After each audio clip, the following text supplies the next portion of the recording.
Hi, my dear students. Hello, everyone. If I am audible and visible properly, please let me know in the comment section.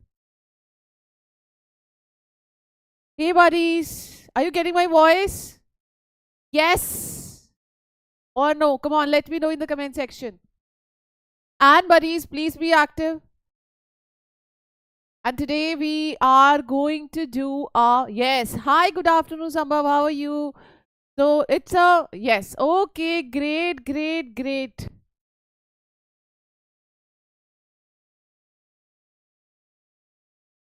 Hi, good afternoon to all my dear students. So we are live sharp at 12 and I don't know how much time will it take, but we will complete whole syllabus of zoology. All the different chapters of zoology of your class 12 we are going to complete today. Yes, ready everyone? No, buddies, it's a Maha Marathon. Now what do I mean by these Maha Marathon? I know you guys are preparing for your board examination, isn't it? And your board examination is here, right? How many days are left? After all, 1 week. And now in this 1 week, we have to complete the full syllabus. Now I have a strategy for you. Now this is specifically, again, I'm saying for the board examination. Yes, this is not related to the previous session which we had. So this is, yes, 1 week is left. And today we are going to prepare for it. What we are going to do is, today we will complete our zoology part.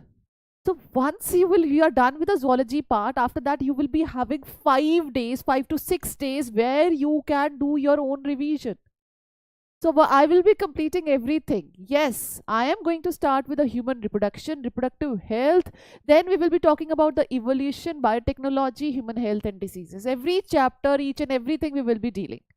Okay, so it is a good thing that we are preparing, as you know, for the board examination. We will do great.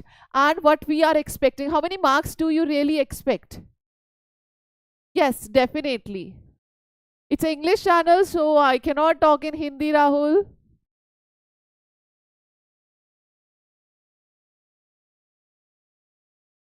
Seventy. Very nice. So after this session, as we will complete each and every part, each and everything, so yes, your target 70 will be completed, but you have to be with me in this session from the first minute to the last minute. है ना? Right? Chalo, first of all, everybody promise me that you're going to watch this video full. 100 out of 100. It's a 70 theory. Thank you so much. So 70 out of 70 we are targeting today, and everything are today dealing with the zoology, and zoology we will be completing. Yes. So first minute to last minute, isn't it great? So what all things I need from your side? So first thing is, are you having your NCERT with you? If yes, that is good. Take out your NCERT, class 12 NCERT. Definitely, Samyak, definitely. I will be teaching you everything which is important for your board examination. Again, I'm mentioning. So please, first of all, you all should have your NCERT. Take out a notebook, any notebook. You should have your pencil, you should have your pen with you. Tomorrow that will be a session, there will be a session of botany. Soon you will get to know, okay? JP Sangwan. Okay? Yes, ready? NCERT. You should have your NCERT with you. It will definitely take some hours, 6, 7, 8, but we will read everything, we will study everything. See, Navjot, I won't say the NCERT, the concepts are there, but it will be a theory examination where you have to write. Suppose it's a 5-marker. So, as per the 5-marker, things are not clearly mentioned in NCERT. So, that is the reason. Hello, namaste, thank you so much. So first of all, share with your school friends and call them here, and let's enjoy this session. Let's start this Maha Marathon, and starting with the first chapter, which is a human reproduction. So let's start. So this is how we will be proceeding: human reproduction, reproductive health, evolution, biotechnology, 2 chapter, principle and processes. Then biotechnology application, human health and diseases. All these chapters we will be doing dan that. Samyak, definitely. Don't be worried. just be with me in this session and get ready with your, the notes. I mean to say a blank notebook, and try writing down, whenever I'll say this diagram is important, just draw that diagram also simultaneously. Okay? Okay, and yes, buddies, you will get this PDF. Whatever I'll write on the board, you will get this PDF. Now you will be having 6 days after today. You will be having 6 days. So in that time period, you can go through these notes. You can take out a printout, whatever you want. You can just go through them. Ready, everyone? Yes. Let's start the session. Okay, so first chapter which we are going to start is a human reproduction. You all know, super important chapter, and from this chapter you can directly expect 5 marker.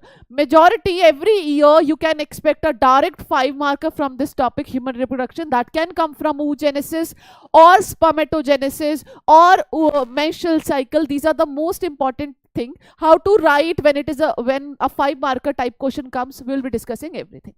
Okay. So let's start. So, introduction. First, I'll be giving you introduction and slowly we will be proceeding. Okay. Human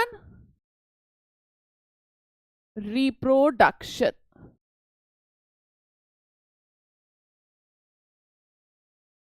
Okay, tell me, in humans, sexual reproduction occur or asexual reproduction?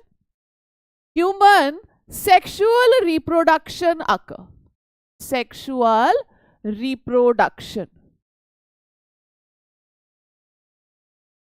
right? Sexual reproduction. And if I talk about a male produces sperms. Male produces sperm. Process of formation of sperm is termed as spermatogenesis. Spermatogenesis. Clear? Sperms are there. Now let's talk about the female. Female produces egg. Production of the egg is termed as oogenesis. Oogenesis. In total, these two names, they are termed as gametogenesis. Gametogenesis. So, oogenesis is also gametogenesis, spermatogenesis is also gametogenesis. How can I say this? Because here these are the gametes, and both these gametes, they are N. Right? They are haploid. Now what happens next is, now there is a next step due to which there is a formation of a zygote. Zygote. The process by which zygote formation occurs is termed as fertilization. This is fertilization, right? Then what happens next, buddies? Then there is development. Development. Right? Baby will be developed, and in that particular period, if I talk about that period, so that period again I am saying that is a 40 weeks. It takes 40 weeks or the 9 months for the development. Ultimately, there is parturition.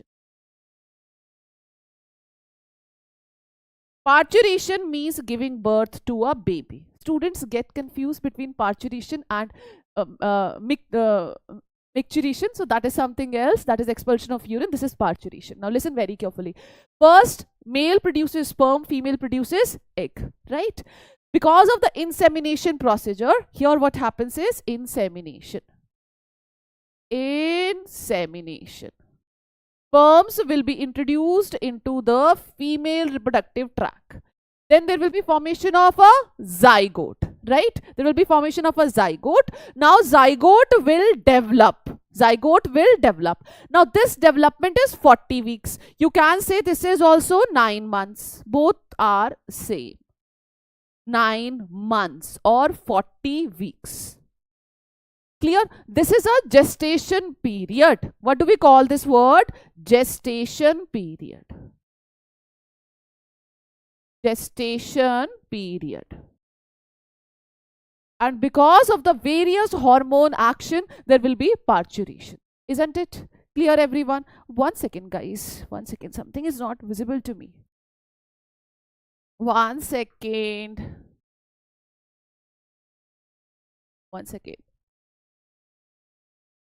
Okay. Okay. Now everything is fine. Okay. So this is human reproduction, spermatogenesis, oogenesis. So what all things are there? Let's have a look. There is a gametogenesis. Now suppose this question comes in your paper as a 1 marker, right? Define gametogenesis. How will you define gametogenesis? That is the formation of gametes. Formation of gametes. See, now the biggest mistake which everyone does. I have written over here formation of gamete. The reason is here I am teaching you, right? And it's a marathon session and you know I have to teach everything, so I cannot give a full definition. So what are you going to write? Because it will be a theory paper, you will be judged on the basis of what you have written on that paper. You are going to write down gametogenesis. It is the process of formation of a gamete. Complete sentence you have to write down. If you will write like this, you will not get complete marks. Okay. Now, formation of gametes, they are of two types. When we talk about female, it is the oogenesis. And when we talk about a male, it is the spermatogenesis. Spermatogenesis. Clear? Now, moving on to the next is insemination. Now, insemination. What is insemination? Who is the genital tract, reproductive tract? Yes, same, Sambhav. Now, tell me. Insemination. So, insemination means deposition of. You are going to, again I am saying, you are going to write the whole definition. Deposition of sperms in female reproductive tract. Clear? Female reproductive tract. Done, buddies. Next is fertilization. That means fusion of male and female gamete. Next, implantation. Very important word. What is implantation? Very nice, good buddies. Good job. Doing good. Now, next is implantation. What is implantation? That means, how can you explain implantation? Implantation means whenever we have a zygote comes to a stage which you will learn later on, that is a blastocyst. So blastocyst engrave itself into the uterine wall. Yes, attachment of blastocyst to the uterine wall. Very nice. Good job. Attachment of blastocyst to uterine wall. Blastocyst. Now you'll say, ma'am, what is blastocyst? Beta, blastocyst is what? Blastocyst is one of the stages whenever there is an embryo development. This implant itself, and whenever this implantation occur, in many female, there is implantation bleeding. In many cases, it's not that visible. In many cases, it is visible. Whenever there is an implantation, some blood comes out, right? So, gestation. So, what do you mean by gestation? Come on, gestation. How a time period of development of embryo in uterus. Gestation period. Embryo development in uterus. Right? Parturition. That means, now you're going to write down again, I'm saying the full definition. Giving birth to fully developed fetus. When the baby is fully developed, in that case, we call this as a parturition. 1 second, buddies. I have to switch on the.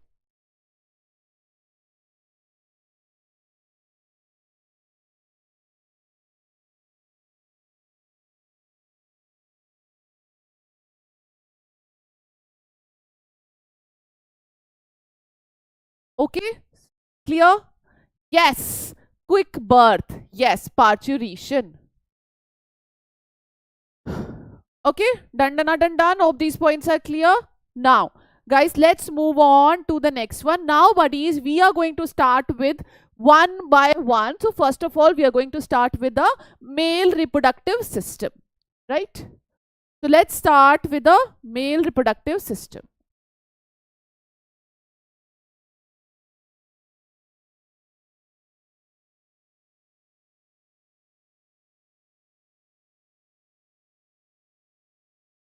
Okay, so let's start male reproductive system.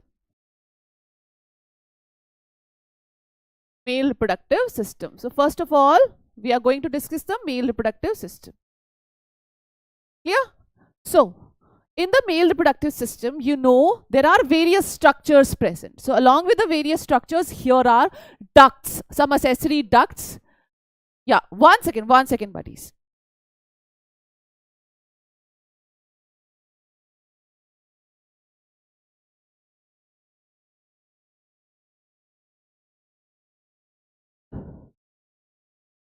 So, what all things are part of male reproductive system? First, the primary reproductive organ, whereas accessory structures. In accessory structures, we are having glands and ducts.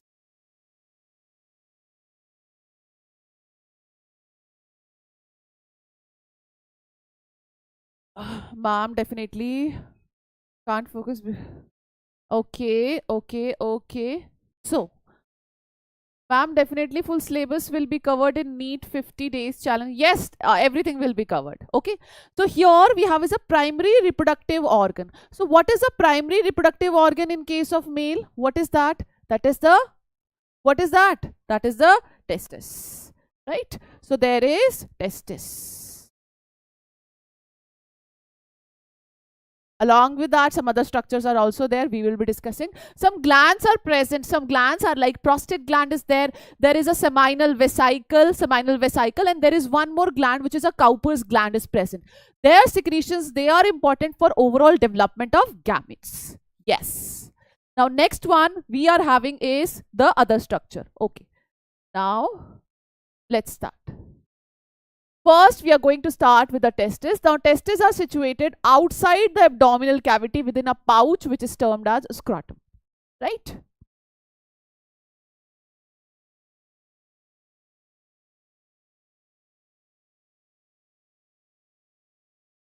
Yes. So, testes are situated outside the abdominal cavity. Testes, they are present in a sac. Now, these sacs, they are termed as scrotal sac. Scrotal sac. Why they are present outside? Because they maintain a temperature of a body less than 2 to 2.5 degrees Celsius, which is important for the process of sperm development. Right? Now, the scrotum helps in maintaining the low temperature of testes 2 to 2.5 degree lower than the normal internal temperature necessary for the spermatogenesis. Now, whenever a baby is there, whenever a male baby, a kid is there, so in that case, when a child develops, at the time of birth, the testes, they descend into the scrotum. Many cases, testes, they are unable to descend into the scrotum. They remain inside in the abdominal cavity. That condition is termed as cryptorchidism. That condition is termed as cryptorchidism. So with the help of a surgical way, so testis will be descended into the scrotum, because when testis will remain inside the body in the abdominal cavity, there will be the spermatogenesis, proper sperm formation will not be able to occur. Right now, in adult, each testis is oval in shape. Each testis is oval in shape. Shape is oval. Now, next is with a length of around 4 to 5. So, they are having the length of around 4 to 5 centimeter. See, we are just discussing important points because it will be a theory paper. So, we have to write down everything. That is the reason I am giving you all the points. Now, width is about 2 to 3 centimeters. So, their width is around 2 to 3 centimeter. With the help of cords, they are attached. With the help of the cords, they are attached. So, that I am not discussing here. Now, the testis is covered with a dense covering. Here, outermost covering is quite dense. So, that is the reason. So, they are having a different covering. Yes, inguinal canal is there, guberculum is there, which helps in holding the testis. Clear? Now, next is they are having a dense covering around it. Now, next is each testis has about 250 compartment called testicular lobules. Now, let's understand this. Let's understand this. Okay. Now, here, can you see, this is a very important diagram. Previous diagram, again, I am saying no need to remember. But this diagram is super important.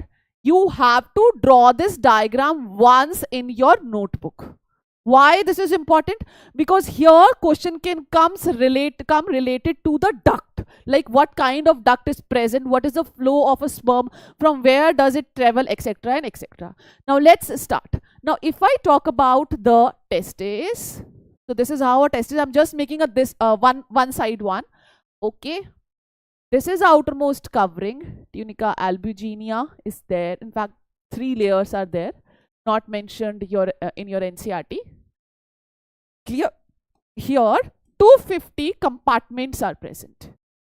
They have a compartments like this. Just like that of a kidney, here also testicular lobules are present. What do we call this? Testicular lobules.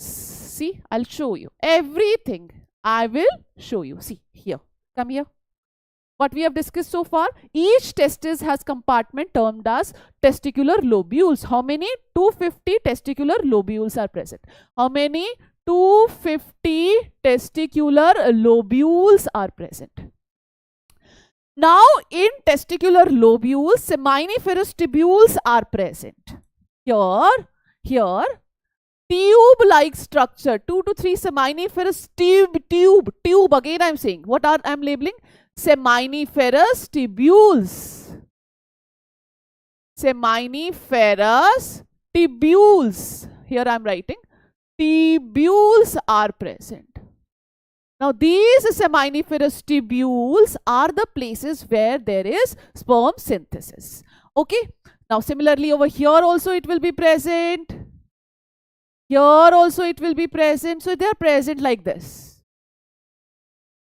They can be 1, they can be 2, or they can be 3. Now, this point is clear?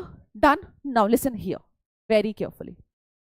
Now, another diagram which is there in your NCERT is this. And many students, they get confused. And they say, ma'am, this is a seminiferous tubule. And what you are drawing is a seminiferous tubule like a tube.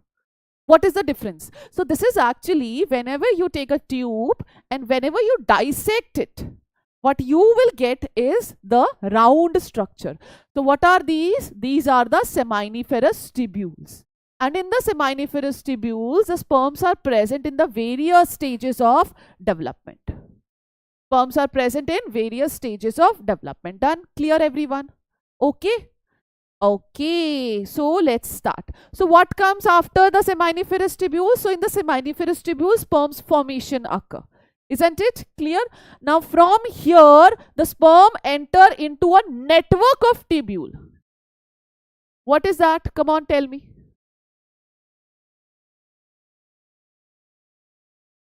What is that? Come on. What's the name of that?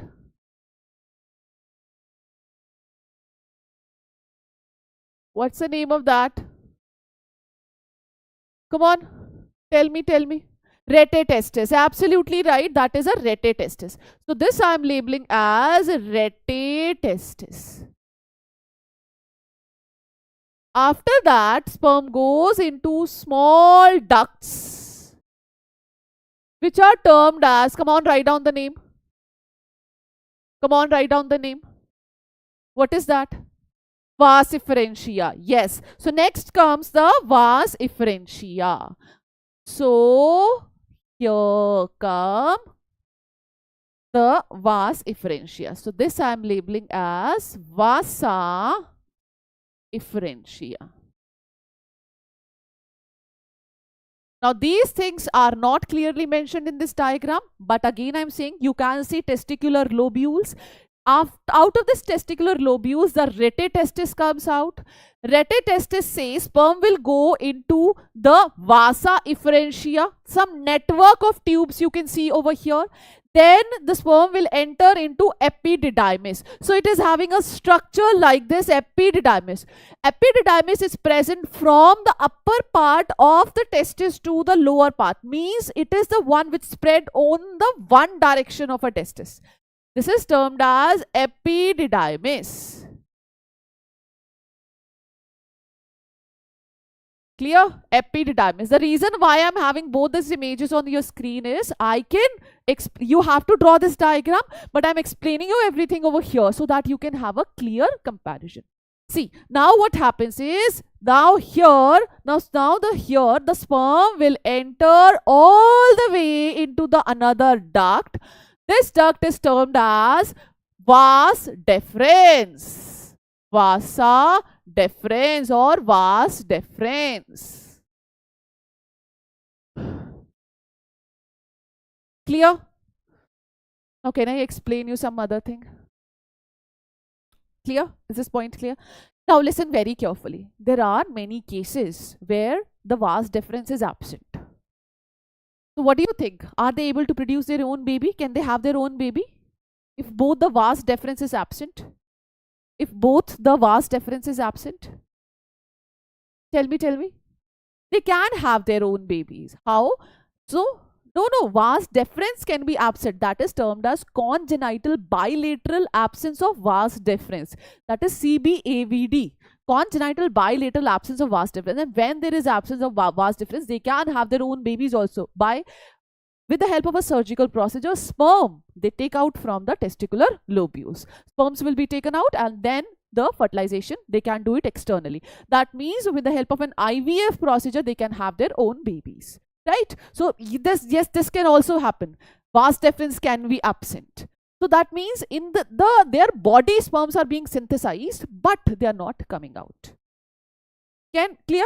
Now the vas deferens. Now come back to this diagram, buddies. Here testicular lobules, next is rete testis, then vas efferentia, then the epididymis. See, epididymis is like this. Right? It has 3 different parts. No need to remember that because this is not mentioned in the book. Now next we are having is the vas deferens. Can you see this vas deferens? This is a vas deferens coming over here. This is on the one side, another side also, another these are coming. These are also the same thing will happen on the another side also. Now here what happens is, guys, again I'm saying this diagram is important and this diagram should be there in your notebook. Now here, first there are different glands they will open over here. First gland name is the seminal vesicle, second is the prostate gland, and third is the bulbourethral gland. They have their own secretion. Clear? Now ultimately sperm coming over here, urine can also come over here, right? Are you getting this point? Sperm travel all the way over here, all the way. They will be having secretion of a seminal vesicle, the prostate, the bulbourethral gland, and what are their secretion that I'll let you know. Now in case of male, there is a common opening, common thing, right? Because that carries the urine coming from the urinary bladder. So they are having a common thing which is termed as urethra. And this is also termed as urinogenital duct. This is urinogenital duct. Urinogenital duct. So it carries urine also, it carries sperm also. Clear?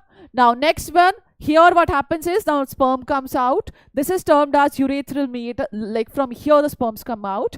Here you will see the penis is present. The covering is termed as a foreskin. The swollen portion over here, that is termed as a glans penis. Done? Now, listen very carefully. Now let's talk about the glands, right? Simultaneously, we will be discussing everything, okay? Now, first thing is, let's talk about the gland. First gland is prostate gland. Second gland is a seminal vesicle. The next is the bulbourethral, the Cowper's gland. Now, out of all these three glands, which of the following is unpaired? One very important question. What is that? That is the prostate is unpaired. Prostate is unpaired. Rest, seminal vesicle, bulbourethral, they are paired.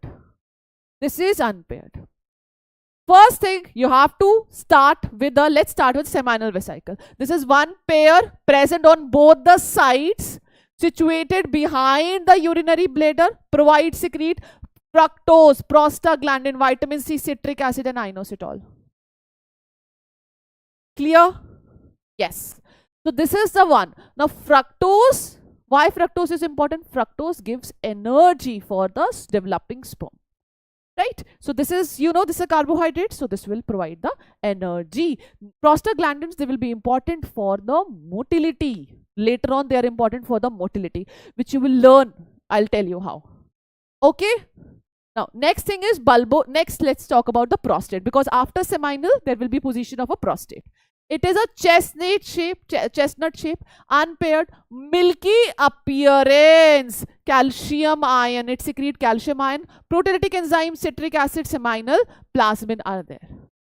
So, you know, the whitish is because of that milky appearance is because of the secretion by the prostate gland, which is unpaired. It is having citric acid, it is having the seminal plasmin, which makes it thick. You know, whenever it comes out of the body, it becomes thick. The reason is because of the secretion of a prostate gland. Now, next one is the bulbourethral gland, the last one. This is again one pair. It secretes mucus. It helps in lubrication. Bulbourethral, another name is Cowper's gland. Everyone will learn this. Okay? Clear, everyone? Now, let's move on further. So, right? Duct wala part is done, right? Duct I have explained you. Now here, now let's talk about the testis in detail. So this is a cross section. Cross section of what? Not testicular lobule. This is a cross section of a seminiferous tubule. Clear? So this is a TS of seminiferous tubule. Seminiferous tubule. So those tubes you remember? 1, 2, 3, they can be present, are present in testicular lobules. I'm talking about those. So here you will see the sperms are present in various stages of development. If you look at this diagram, you have your NCERT open. If this diagram is not clearly visible to you, you can open your NCERT. In that you will see outer cells are rounded in shape. And towards the center you will find the sperms are present, because outer side the spermatogonias are present. Spermatogonia. In the center sperms are present, spermatozoa are present. So this is how they develop, from outer to inner. Outer to inner. Clear? Now again, this is an important diagram. First diagram was the male reproductive system diagram. Here from male reproductive system, question can come related to the gland. Where is this gland present? Is it paired? What are their secretion, etc. and etc. Now from this topic, question can come transfer section of, draw the transfer section of seminiferous tubule. Super duper important. Yes, Sambhav, Tanu, Samyak, everyone. What is your next exam? Biology, na? What is your next exam, buddies? What's the name of your next exam? Acha, physical education exam. For that, my students, they are always ready, है ना? Isn't it? चलो, ठीक है. So dedicate this day to biology. Okay. Let's start. Now let's do a quick reading of the duct. Male accessory duct including the retitestis, vasa efferentia, epididymis and the vas deferens. Okay, clear? Now can you tell me, no, it's not tough, it will be easy. Don't worry. Can you tell me the function of epididymis here? What is the function of epididymis? What is the function of epididymis? Who's going to tell me? What do you want me to repeat, dream doctor? What should I repeat? Yes, it stores sperms. Other than that, it helps in providing the motility also to the sperm. Before this, sperms are not motile. Motility they attain in the epididymis. Okay, now next one. Last line, what was the last line? I just talked about this one, buddy. Okay, okay. Now next is seminiferous tubules of the retitestis open into vas deferentia to retitestis. Everything is there. Why notes are there on your screen? Because it will be a theory paper. You will be writing everything for this paper. Now, vas efferentia leave the testis, open into epididymis located along with the posterior surface of each testis. Epididymis lead to vas deferens that ascend to the abdominal loop over the urinary bladder. Okay, now buddies, everyone write down in comment section the flow of sperm starting from the seminiferous tubules. Come on, write down in comment section. Sperm moves from seminiferous tubule 2 dash, 2 dash, 2 dash, 2 dash, everything. Write down.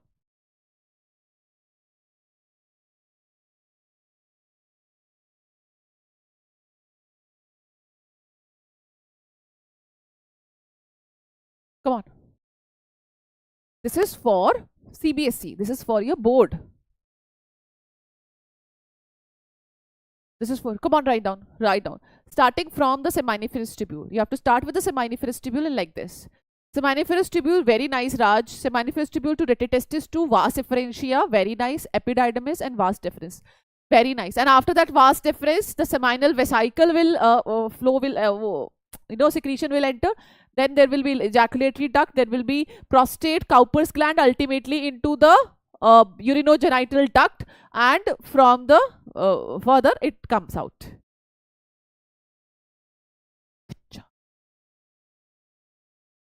Okay, clear? Very nice. Good job. Good job. Clear? Now, let's proceed further. This also we have done. Now let's talk about the penis. The penis is a male external genitalia. Figure is given at the back. The made up of special tissue that helps in erection of penis to facilitate the insemination. The enlarged end of penis is termed as glans penis, is covered by loose fold of skin which is termed as foreskin. Done? Clear? Good job. Good job, Shanmunga. Yes. To urethra. Very nice. Okay. Now, let's move on to the sperm. So next topic, now let's talk about the sperm. Then I'll be talking about the process of spermatogenesis. Microscopic structure, let's come back to this diagram. Let's understand with the help of this diagram. Okay. Again, everyone, you have your notebook. Draw this diagram. Draw the diagram, structure of sperm here. Okay. Fatafat say, let's draw the diagram of sperms in your notebook. Everyone start drawing. You are watching this session, so make a full advantage of it. You are revising everything. And after that, like in between the session, whenever I tell you guys that you have to draw a diagram, do that. It will be a great help for you, because ultimately when you will be drawing the diagram in your board paper, that will be like the second time or the third time you're drawing. So you'll be able to draw within a very less duration of time. So here, if I talk about the sperm is having following part. First part is termed as head. Second part is the neck. Then there is a middle piece. Middle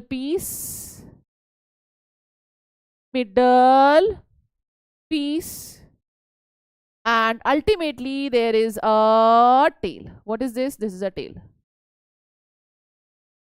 Done. Head, neck, middle piece, tail. So if you look at the body, body is covered by the plasma membrane. The body is covered by the plasma, whole body is covered by the plasma membrane. Clear? Now, next one is the acrosome. Acrosome here. Acrosome. Acrosome, yes, absolutely right. Acrosome is derived from Golgi body.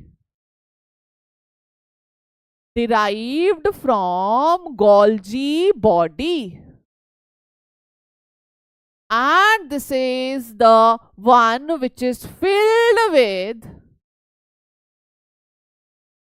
acrosomal enzyme. Acrosomal enzyme. Right? These acrosomal enzymes are zonalysin. These acrosomal enzymes are hyaluronidase. Acrosomal enzyme are corona penetrating enzyme. Penetrating enzymes. Three enzymes. Clear? Now, next one, after that, you will find the nucleus having the chromosomal material. Here the chromosome, here they are having N. That means they are haploid. They are haploid. Right? So in the head part, you will find the acrosome is there, the nucleus is there, right? Then there is a neck. Neck may you will find PC. Now this is not Priyanka Chopra. Here you will find here the proximal centriole. Proximal centriole and DC, distal centriole. Centriole is there. Proximal centriole and distal centriole. From this centriole, the flagella arise. Okay, so next is a middle piece. In the middle piece, you will find mitochondria is there, which is the energy used for the swimming. And then there is a tail, which helps in the movement. Right? Movement of sperm. Clear? Is this point clear? No. Head, the neck mitochondria is not present. In the middle piece region, this one region, the mitochondria, the spiral shaped mitochondria is present. Clear? Clear? Okay. Yes, it is present in the body. Now, moving on to the next. One second. Now, okay. One second. So, yes. Moving on to the next, let's talk about spermatogenesis. Let's complete the spermatogenesis. You want to complete the spermatogenesis now? Okay. So, let's complete the spermatogenesis. Right? Now, here, first of all, we will complete this spermatogenesis.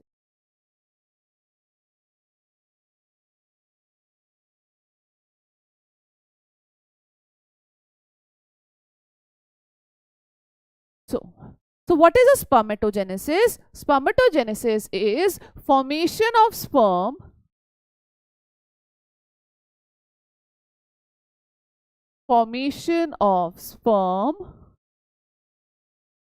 from sperm mother cell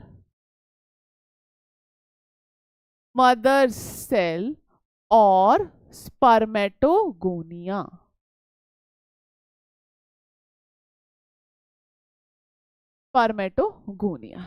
Clear? Point clear? Now, there are, listen here, then I'll explain you the NCERT diagram.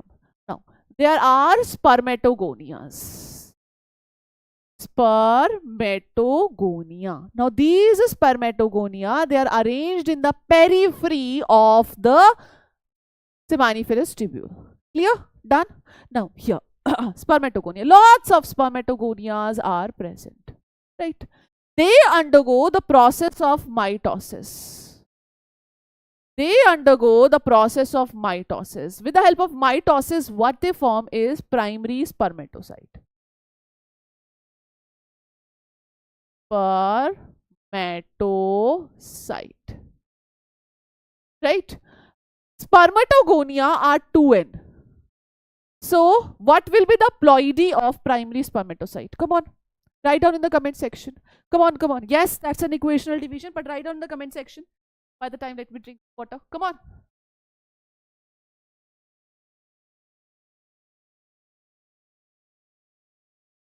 Come on. If this is 2n, what will be the ploidy of the primary spermatocyte? 2n? Yes, absolutely right. So this will also be 2n. Done? Now this primary spermatocyte, now what the student do in the paper? They make this silly mistake. Key, they start the meiosis in the spermatogonia. No. Spermatogonia first of all divide and mature. And what they form is primary spermatocyte. So primary spermatocyte will undergo the process of meiosis. So meiosis occurs in two steps, meiosis 1. And what they form is secondary spermatocyte. Secondary spermatocyte. Right? Secondary spermatocyte will be N. Isn't it? Yes or no? Yes, this will be N. Now, this will undergo the spermatid formation. Spermatid. Now, this is by the meiosis 2. Everybody start writing. The reason is more you will write, more it will be helpful for you. Again, I am saying, buddies, start write also simultaneously. It's a good revision thing for you. See, when I was in class 12th, I was not having this opportunity of watching some marathon sessions, some classes where everything is there in a one shot. But you guys are seriously very lucky that you are getting everything. It's just that you just have to sit and study. Yes, okay. So, spermatids. So, here, these are N and these will also be N. Now, one primary spermatocyte will form two secondary spermatocyte, will form the four secondary spermatid. This is a reductional division and this is a equational division. Clear? Done? Now, these spermatid, they will differentiate. They will differentiate and they will form the mature sperms. Only differentiation is there. So this will also be N. Differentiate. Spermatogenesis, formation of sperm from a mother cell, spermatogonia. Next is process. Process sperms are formed. Now here the formation of sperms from spermatid. This is termed as spermiogenesis. What is this? This is the spermiogenesis.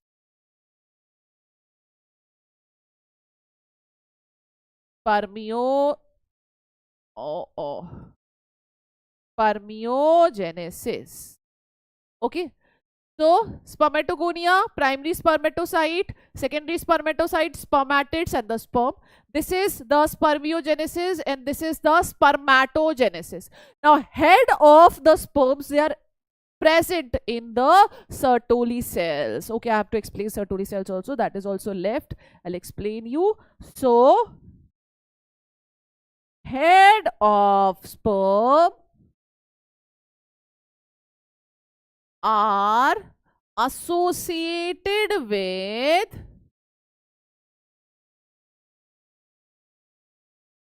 Sertoli cells and their release is called as permeation. Is termed as permeation. Clear? Everybody, tell me, is this point clear? Any doubt to anyone amongst? Please let me know. Come on. Come on.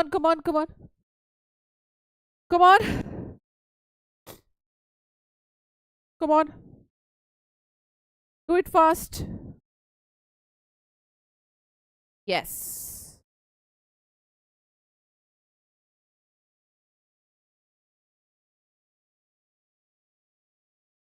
Come on, come on, come on. Spermatids to spermatozoa spermiogenesis. Very nice. Very nice, everyone. Okay. Now, if this question comes in your paper, you have to draw this a diagram, this very nice, neat and clean diagram, a flow chart in fact, and you have to explain everything. Okay? Okay. Okay. Now, one more thing is left. Let's discuss this. So, one more thing. Sertoli cells are present here, which provide nutrition to the developing sperms. Here, outside, in the interstitial space, some special cells are present which are termed as interstitial cells or Leydig cells. These are the Leydig cells or interstitial cell. And what is the function of Leydig cells? Leydig cells secrete hormone testosterone. What does it secrete? Testosterone. And testosterone is the one which is responsible for the secondary sexual characteristics in case of male. Clear? Now let's talk about this diagram. But let's complete this. Where is the diagram? Here. So this is a closer view of the seminiferous tubule. You will see here spermatogonias are present which form the primary spermatocyte, which form the secondary spermatocyte, and ultimately spermatids are formed, and in the lumen in the center they form the sperms. You will see sometimes their head, they are associated with the Sertoli cells.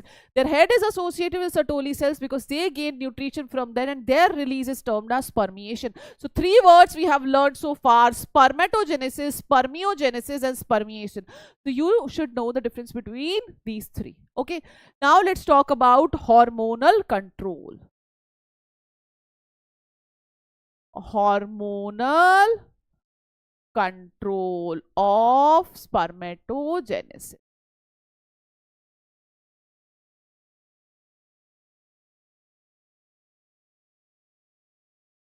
Now this topic you all must have done in the class 11th also, the chemical coordination and integration chapter.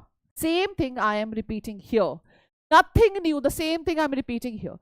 Here let's start with the hypothalamus. Yes, hypothalamus is a structure which controls the spermatogenesis. Hypothalamus secretes a hormone which is GnRH. This GnRH goes to anterior pituitary, and anterior pituitary in this respect they secrete 2 hormone. One is the FSH and second one is LH. FSH is, I'm writing the full form for you buddies, follicular stimulating hormone, and this is luteinizing hormone. Luteinizing hormone. See, it will be too important for you for the board examinations. Again, I'm saying FSH. Now, FSH will go to the Sertoli cells. It will produce factors.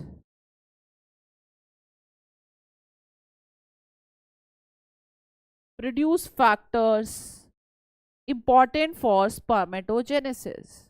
Detail not given.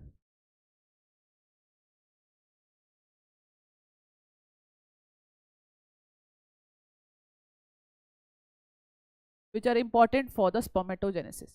So ultimately, they provide nutrition. Right? Now next one is a luteinizing hormone. Luteinizing hormone, they help in providing what do? They secrete androgen. They secrete androgen. And androgen is the testosterone.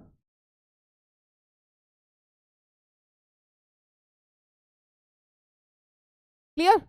This is the Then why are you studying here? You can go. You can go in case you don't want to study. Then go. So no one is telling you to come here. See, we are not forcing you.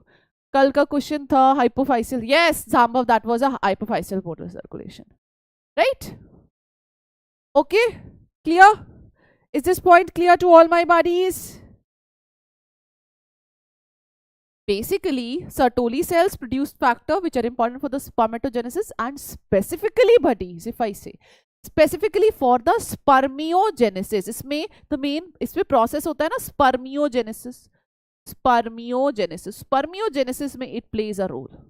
Specifically, if I say. Clear? So spermiogenesis, spermatids to sperm conversion mate is important. Okay? Okay, done. Done. Now let's move towards the female reproductive system.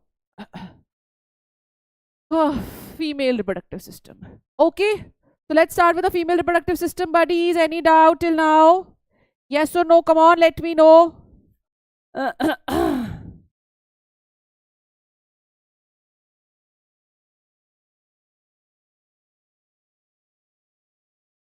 Female reproductive system.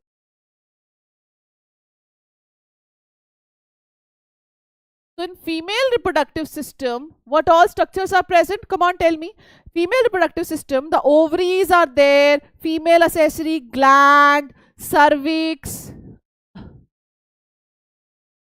ovaries, female accessory glands. Accessory glands are there. There is cervix. Cervix is also a part. And other than that, the external genitalia. External genitalia. These are the different parts. Clear? Ovaries, you all know these are the one which are responsible for the formation of egg. First, let's start with this external genitalia. First, I'll be explaining you the external genitalia, then we will be proceeding further. Right? So, external genitalia. Now, external genitalia, the diagram, here the things are not clear properly. So, here different parts are there. Let's have a look. So,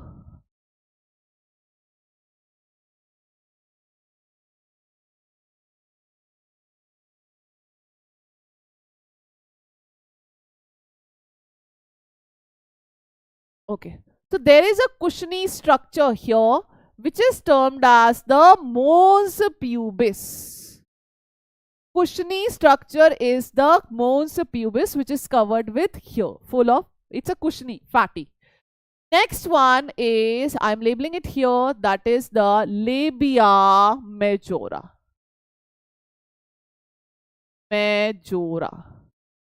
Inner lip is termed as labia minora.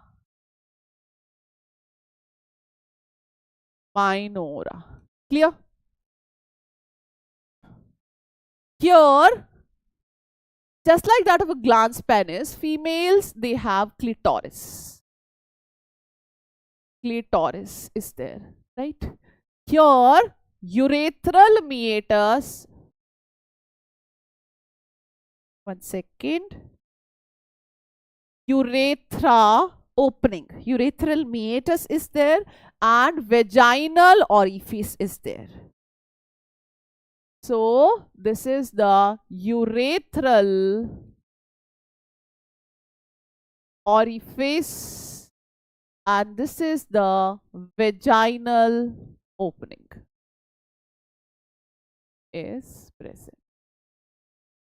Clear? So there is a mons pubis. Again, I'm explaining there is a mons pubis. There is a labia majora, labia minora, urethral orifice, vaginal opening. They are present. Clear? Now. Around the urethra, paraurethral glands are present. Some glands, right? Around urethra, paraurethral glands are present. Paraurethral Paraurethral gland. Paraurethral gland, their secretion helps in neutralizing the urine. Other than that, what's the name of the next gland? Bartholin gland, Samba, very nice. Next is Bartholin gland present. Bartholin gland. And Bartholin gland is present around vaginal opening. And what does it secrete? It secretes mucus. What does it secrete? It secretes mucus, which helps in lubrication. Okay? Clear? Is this point clear to all of you, buddies? Right? Now, ovaries are there. Cervix ka you know. Cervix is a part. Next is the external genitalia. Mons pubis. There is a labia majora inside labia minora. Mons pubis, majora, minora. At the junction, there is a clitoris. Center, paraurethral gland. There is a vaginal opening. Here, there will be anal opening. Look at this diagram. Here also things are given, but not properly. Here you will see labia majora is given. Labia majora and minora, they are labeled over here. Vaginal orifice is given. Urethra is also opening over here. There is a pubic symphysis, urinary bladder. Anus, there will be rectum, cervix, etc. Right? Okay. Yes. What's the doubt? Tell me doubt. Don't spam, guys. Don't spam. Okay. So what's the doubt? What doubt you have? Okay.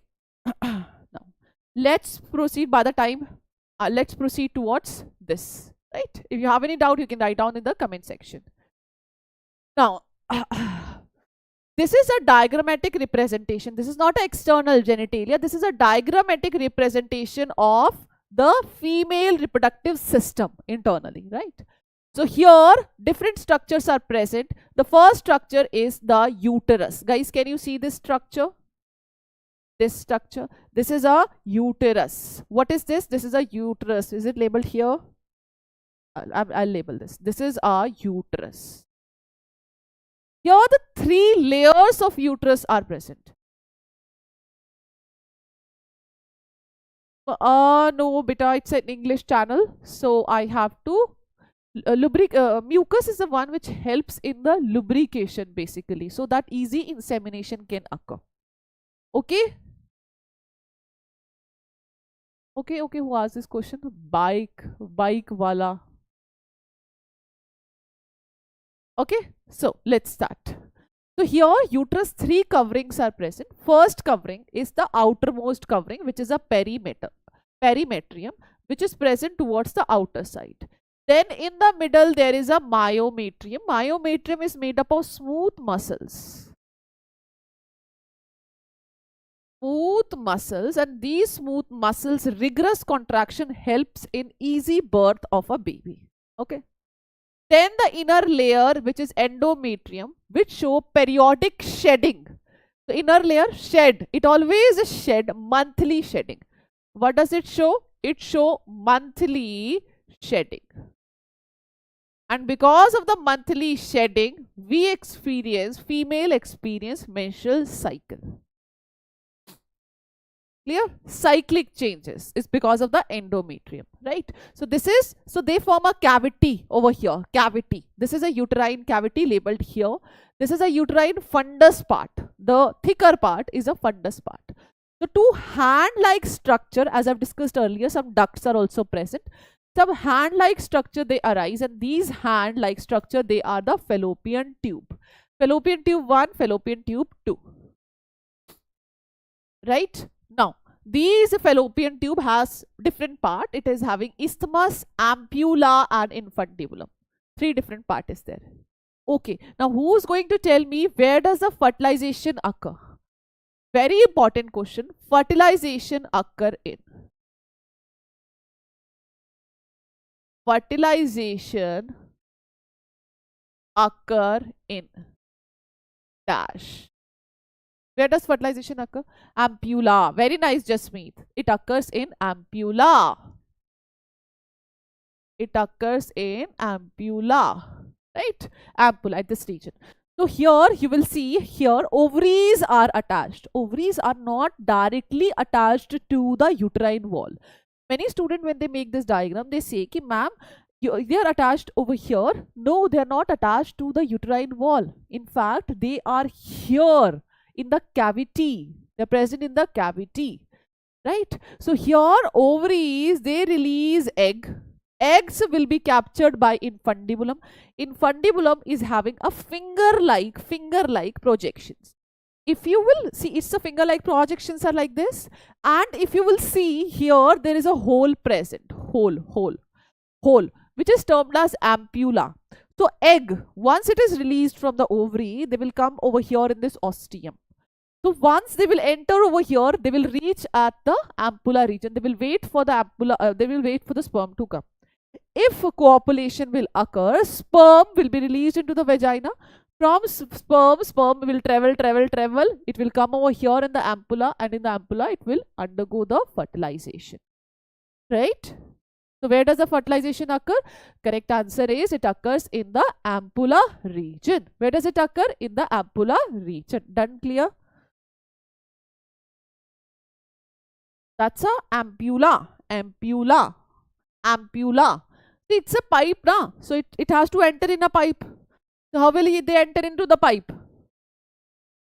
Yes. Why all not copulation? Because the egg has a life. Egg is released in a particular time period. It is released, that I'll show you. Menstrual cycle ke day 14 पर it is released. And at the day 14, it is having a life of around 24 hours. So 24 hours में it will die. So that is the reason all copulation will not lead to pregnancy. Is that clear? Egg will be released once in a month at the day 14. It will be viable just for 24 hours. Okay? Now, next is here. Let's proceed towards here. Now, these 2 points are clear. Now, here you will see the cervix is present. Cervix. This was the part. Cervix is present. Cervix and vagina is present. Cervix and vagina, they form a cervical canal. So, they form a canal over here through which the sperm enter. Okay, clear everyone? Okay, so let's proceed. Now let's look at the structure of a ovary. Where is the structure of a ovary? Yeah. Ovary. How many ovaries do we have? We have 2 ovaries. In case of birds, there is a single ovary. Right? In case of bird, there is a single ovary. Why? Because that's an adaptation to flight. Here, in case of female, 2 ovaries are present. Now, if you will look over here, a thin membrane, thin covering is present. Thin covering, germinal epithelium, thin covering is present. Clear? Here, the eggs are present in various stages of development. Yes, the shape is almond-like. Here, the blood vessel, nerve supply, everything is there which provide nutrition. Here you will find the follicles are there in various stages of development. Primary follicle will be present. The secondary follicle will be present. There will be tertiary follicles also. There will be Gulfriend, that means Graafian follicle also. So Graafian follicle is a follicle which is a mature follicle, through which the eggs they will release. Here the mature egg they will come out. Whatever is left behind, that is termed as this. See, what they release is an egg, ovum they releases. Whatever is left behind, that is termed as corpus luteum, which is a temporary endocrine gland. What is this? This is a temporary endocrine gland.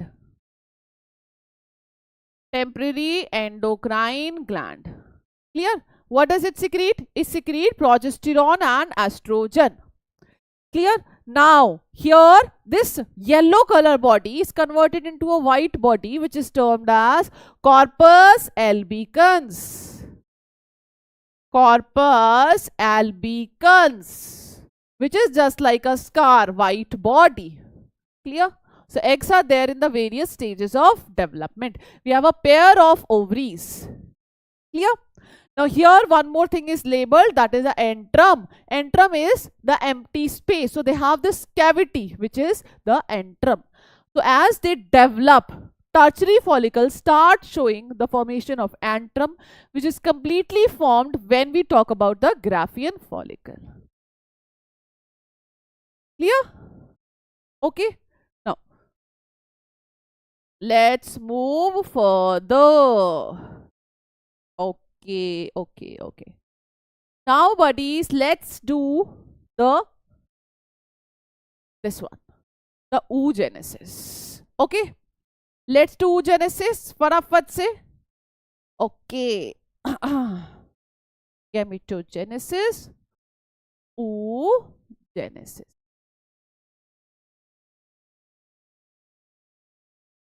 Oogenesis.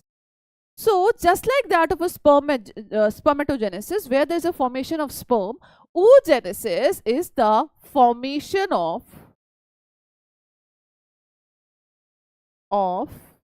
egg or oocyte from egg mother cell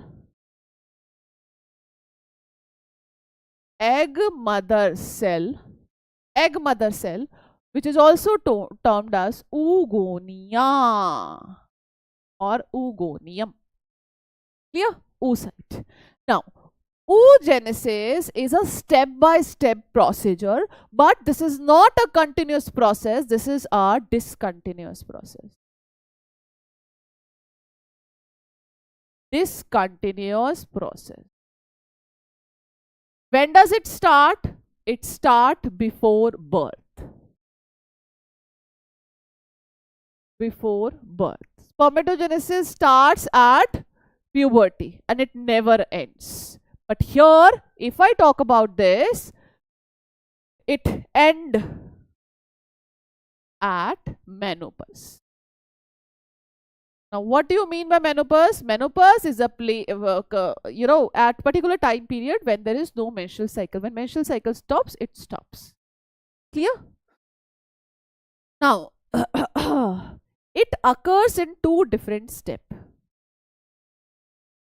One, let's start here. First, I'll be explaining you this. I'll explain you this. Okay? One which is there in your NCERT. Then I'll explain you the follicles also. See. Millions of oogonia. Now, whatever I'm discussing here, that is related to your NCERT. Okay? Millions of oogonia are present when a child is there in the mother's womb. How many? Oogonia. Clear? Oogonia. How many? Millions they are present. When I was 4-month gestation. Just imagine when my mother was pregnant and I was there in her womb and I was just 4-month old. That gestation wala 4-month old, not after birth wala 4-month old. In that particular time, in my ovaries, the eggs, that means oogonia, were present in millions. And they keep on dividing. Right? They keep on dividing. Clear? Now listen very carefully. So they divide. And what they form is primary oocyte. When? During the fetal life. Yes? Clear?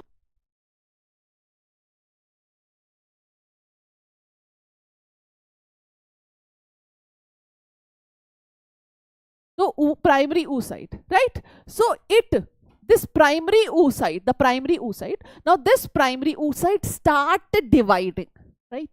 It undergo the meiotic division completed prior to ovulation. Oogonias are there. Oogonias, they will divide and they will form the primary oocyte. Now this primary oocyte, they will start dividing. And prior to the ovulation, they stop. See, I'll explain you here. Chalo, let's start. Right? So let's start with oogenesis. Oogonia. What are these? Oogonia.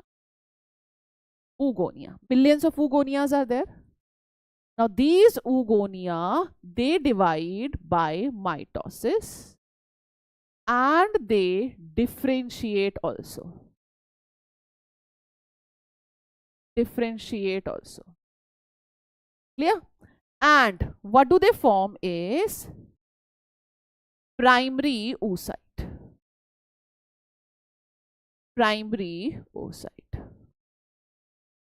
Clear? Now, they will divide further. See, they will start the process of meiosis 1. Meiosis 1. They will start the, earlier it was mitosis, now it is meiosis. Now meiosis 1.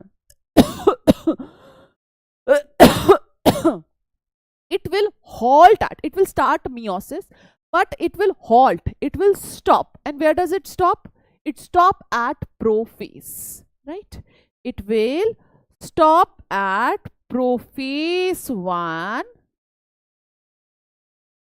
diplotin stage.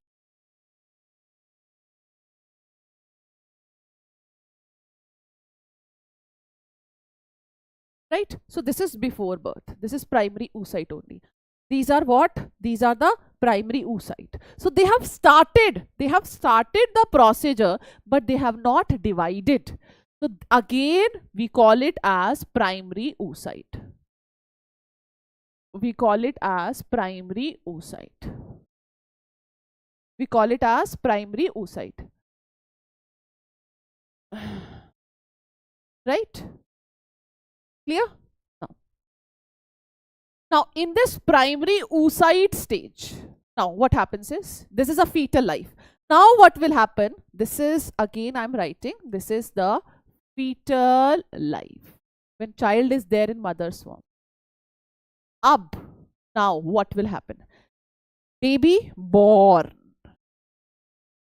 क्या हुआ? Baby, I was born. Baby born. Right? These primary oocyte, they will remain like this. Primary oocyte will remain like this. They are already arrested at prophase 1.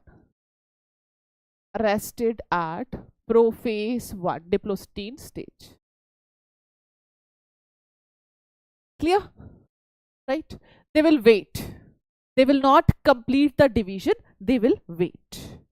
So, at menstrual cycle. Menstrual cycle. The first menstrual cycle, that is a menarche. Now, this primary oocyte will divide. Now, let's have a look. Primary oocyte. This was a primary oocyte. Now, this primary oocyte will divide and it will form the secondary oocyte. It will form the secondary oocyte. Right? As they divide, the division is unequal. Division is unequal. The another one is very small. The smaller one is termed as the first polar body. First polar body. What is this? This is a first polar body, which is of no use because this is a result of an unequal division. Now, what happens is, secondary oocyte this one will divide further because it is a result. Here they have completed the meiosis 1. Here they have completed the meiosis 1. Meiosis 1 is done. So definitely it will be N. Okay? It will be 2N. Now, they will divide further.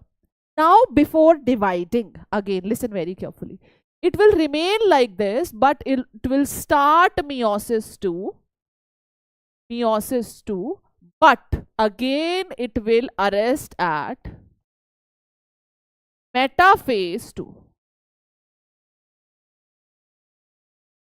Metaphase 2. Not metaphase 1, metaphase 2. So, this is a process.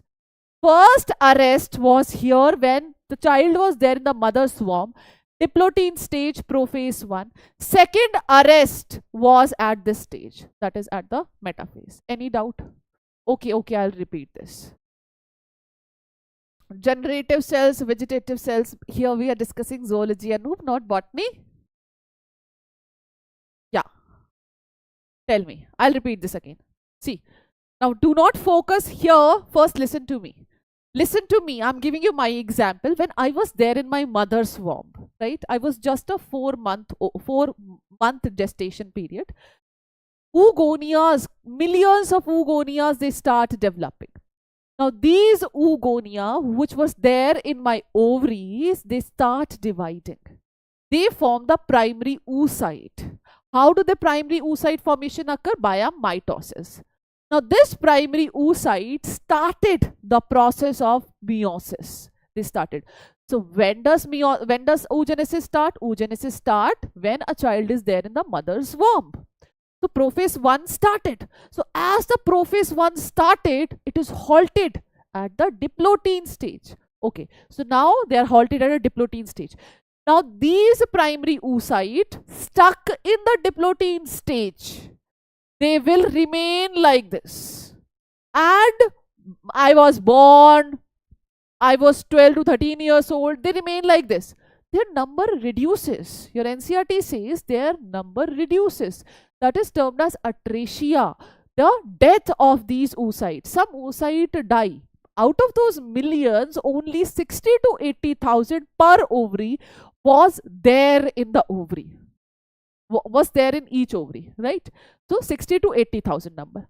Now primary oocyte, they were waiting. So when I got my first menstrual cycle, listen very carefully, I'm taking my example. So when I started my first menstrual cycle, I was around 13 years old. I don't remember now. So that primary oocyte started the process of meiosis 1.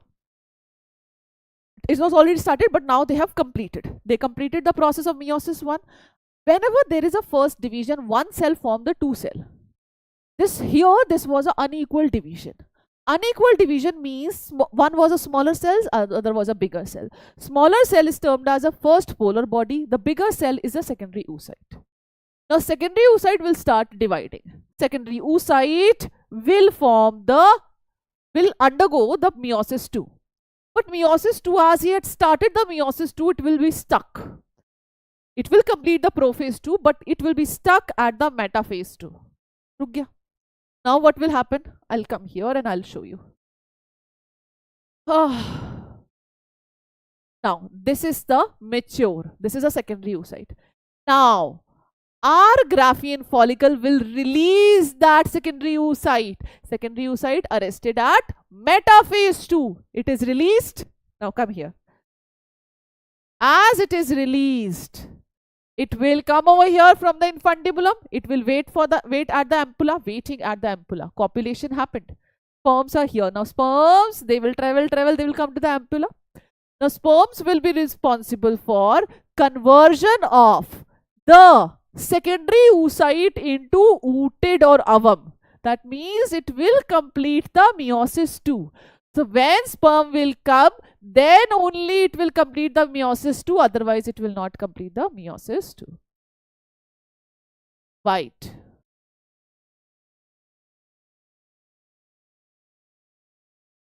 Done? No, menstrual cycle is the toughest. No, it's not tough. It is easiest. I'll show you how. Done, everyone? Clear? So this point is clear. Chalo, tell me if it is clear. Yes or no? Come on. Fatafat say, tell me, then we will start the next topic, that is a menstrual cycle. Come on. Done? Everyone. Come on, come on, come on. Jaldi say, come on, tell me.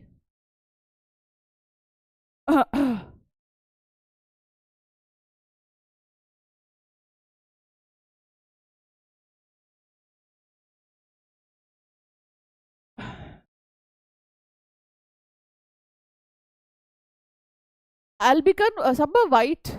Done. Great, great, great. Good job, buddy. Simultaneously, hope you're writing also. Abhi tak, how many diagrams you have done? You have drawn the diagram of sperm in your notebook. ठीक है, वो duct वाला, the male diagram. Hope that is also clear. We have drawn the structure of ovary. That is also, again I'm saying this chapter is important. Now you will say, ma'am, every chapter is important, but this chapter for 5 markers, they are important. Okay? That is the reason this is the first chapter I am starting, and this will take some time to complete because I am trying to explain you everything. Chalo. Suppose a topic comes related to oogenesis. Now, how you're going to write down? First, you're going to define what is a oogenesis, when does it start, when does it end, and then you will make a chart. You're not going to write the stories, you're going to make the chart that one cell divided into two, second cell, third cell, everything and everything. Okay? Clear? No, it will not be a issue. I have given you a solution. This is how you can draw. Okay? Do not focus here. Okay? From now onwards, buddies, if during the revision, you will not focus on these two diagrams. You will focus on this diagram. Dekho, everything I have explained you, all the points. And this one, see, oogenesis. Oogenesis is done. That's it. I've explained you everything. Okay? Okay, my dear buddies. Yes, no, come on, tell me, yaar. Come on, sleeping beauties, get up.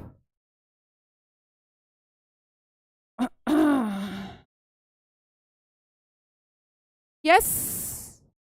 Enjoying everyone? If yes, then fatafat se give me thumbs up in the comment section. If you are enjoying this session, see, almost more than 50% of this chapter we have already done. The one of the biggest chapter of class 12th. Done? So drink some water and then we will start with the menstrual cycle. Everybody, drink some water. Good, good, good. Thank you so much. Very nice. Good, good, good. Okay? Very nice. Very nice. Very nice. Okay. So let's start, buddies. Let's start with the topic number 2, which is a menstrual cycle. Okay. Menstrual cycle. Now, suppose a question comes in your paper. Define menstrual cycle. Write down the different stages of menstrual cycle. Chalo. So, what is a menstrual cycle? Menstrual cycle occurs in 2 different ways. Now, you'll be like, nay, this definition we haven't studied, ma'am, in school. We have another definition. I'll explain you in a beautiful way. There is one process which occur in ovary. There is a process which occur in the uterus. This is the first time I am 100% sure. Like my way, this is like you will be teaching. This is a very completely different I am teaching you. Because if you know the concept, then you can write anything in your paper. Okay? And once you're done with this paper, please let me know, ki ma'am, yes, paper was good, fine, yes, everything went well or not. Do discuss. So ovary. So first thing, ovary. So ovary, during the menstrual cycle, what happens in ovary is the development of follicle. There is development of follicles. Follicles means primary follicle develop into the secondary one. Secondary develop into the tertiary one. Tertiary develop into a girlfriend, that is a Graafian follicle. Okay? Which is happening in this chart. Hai na? Continuous talking, continuous students, they are talking to each other. Very wrong. Chalo. Moving on to the next is the uterus. In the uterus also some changes occur. There is formation and breakdown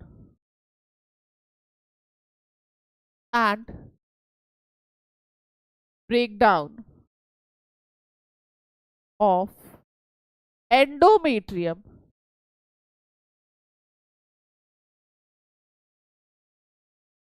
Right? And these processes, whatever I have mentioned over here, these processes, they are under the influence of hormones. Now you will be like, ma'am, no, this definition we haven't studied in school. Now I'll tell you, see. Menstrual cycle, it is that cycle which occurs in uterus as well as ovary. This is that cycle where there is development of follicle in ovary and formation and breakdown of endometrium in the uterus.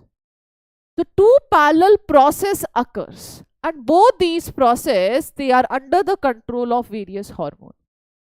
Done? Characteristic feature है भाई हमारा.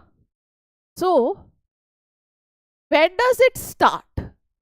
Menstrual cycle start when it is at puberty. 12 to 14 years of age. Nowadays it is starting early because of adulteration, because of the food which we eat. Right?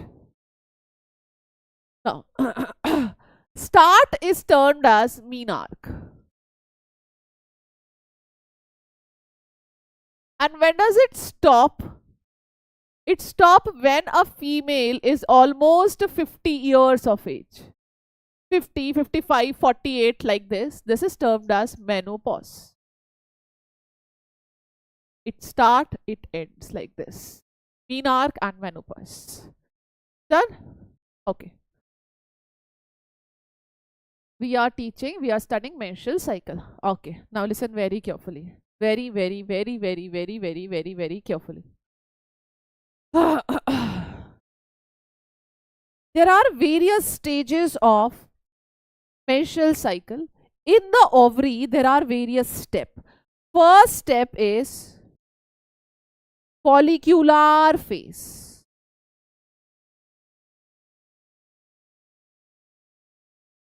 Second step is the ovulation phase.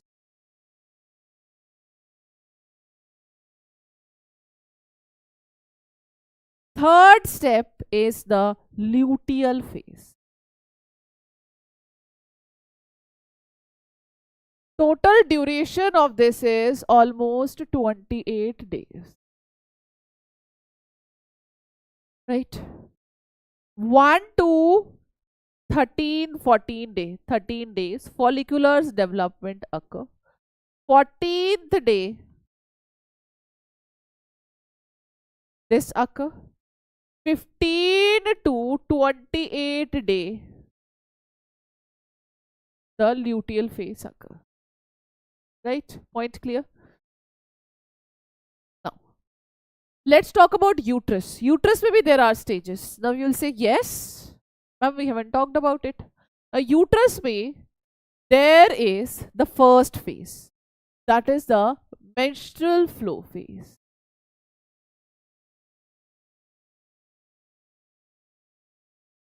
Flow phase. Second phase is the proliferative phase.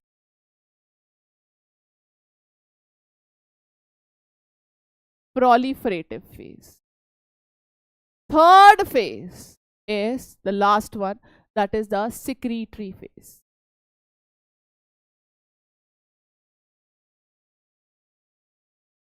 These are the phases which occur in the uterus. These are the phases which occur in the ovary. Clearly, I'm explaining you everything. Clear? Now, the first thing. See. At the day 1. At the day 1. Let's start with the day 1. Day 1. GnRH comes from the hypothalamus. GnRH goes to better. Okay. Now GnRH come and DNRH goes to the anterior pituitary. Anterior pituitary release the hormone, the follicular stimulating hormone. The first step let's do with respect to this. Okay. Now, FSH level increases. FSH level increases. As there is increase in the FSH level, follicles develop. Follicular stimulating hormone lead to the formation of follicles. Primary, secondary, tertiary, Gulfin. Okay, Graafian follicle. Clear? Primary, secondary, tertiary and the Graafian follicles. FSH comes from anterior pituitary. Do not forget. Now this comes from anterior pituitary. Right? FSH increases. FSH increases because progesterone reduces and estrogen reduces. How? That I'll tell you later on. Okay? Now, as the follicles develop, developing follicles releases estrogen. So, they will release estrogen. Okay? They will release estrogen.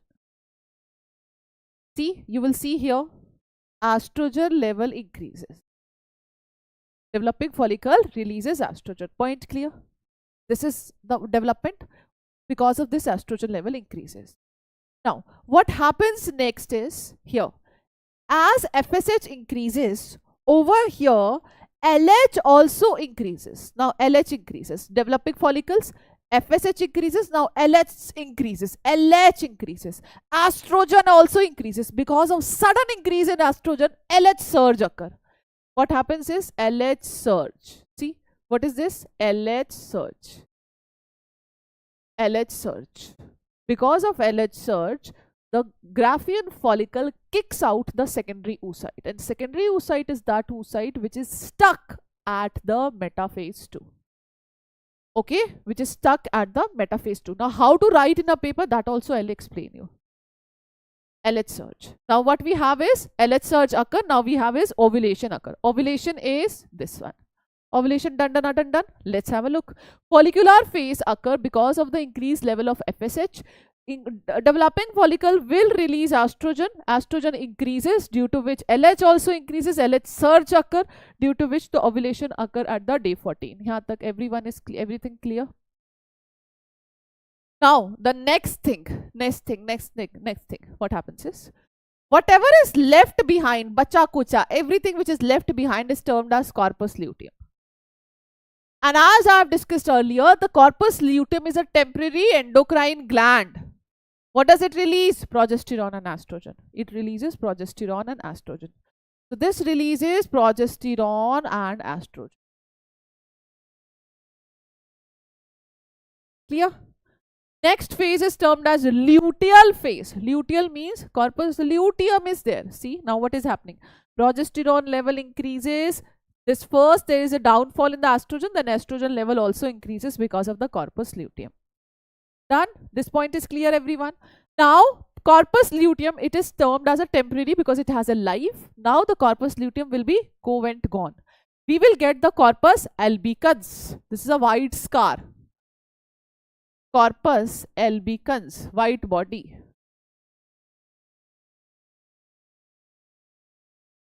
Albicans. This point is clear, right? This point is clear. Now let's move on to the uterus. Let's look at the steps that happens in the uterus. So in the uterus, different stages are there. Okay. So first is the menstrual flow phase. Initially, for some period of time, 3 to 5 days, menstrual flow occurs. Menstrual flow means release of blood from a female tract. It comes out. Tissues also comes out. Why does it occur? It occurs because of the downfall of progesterone and downfall of estrogen. The menses or the menstrual flow occur. Clear? Now, as the follicles develop, they releases estrogen. As estrogen comes, estrogen helps in the formation of the endometrium. This is endometrium. So endometrium formation occur. They will form the endometrium. Yes. This is termed as proliferative phase. Done. Now endometrium develops. Corpus luteum start releasing the progesterone. Now this will be responsible for the glandular nature of the endometrium. So glandular nature of endometrium is because of the corpus luteum. That is the progesterone. Okay. Tell me, buddies, clear? Right? So two different processes occur simultaneously. Hormones, they are same. Okay. So how you are going to write down in a paper? You are going to write down first, you will explain what is a menstrual cycle. Menstrual cycle is a cyclic changes that occurs in ovaries and uterus. In the ovaries, there is development of follicle and the ovulation. And in the uterus, there is a formation and breakdown of endometrium. Everything is under the influence of hormones. I am explaining you everything. Okay. Now, what are the different steps? First step is a menstrual flow phase. Where are you going to explain? In this way. Menstrual flow phase. Second is proliferative phase. Third one is a secretory. Secretory means secretive nature. So that means the glandular nature of endometrium. Here it is follicular, ovulation and the luteal. This is how if you learn everything, you will not forget. Ab batao, now tell me whether this topic is easy, easiest or difficult. I don't know by which way you have studied, but this is super easy. I'm telling you, this is super duper easy topic. Luteal is secretory phase. Yes, the last phase, luteal is secretory. Absolutely right. Both are, see, do not be confused somehow. Luteal phase is a corpus luteum formation that occur ovary mein. And here secretory, they are the parallel phases. I won't say they're not interchangeable words. They're not interchangeable words. Here these phases, secretory phase occur here. Right? They are the parallel phases. So do not be confused. Okay? Tell me. Any doubt? Anyone? Everyone? Come on. Okay. Luteal phase duration. Luteal phase 15 to 28 days. Okay? Chalo. Let's start. Okay. Now let's talk about the next topic, which is the mammary glands. Then yes, the next cycle begins. Yes, because corpus luteum has a life, the progesterone level reduces, estrogen level reduces. When these two go, now the endometrium will fall. Okay. Okay, dokie. Clear everyone? Chalo, come on. Any doubt? Otherwise, we have to start with the next topic, which is the menstrual cycle.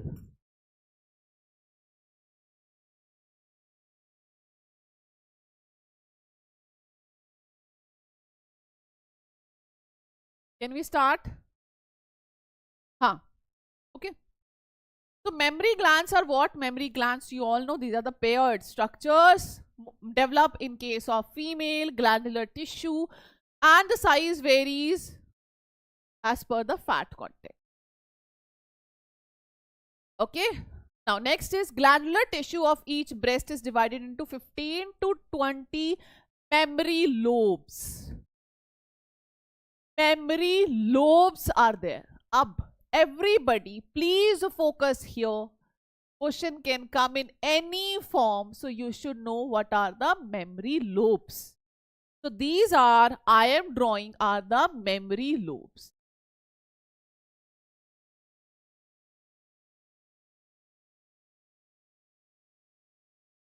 Mammary lobe. Clear? Is this point clear? Now they contain cluster of cells. Ab isme you will find the cluster of cells are present. Ab dekho. Look at this.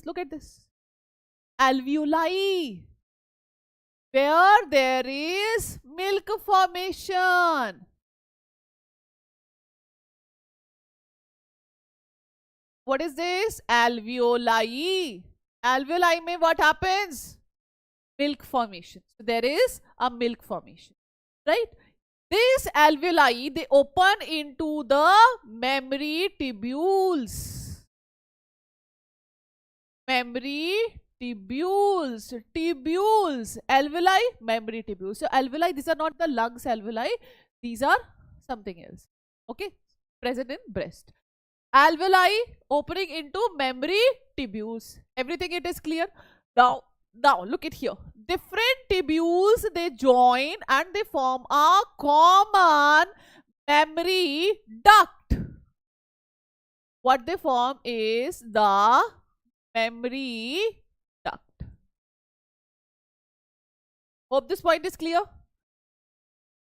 Right? Now this mammary duct, further, lot of mammary duct they open. Now let's come to this diagram. Okay. Guys, can you see here alveoli? Can you see here alveoli? Actually, different mammary lobes are there, and in mammary lobes, I'll make this diagram better. Okay. So lobes, mammary lobes. Mammary lobes mein alveoli are there. Alveoli, they open into duct. You will see here ducts are there. Can you see duct? Now these ducts, they are coming from each and every alveoli. Duct has a swollen area, which is termed as ampulla. Ampulla opens into a lactiferous duct. Ultimately, the milk comes out through the nipple.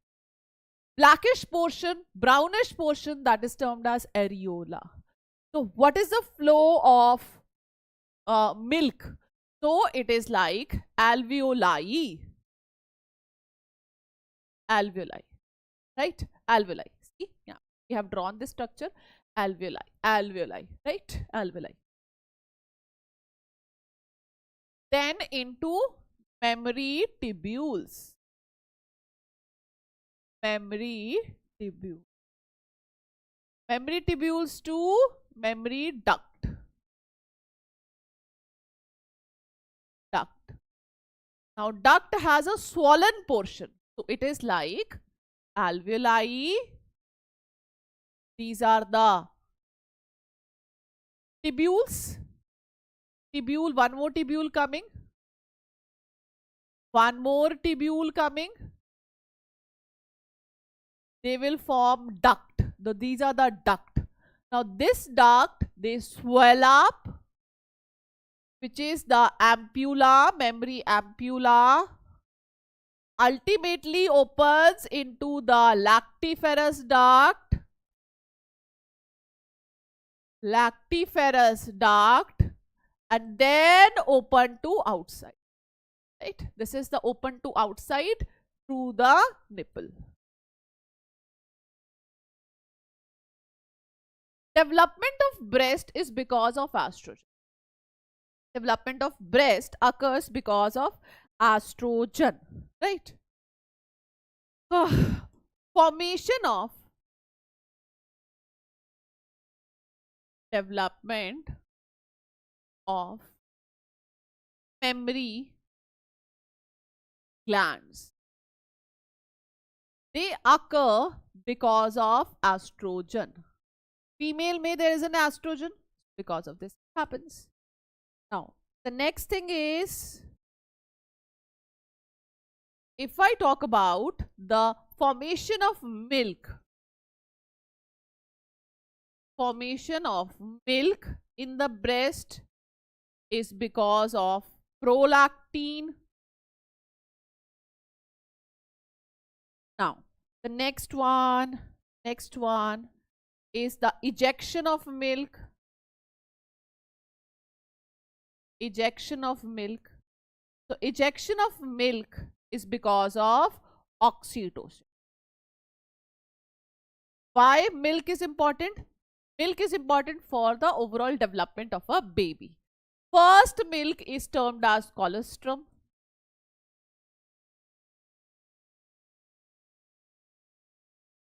Colostrum. Now, next is, which is rich in IgA antibody. IgA. It is colostrum. Right? Colostrum rich in IgA. Done? Here? Okay. Now, let's proceed. See how beautifully we are completing our notes also. You will get these notes and it will be a great help for you, buddies, in your revision, which you have to do now after some time. Okay? Yes. Okay. Now, let's start the process of fertilization.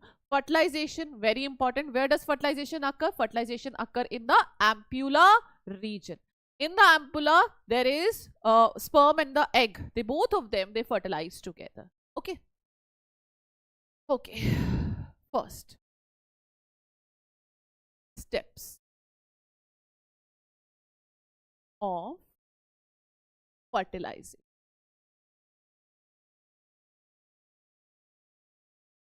Steps of fertilization. First step of fertilization is insemination.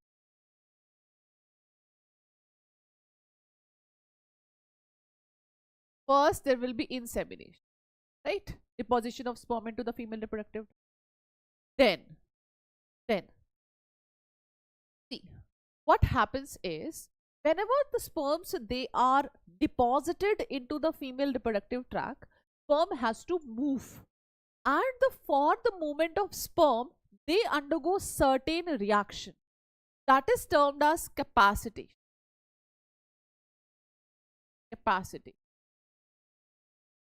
of sperms.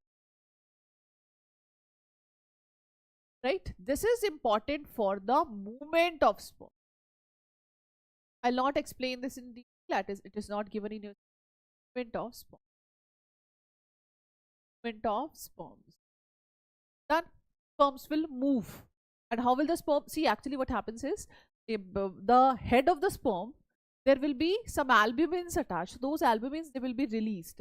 To which sperm they will be able to move towards the egg. Clear? So that is important for the movement of sperm. Now the next step is the acrosomal reaction. Sperm will reach to the egg. There will be acrosomal reaction. Acrosomal reaction means what happens is around the egg there will be some layers present. Now I'll explain. Okay. Some enzymes are released. Enzyme. These enzymes are hyaluronidase. There will be corona penetrating enzyme. Penetrating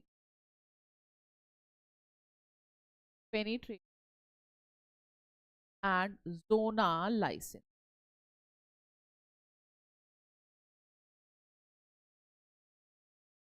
Zona lysin.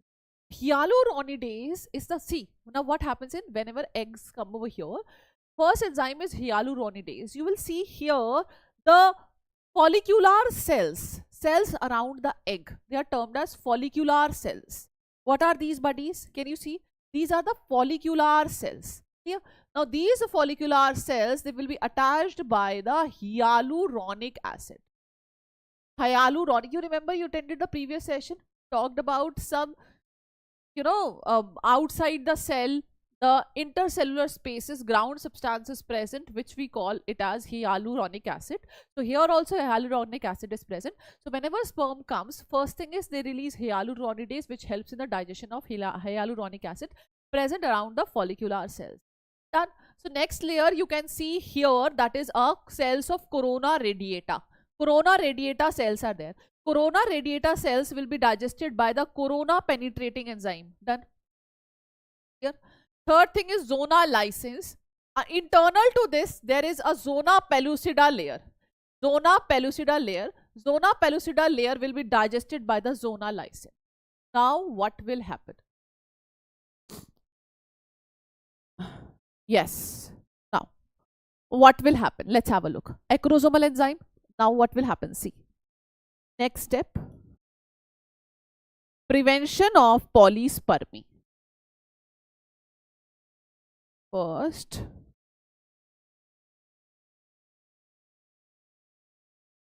entry of sperm nucleus and proximal centriole in egg. See, what happens is first insemination will occur, then there will be capacitation in the cervix region, then there will be acrosomal reaction, every layer will be digested, then there will be entry of the sperm nucleus and the proximal centriole. Proximal centriole will be important for the first division of the egg. Now, what will happen? Next is the prevention of polyspermy.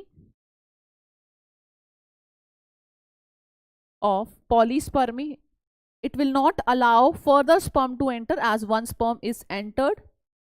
Now, this is termed as cortical reaction, not given in detail. Cortical reaction. Cortical reaction. Clear? Now, what will happen? Egg completes meiosis 2.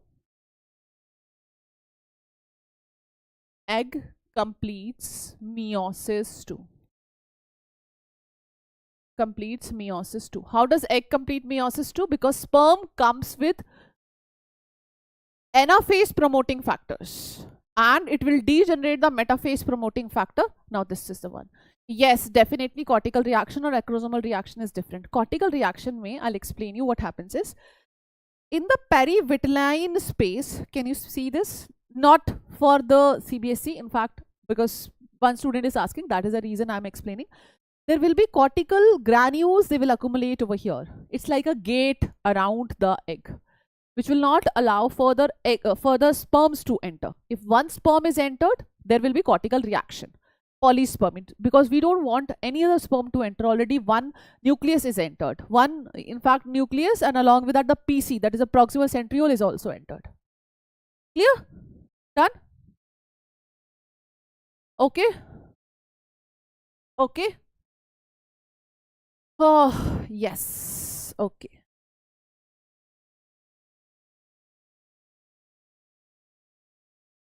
Chalo, let's proceed further. Now let's talk about this. Now what happens is this stage. Now there will be fertilization. After the fertilization, there will be formation of a zygote. Sorry, this is an egg. This is an egg. This one indicates the fertilization. This is a fertilization. Fertilization. This is the C. See here what happens is, after the zygote there is a one cell stage. See, if you'll see here, there is an egg release over here.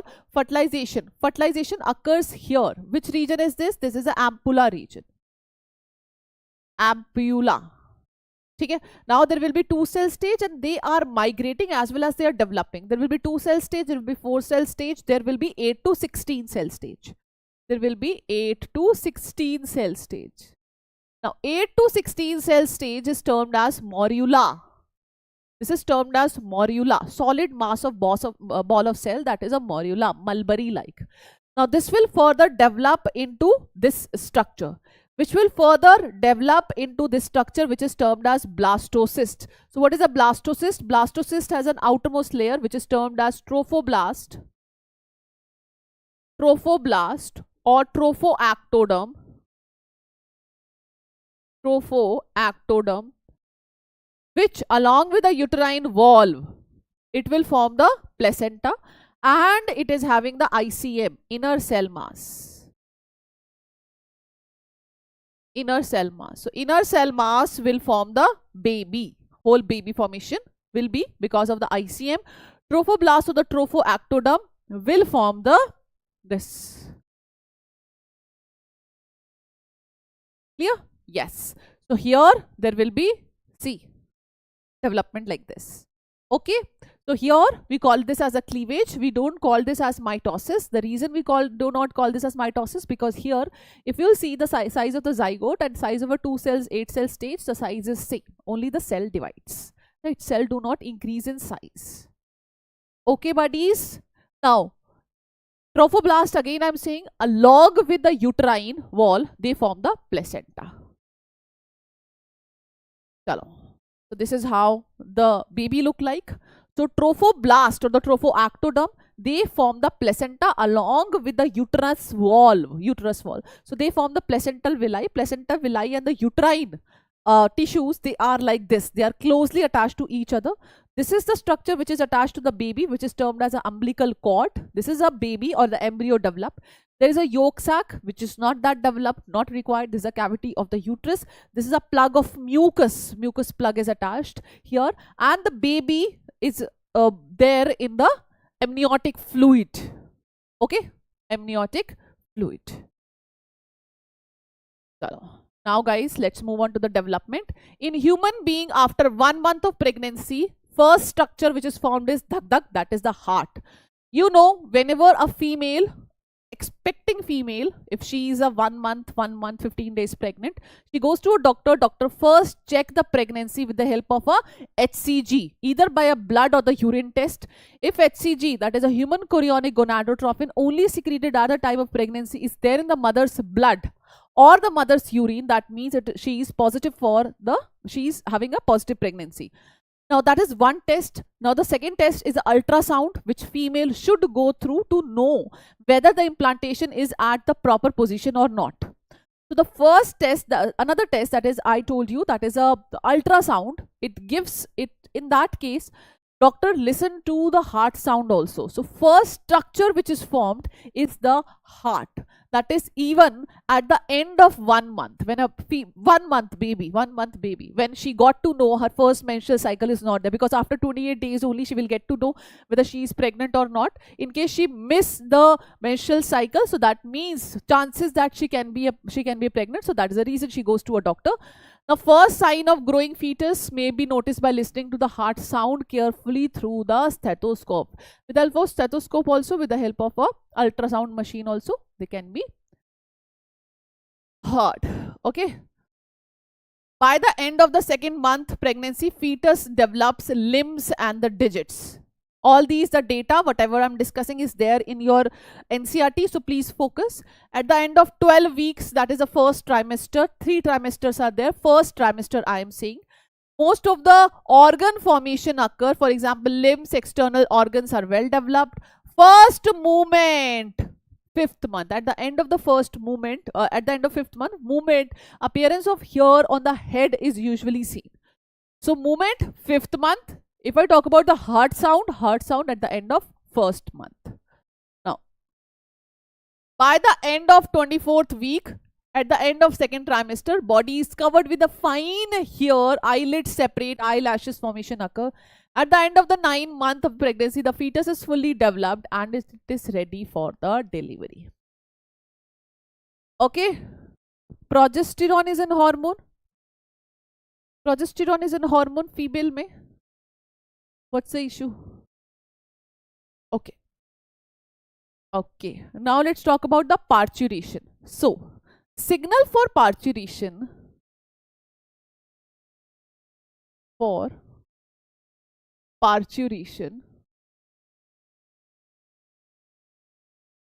comes from fully developed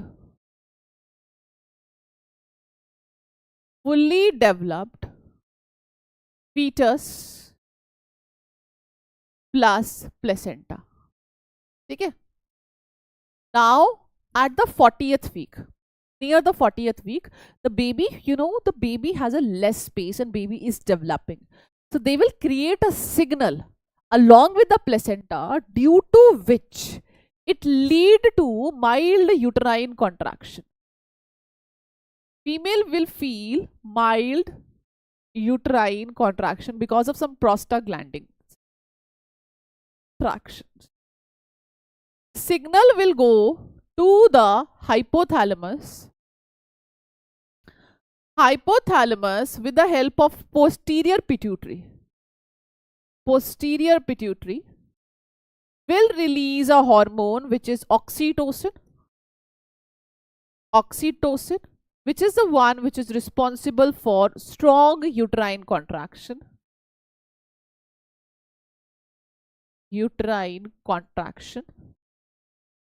Then more and more uterine contraction will occur. See, here what happens is positive reflex. If a baby is there and baby is trying to push, if baby is producing some mild contraction, oxytocin will come and oxytocin will cause stronger contraction of the uterus. Right? Initially, the uterus may, though these, the contraction duration will be more. With time, the contraction duration becomes less. Right? And because of the strong uterine contraction, baby birth occurs. That is the parturition.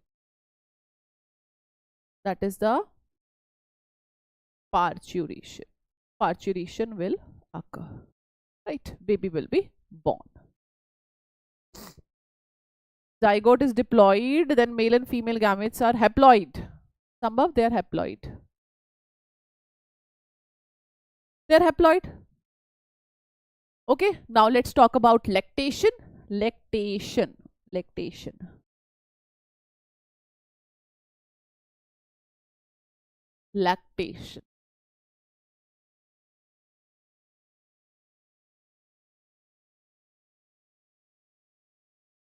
Lactation, as I've discussed, formation of milk, is because of the prolactin.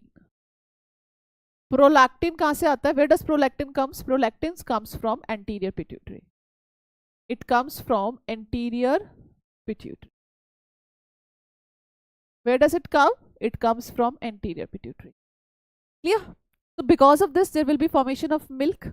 Now, as the baby suckles, so at the time of delivery, let's say, at the time of delivery, there will be oxytocin. Oxytocin come, and oxytocin, because of oxytocin, there will be ejection of milk. Ejection of milk. Now, more a baby suckles, more a baby suck, it goes to a signal, goes to a brain, there will be more formation of milk. Just after a baby is born, in many cases, female doesn't get the milk. In that case, she is always recommended by doctors that she should let the child suckle. More a baby sucks the milk, try to suck the milk, more the the hypothalamus, the anterior pituitary, they start releasing the prolactin. Right? Clear? Okay. Buddies, clear? Yes. Yes, anterior pituitary. This prolactin comes from anterior pituitary. Okay.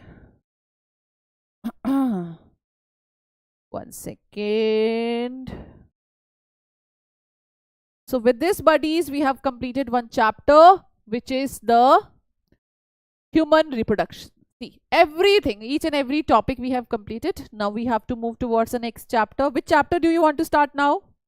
Reproductive health. Can we start the chapter reproductive health now? Which chapter you want to start? Come on. Stop spamming, guys. Come on.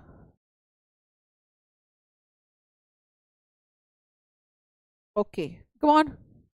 Stop spamming and tell me which chapter you want to start.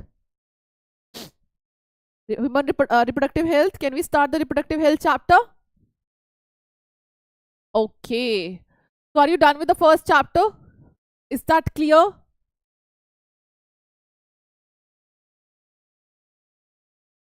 Yes, good, good. Kid 2. Oh, yeah. Biotechnology will do in the end. Chalo. So many students, they said ki, nahi, will not do questions here because it's not Sambhav here. Because it will be a theory paper. Everything I have discussed, the detail, theory and everything, but it will not be easy for me to discuss question also. Okay? Okay? Okay. So, let's start. Reproductive health. Reproductive health. Okay. So what do we mean by reproductive health? Reproductive health, the overall health means we should be fit. Not only, physically there is an absence of disease, but we should say ki we should be mentally fit, we should be socially fit. That is important. Similarly, WHO gave the definition that reproductive health means one should be fit. The reproductive organ should work properly. In fact, there should not be any kind of social, any kind of mental pressure should be there, right? So, you all know there was a time when maternal mortality rate was really very high. There was a time when infant mortality rate was very high. Can you tell me the reason? Can you tell me the reason why? Why? Because of the poor development, because earlier the female used to give birth at home only. Untrained professional like people were there who used to take care of mother. And when a child is born, that is a new life for a female also. In the term key, the female will definitely undergo lot of changes in her body. She'll be facing lot of blood loss from the body. Yes, there was a lack of awareness. Very nice, Jasmeet. So that was one of the reason. Now, reproductive health. Right? So with time, we developed so many things. Okay? I would like to discuss one thing. Chalo, let's start from the beginning. Leave it. Reproductive health.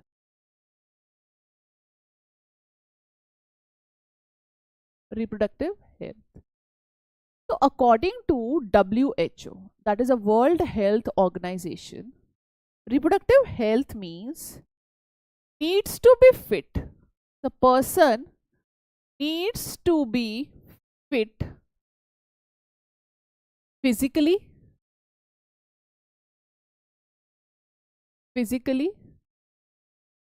socially.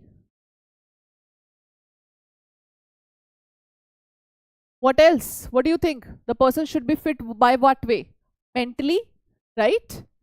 Mentally, right? This is what the definition of WHO was. Yeah. So in that respect, because of the poor, awareness, there was no awareness. Awareness was very less. So Government of India was first country who started reproductive and child health care program. When was it started? Come on, let me know in the comment section. Reproductive and child health care program.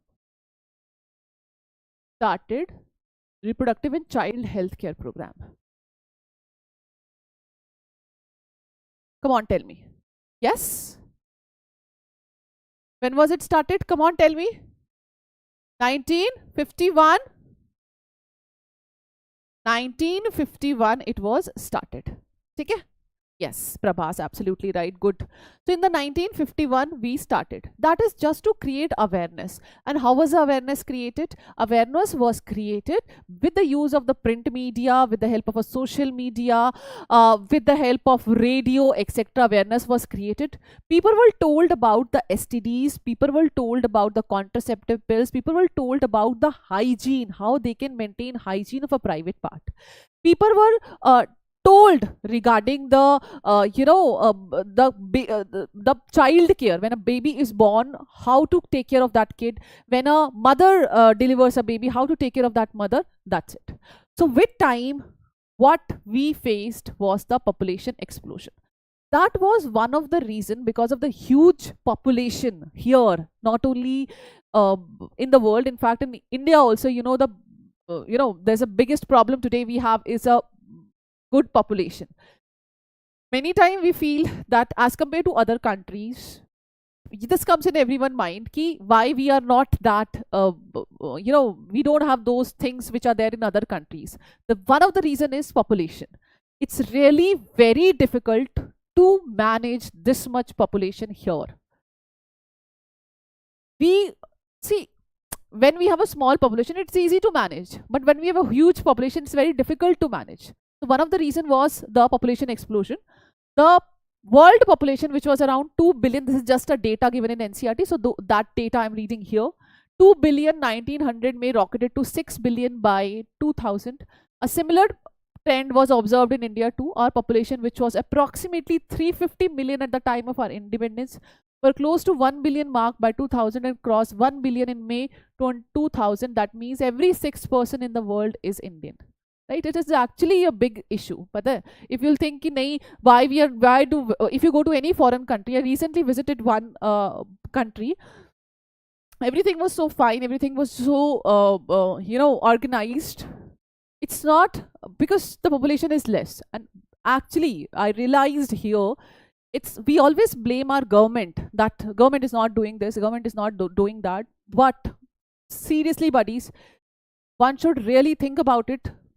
To manage this much population, it's very difficult thing.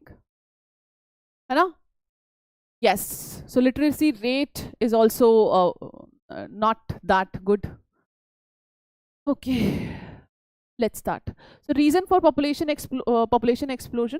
The rapid decline in the death rate with time, hospitals came and the services also came, and there was a decline in the the death rate, maternal mortality rate also reduced, and the infant mortality was also reduced.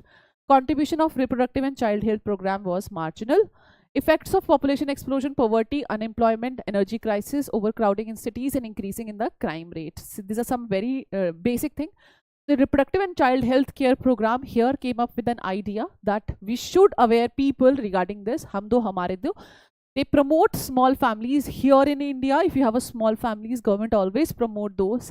In fact, there are many school here who give preference to those families, those kid here in.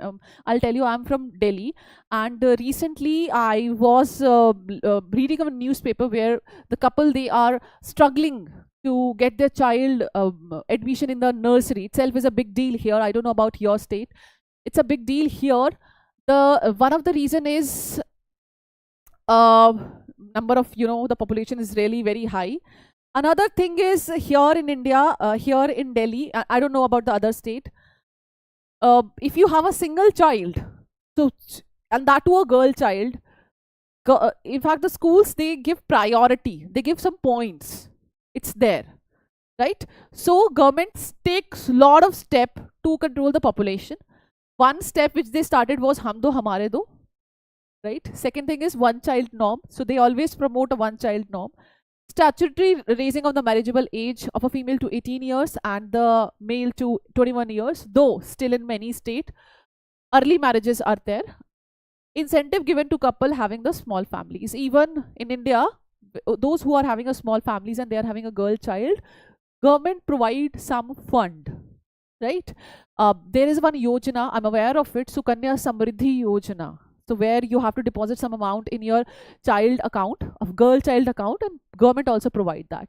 Similarly, there is another yojana by which government provide books, the all the expenses related to education to a girl child. So many things government has started. They are working definitely in this direction, because ultimately the first thing is we have to control the population. With this population, definitely we cannot grow. We cannot see development. Now, another awareness which was created in our country was related to the contraceptive. People were not aware of the contraceptive. So contraceptive particular part is there in your syllabus, and that too in detail, because you being biology students, so you should know about it. Okay. So these are the contraceptives. So what are these contraceptives? Contraceptives are the birth control methods. Birth control methods. Do you know which is the prevalent, which is the mostly people, which contraceptive method people use a lot here in India? Can you tell me what's that? That's a copper T. That's a copper T. Yes. That's the intrauterine devices, not the barrier method. No, not the, that is the intrauterine devices here in India. But if I talk, because here people, men's, they have this mentality that they do not want to use any barrier. Yes, but in outside, if I need to talk about the outside India, they use the barrier methods such as condoms, etc. So what are these contraceptive devices? Contraceptives are the birth control methods. There are various birth control methods available in the market that I'll be discussing in detail. Now, regulation of contraception by preventive methods or devices to limit the number of offspring is termed as a birth control. Now, what are the different characteristics of a ideal contraceptive? It should be user friendly, easily available, nor or least side effect, no way to interfere with the sexual drive. Okay, so now let's talk about the methods of contraception. So first, let's talk about the natural method. Natural method of contraception. So in natural method of contraception, we have is lactational amenorrhea. Lactational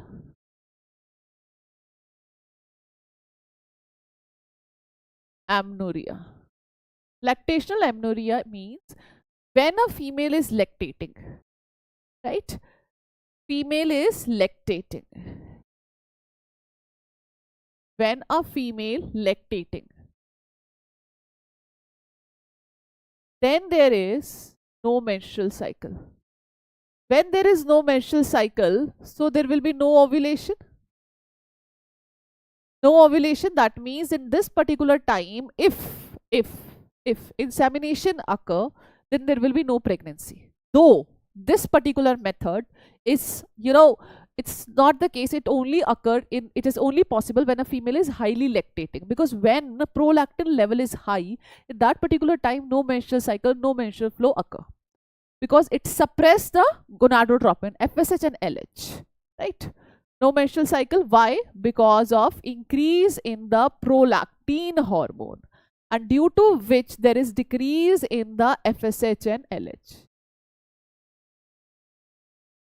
So in this particular time period, there is no menstrual cycle. This is lactational amenorrhea.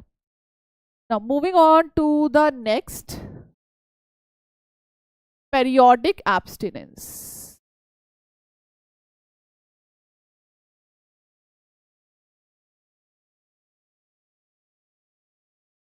Periodic abstinence. You all know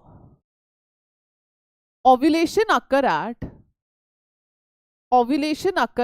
when does ovulation occur? Ovulation occur at day 14, right? Clear? Now egg has a life of around 24 hours, right? So it means no coitus. Coitus means intercourse from day 11 to 17. If egg is there in female body, so that means there will be pregnancy. If no insemination at that time, when there is egg in the body, so there will not be any pregnancy. Periodic abstinence. Periodic. It's also termed as calendar method. This is also termed as calendar method. By looking at the calendar, yes, earlier people used to track their menstrual cycle by this way. Now, the third one is coitus interruptus.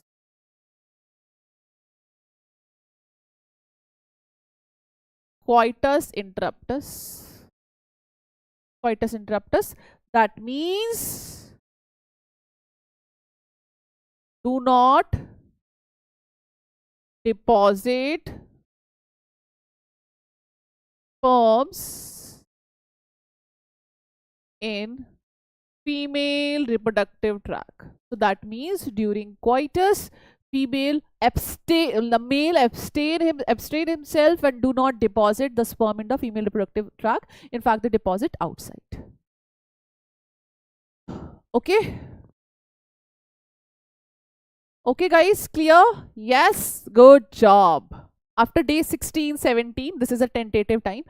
Now, out of this method, if I talk about the natural method, so natural method there is no side effect, because nothing we are using from outside, no side effect, but this is not very effective. Not very effective. So one people are doing is, they just study their own body. Isn't it? What are the people doing? They are just studying their own body, isn't it? Are they using anything from outside? No, right? So this is a natural method, or this is also termed as, that is the traditional method, right? Now moving on to the next is barrier method.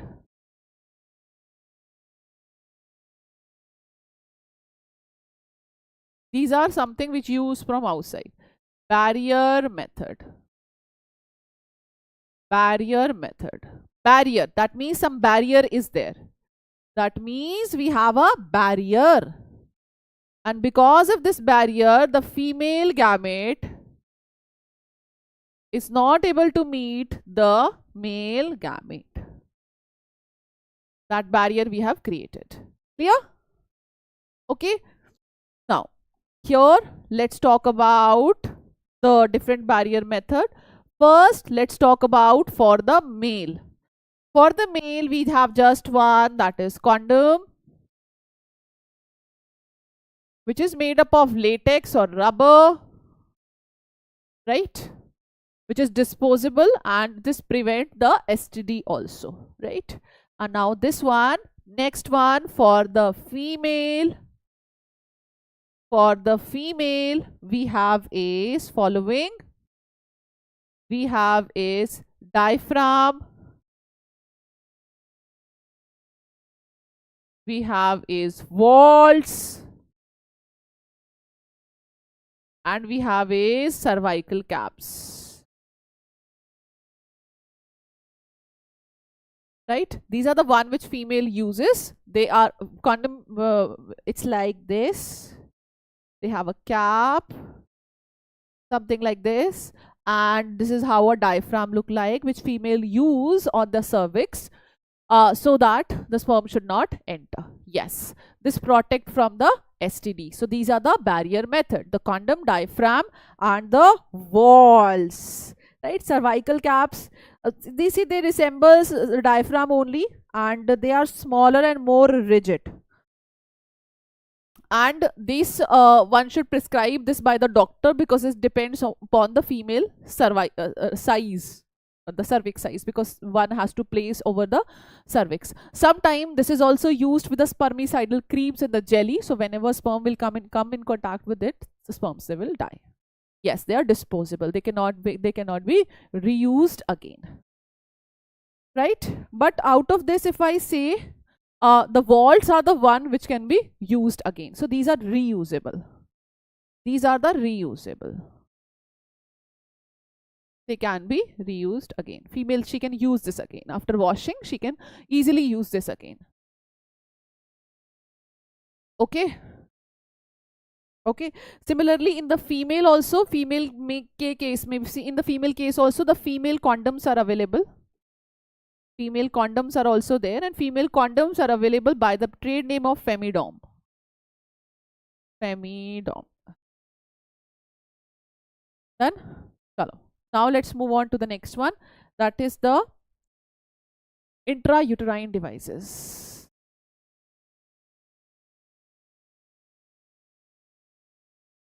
Intrauterine devices.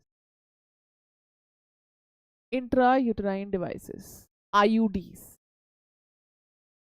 So name itself indicate these are the IUDs which one person has to use in their uterus. So what is that one person? Definitely that's a female. So that is used by female.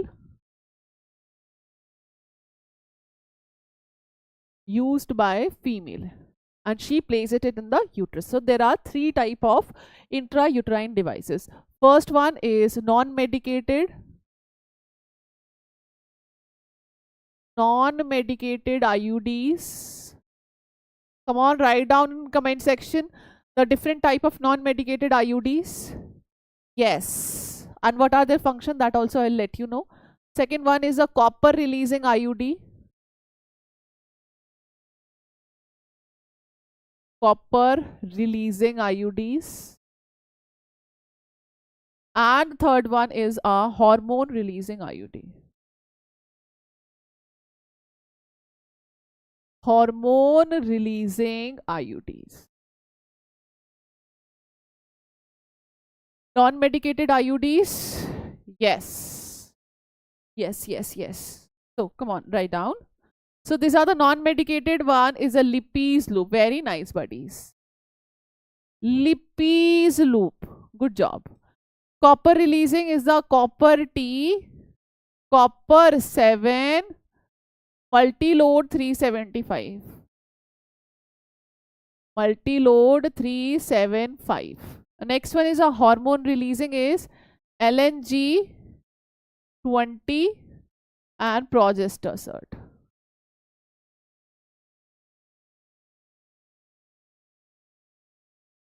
Okay. Come on. Is this point clear?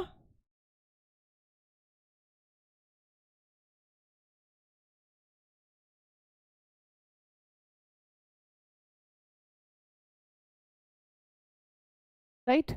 Now let's talk about their function. First is written here, Lippes loop. Sperm Phagocytosis. Whenever sperm will come in contact with it, sperm will die. Because of this, sperm phagocytosis, this will cause sperm phagocytosis. Phagocytosis and decrease fertilizing capacity of sperm. Decrease fertilizing capacity of sperm. Of sperms. Now the next one, progester surd, and this this will release definitely some hormone, and because they release a hormone, so they make cervix inhostile for sperm. For sperm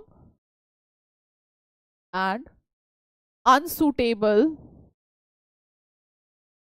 for implantation. For implantation. Unsuitable for implantation. Right? Yes. Okay. हो गया everyone, done. Come on. चलो. Now moving on to the next, let's talk about the oral contraceptive.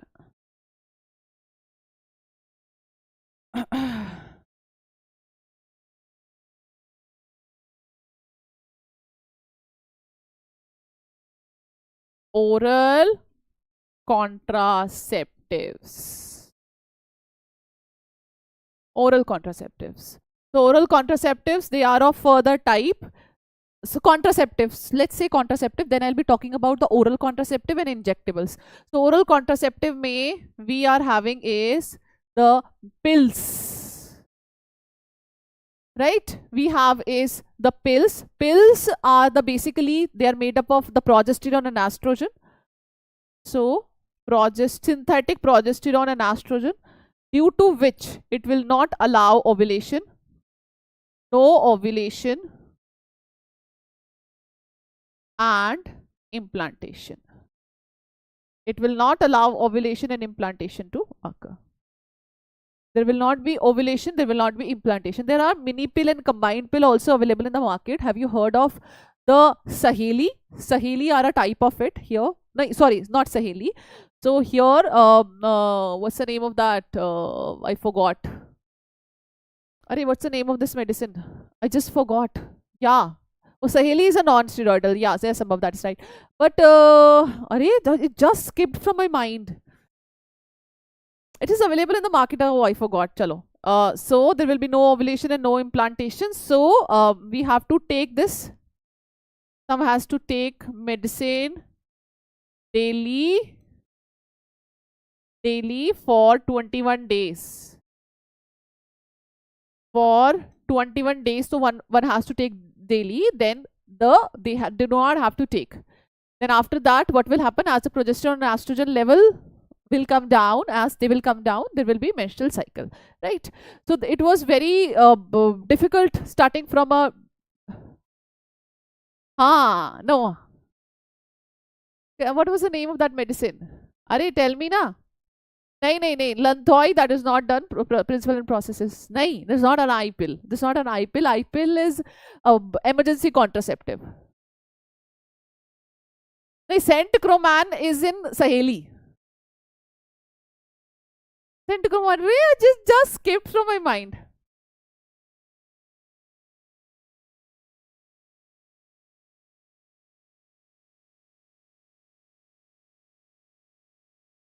Chalo, whatever it was. So 21 days, say we have to take this daily.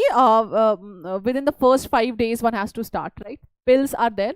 Similarly, one more medicine is available in the market by the name of Saheli. So we are so proud. Saheli is developed by CDRI, Central Drug Research Institute.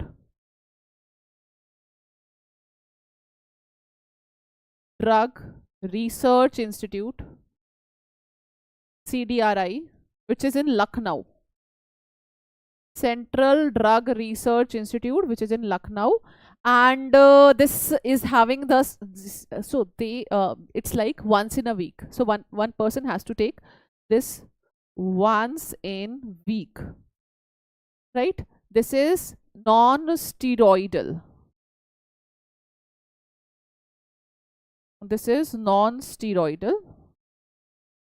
They have centchroman, as you have told me. So let's discuss. It has centchroman. Centchroman. And centchroman, it blocks the estrogen receptor. The estrogen receptor.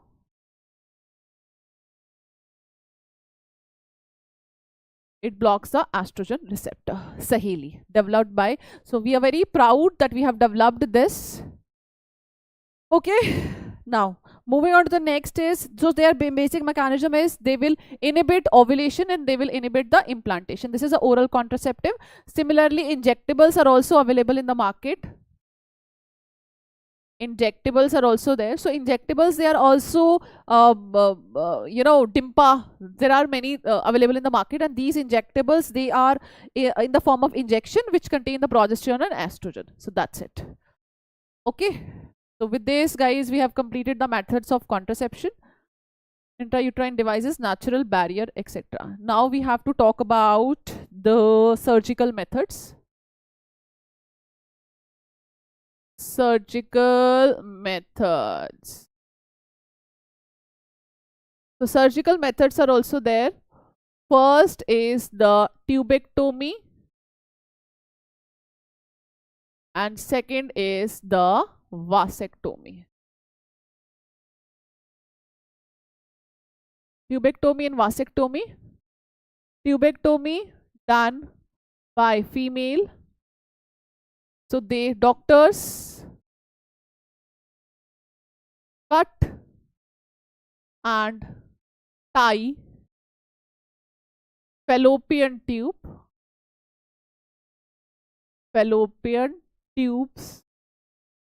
on both sides.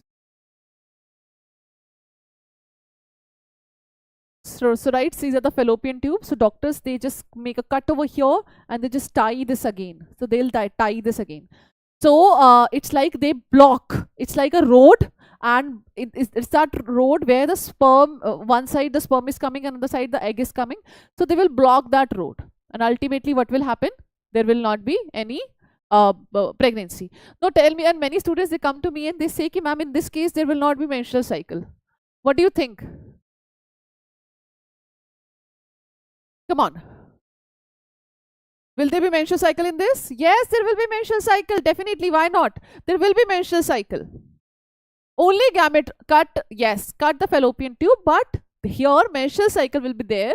Female will undergo the same menstrual cycle. Vasectomy we do in case of male, where cut and tie the vas deferens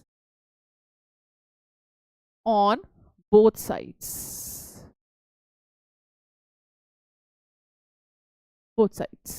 Right? These two methods, surgical methods, they are non-reversible.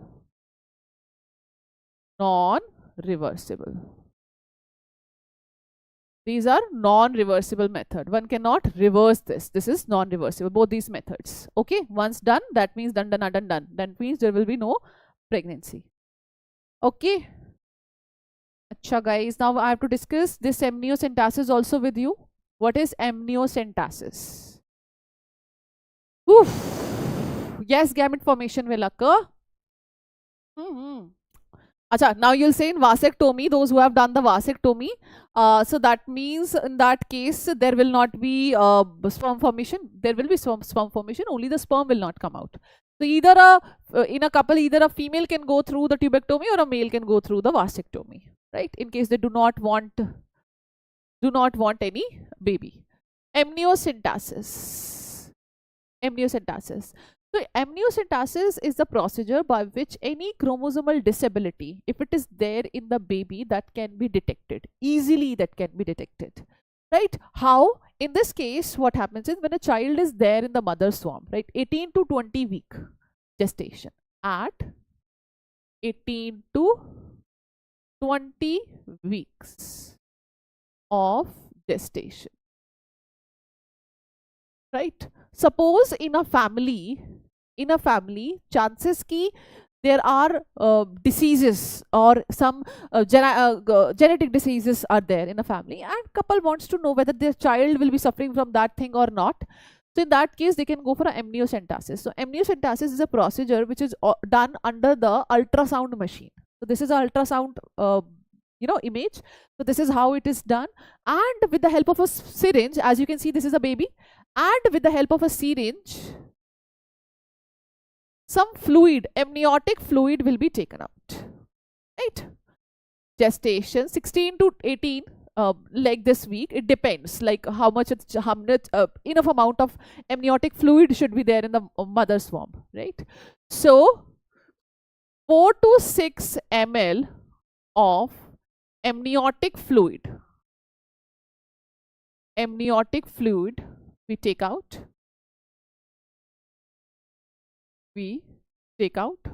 with the help of a ultrasound transducer and by using a syringe. Either the syringe can be trans-abdominal or can be trans-vaginal, right? Now the fluid will be taken out, and then what will happen? The embryo cells will be collected. Now what we'll do? We will check for the chromosomal abnormalities.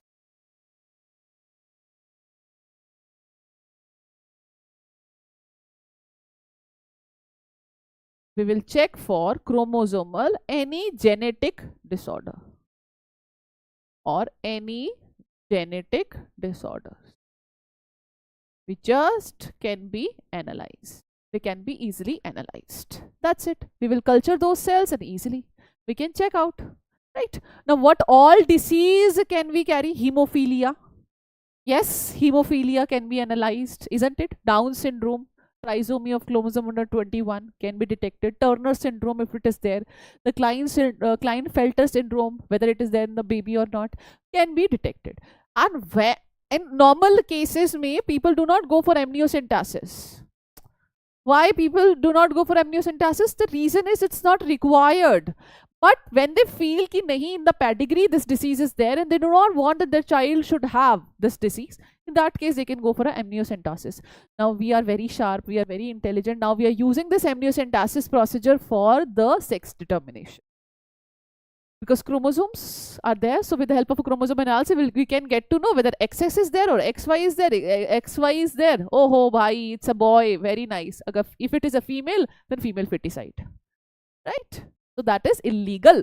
Now, amniocentesis for checking the sex is illegal in our country, but in other countries it is legal.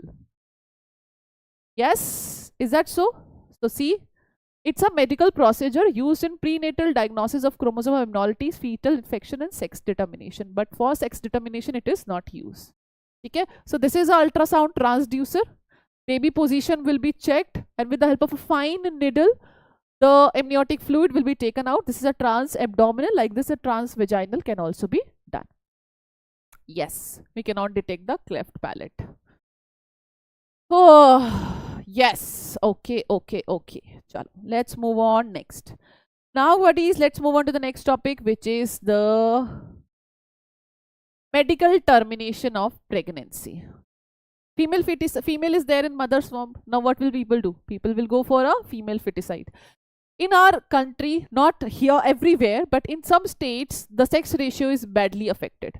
Number of female to that of male is really very less. Why? Because they feel, now why is that? You all know, people feel that female is a burden, female will this, will that, etc. and etc. Okay, so people can go for a MTP here in India is legalized. Medical termination of pregnancy or abortion in India is legalized. This is not legalized for this reason. We have more people. We have the population is really very high. It is for the other reason, right? So MTP was not MTP is not a method of contraception. Again, I'm saying, okay. Intentional or voluntary termination of pregnancy is called medical termination of pregnancy. Medical termination of pregnancy is also termed as abortion. These are the lines from your NCRT. Okay. MTPs are used to get rid of unwanted pregnancies. For example, in case of rape, right? In case people want to do not want a baby, so in that case they can go for an MTP. Pregnancy which could be harmful, fatal to mother and the fetus or both. Now, suppose ectopic pregnancy is there. Can anyone tell me what is ectopic pregnancy? That will be in the next session. The botany ka session, that will be tomorrow. So wahan pe we will teach this chapter. Chalo, come on, tell me. What is ectopic pregnancy? Come on. What is ectopic pregnancy? Come on, tell me. Come on, come on.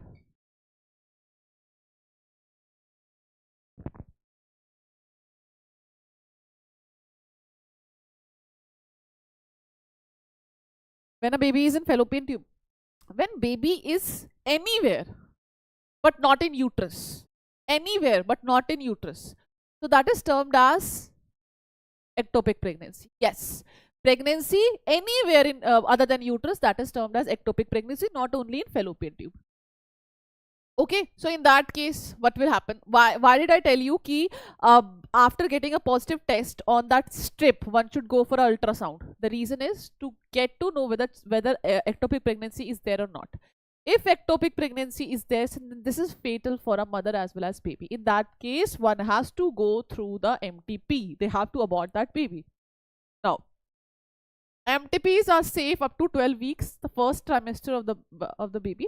We have legalized MTP in 1971. Reproductive and Child Healthcare Program was started in 1951.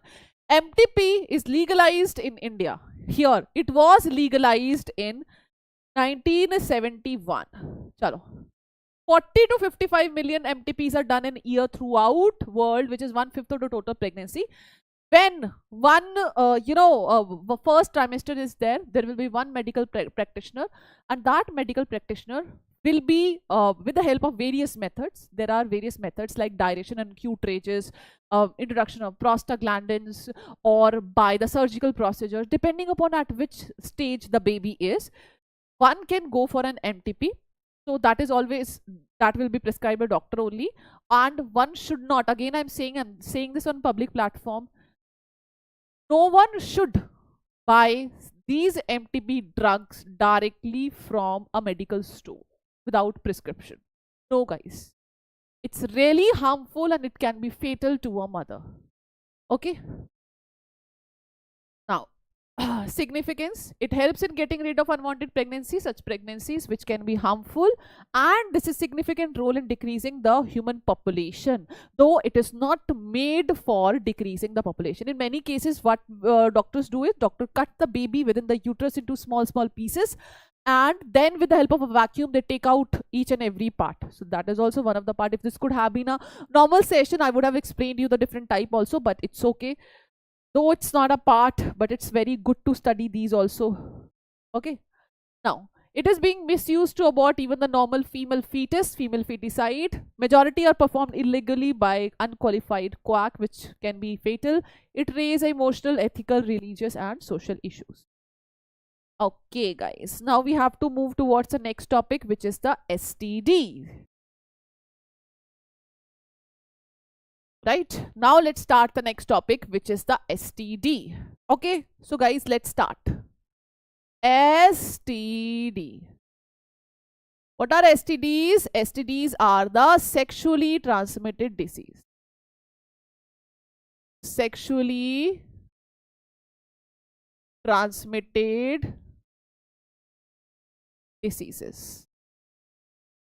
Sexually transmitted diseases are also termed as venereal diseases.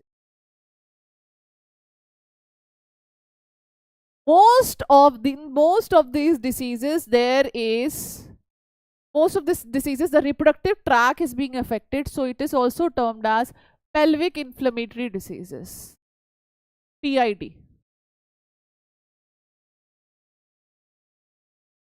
Inflammatory diseases.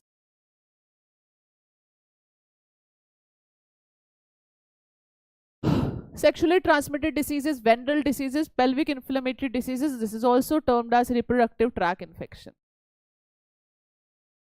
Reproductive tract infection.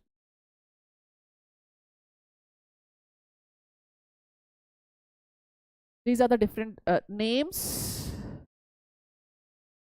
Sexually transmitted diseases, venereal diseases, pelvic inflammatory diseases, reproductive tract infections, RTIs. Clear? So how does it spread?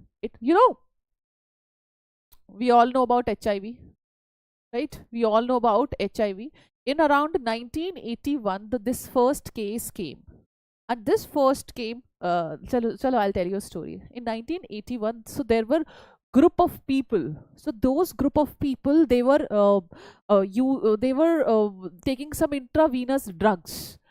So it was like some party was going on, and one of them, he was taking that drug, and with that same syringe, other also they started sharing it.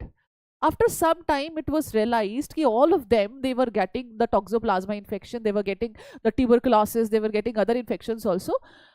So many people, they came to this idea that because they were into drugs, they used to take drugs, that is the reason their immune system is low. With time, doctors, they did deep study in this, and they realized it is because of the HIV. HIV is that virus which spread through the sexual, it's an STD which spread through the sexual contact, and it doesn't mean that it only spread through the sexual contact, it spread through the other ways also. And because they were taking the same needles, so with that, it spread to one person to another. It was really very, the HIV today, we do not have any cure for HIV. Isn't it? We can only increase the life of a person, but today cure is not possible. But these STDs not only spread through a sexual contact, they spread through other contact also, sharing the needles or the surgical instrument contaminated with the infective blood. Suppose you go to a dentist, and वैसे तो everyone, all doctors, they follow this. Suppose the instruments, they are not clear, are not properly washed. In that case, the chances that yes, it can spread. So all the surgical instruments should be properly sterilized. Transfusion of contaminated blood. Suppose one person is suffering from any sexually STD, it can spread from one person to another. Okay. Now next is STDs can also be transmitted from an infected mother to fetus. If a mother is suffering, baby can also suffer, fetus. Disease which are transmitted through the sexual intercourse with the infected person are called sexually transmitted diseases, venereal diseases, or reproductive tract infection, but all are not reproductive tract infection. For example, in case of AIDS, HIV may reproductive tract infection doesn't occur. Examples are gonorrhea, syphilis, genital herpes, genital warts, hepatitis, AIDS, chlamydia are sexually transmitted diseases. Do you want to know the causative agent name? It's not there in syllabus, but still I'm telling you. Yes, placentas AIDS spread. Now, gonorrhea is Neisseria gonorrhoeae, bacterial disease. Syphilis, the Treponema pallidum. Genital herpes, herpes simplex virus. Human papilloma virus, hepatitis virus. HIV, chlamydia trachomatis. These are the diseases. Out of this, which one is non-curable? Which one is non-curable? Come on, tell me. Genital herpes non-curable, hepatitis non-curable, and AIDS is non-curable. Rest all are curable. So what are the different symptoms? Basically, the discharge from the the reproductive tract. Discharge can be a liquid discharge, or discharge can be cheesy discharge, foul smell coming out, some warts are there, some blood is coming out, unusual blood is coming out. No, syphilis is curable, but when it migrates, tertiary stage, but when it migrates to the brain neurosyphilis, it is non-curable. So at initial stages, all diseases except the three which I have told you, they are curable. Okay? Okay, buddies? Okay, buddies? Now, how can this is treated. Avoid sex with the unknown person. And any point of time, again I'm saying, on a public platform, it's also, this chapter is there, syllabus, to create awareness. One of the reason is, guys, at any point of time you feel that you are facing some problem in the reproductive tract, anything, if it is related, it's outside, some discharge is there, please feel free to contact to your doctors. You should go to them, you should discuss with them, you should discuss with your friends. You can take your friends also to the doctor. You can discuss with your parents also, so they can be your good guide. So do not hide this. In fact, share this, because ultimately after some time disease ka cure becomes difficult. Yes, clear? Okay, so avoid sex with the unknown person or the multiple person. Condoms are the only barrier method by which, only method of contraception will prevent the STDs.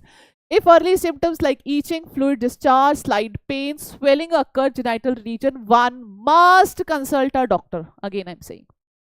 Yes, okay. Yes, my future biologist. If left untreated, can lead to pelvic inflammatory diseases, abortion, stillbirth, ectopic pregnancies, infertility, even cancer of a reproductive tract. Okay. Yes, buddies, clear? Okay. Now, let's move on to the next topic, assisted reproductive technology. So with that, we will be able to complete this chapter also. Yes, 3 hours, 2 chapters done. Ectopic pregnancy, Prabhas. One second. Ectopic pregnancy means, ectopic pregnancy is that pregnancy where there is implantation other than uterus. Okay, now I am talking about this. Okay, so just give me a water ka break lete. Let's take a break for 2 minutes. Everyone, drink some water, everybody. You know na, water is important. Chalo, drink some water.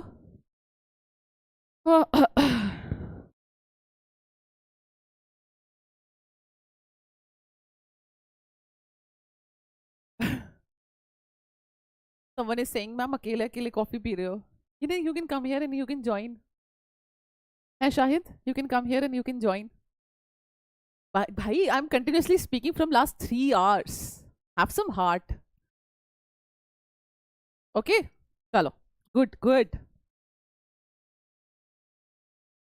Get more than 70 marks in the class 12th, and let's have a coffee together, isn't it?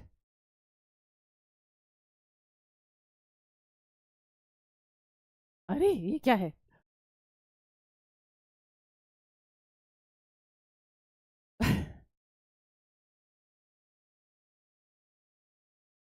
Chalo, let's start.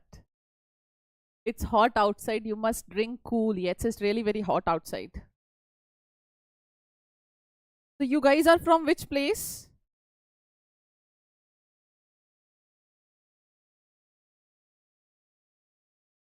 I mean to say, which state, which city?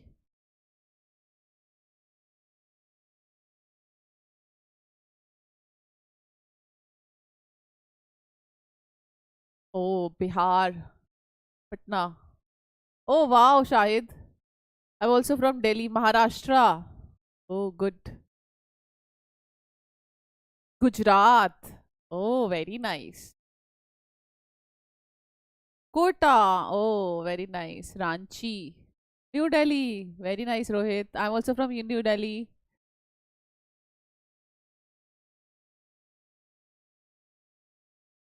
Hey, Bhagwan. Eh. Aurangabad. Punjab. Very nice. Punjab. Rohit, in some time, Rohit will give his address also. Chalo. Rohit, do not share your address here.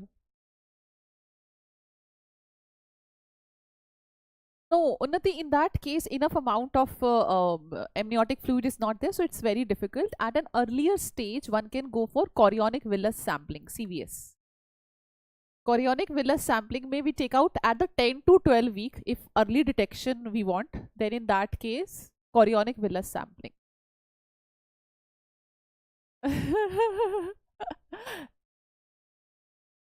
Chalo, great. Chalo, let's start. Let's start this topic. Let's start. Let's start this topic. Assisted reproductive technology. Assisted reproductive technology is the Vardhan. It's like a thing which is important for those who suffer from infertility.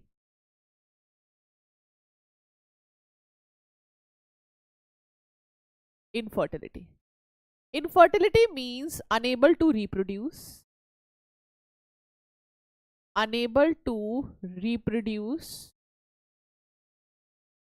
even after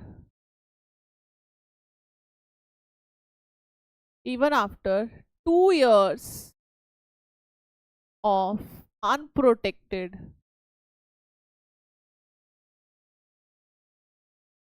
coitus. Right? That is infertility. Now, this infertility, acha, tell me, they are different. They are different. Acha, tell me, infertility. Tell me one thing. What is the couple में in majority couple here? What's the major infertility occur in male or female? What do you think? Major reason for infertility is male. Normally 60% in male it is an infertility, 40% female में infertility है. Yes, sterility is the one which cannot be cured. Infertility can be cured. There are various things like in the case of female. Chalo, I'll discuss here. It's not there in syllabus, but still discuss. Because female may what can happen is female may there can be the some fibroids are there in the uterus. There are chances ki there's a tuberculosis of fallopian tube. Fallopian tubes are blocked. So many reasons are there. Menstrual cycle is not occurring properly. There are reasons. In male, there can be azoospermia, zero sperm, sperm motility is not there, the sperm shape is not proper, or there is no sperm in the semen. So many reasons are there. Right? In that case, one can go for assisted reproductive technologies, the ART techniques. Right? So, let's discuss ART. Assisted reproductive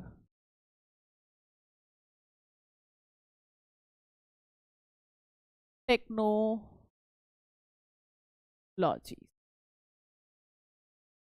Assisted reproductive technologies are those technologies which are actually Vardhan for those couple who are suffering from infertility, specifically uh, either in male or in female, right?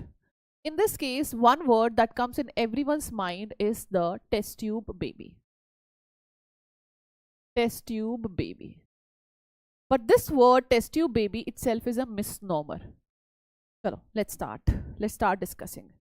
So here in assisted reproductive technology, from a female body, we take out egg.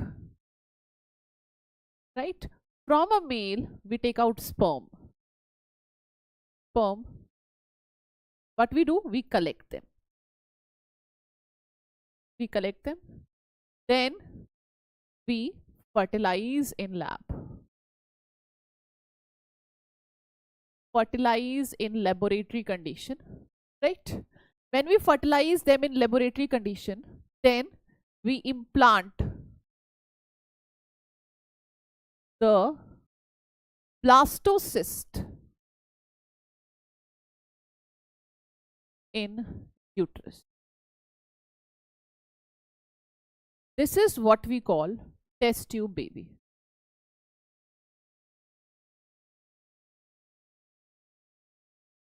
अब देखो, female से we collected egg, male से we collected sperm, we fertilized them in lab and then we transplanted back into the female body. This we call it as test tube baby. Right? This we call it as test tube baby. Now tell me, anywhere did I use the word test tube? No, right? But that is the reason this word is a misnomer. Test tube word is used because they are the babies who are produced in the lab. So they are like a normal babies only. They are not something different. They are not like aliens. They are normal babies only. So this is the overall procedure. Chalo, I'll explain thoda sa this procedure in detail because nowadays every third to fourth person couple, they are suffering from STDs because of the late marriages, because of the poor hygiene practices, and the most important reason is the adulteration, the food which we take. So from the female egg is collected. How can we collect the egg? So it is like, normally a female produces one egg in a month by continuous injection of FSH, follicular stimulating hormone. Not only one follicle, in fact 28, 29 follicles develop in female. 28, 29 follicle. And every day whenever she takes injection, female ko, the doctors, they actually look, they keep a close eye on her ovaries, like how many eggs they are developing, right? Ultimately at the retrieval day, they retrieve egg from a female, right? Many times they are able to get 7, 8, 9, 10 eggs. Many times they can get a 1 or 2 egg. Okay? From the male, the sperms, they are collected, right? There are various ways. If female is, if male is fine, male is not suffering from anything, in that case, there are normal ways of collecting sperms, which you all know. But when sperms are not there in the semen, but sperms are there in the testis, by TISA, there are various methods. By a vacuum aspiration or other methods, surgical methods, the sperms, they are being taken out from the testis. Sperms will be collected. Now what will happen? Egg and sperm, they will be allowed to meet. They will be allowed to fertilize. So for the fertilization, we use one procedure which is ICSI. That is intracytoplasmic sperm injection. Intracytoplasmic sperm injection. So it is like, we hold a egg and we give an injection of a sperm like this. Intracytoplasmic sperm injection. Then we prepare a blastocyst in the lab, and then we implant this into the mother baby. Chalo. Now let's talk about the different type of ARTs, right? Assisted reproductive technology. So assisted reproductive technologies, they are of various type. First is in vivo fertilization. In vivo fertilization. And second thing is in vitro fertilization.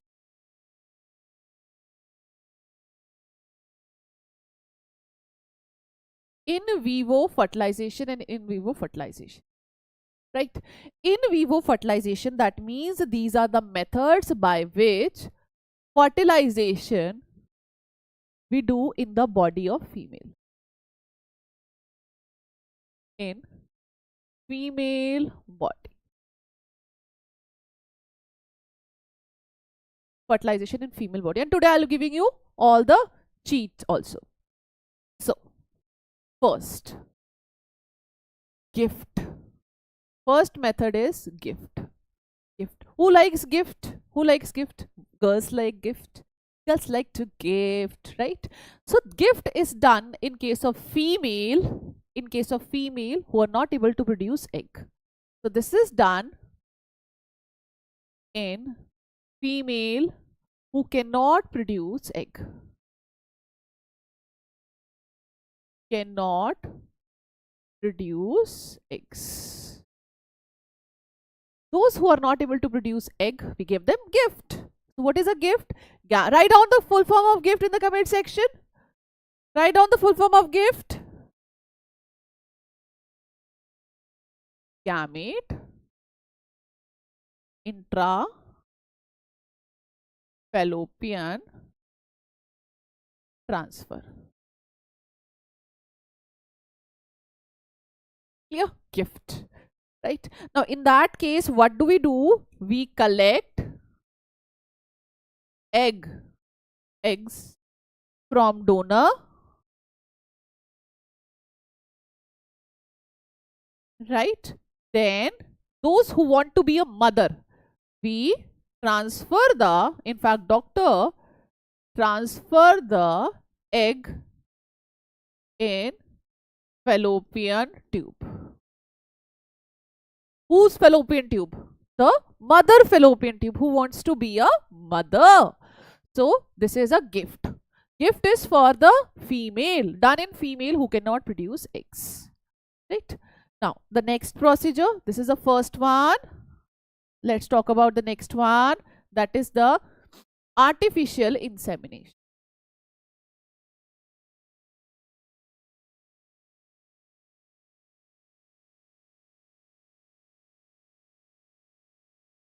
Or intrauterine IUI insemination.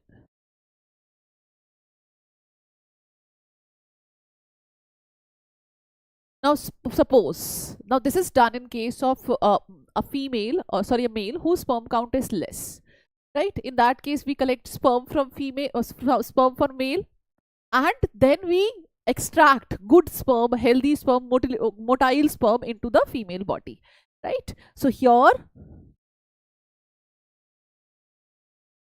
sperms collected from male, then artificially introduced in female at ovulation time. Ovulation time. Now, this is done also in that case when we need a sperm donor. When we need a sperm donor. Yeah, this is gift. So here in vivo fertilization is happening. Where is fertilization? See, egg is there in fallopian tube. Egg is there, so fertilization in the fallopian tube. Sperm we are introducing here, right? So this is also an artificial insemination. Now let's talk about the in vivo fertilization. In vitro fertilization. So in vitro fertilization, first we are having is ZIFT.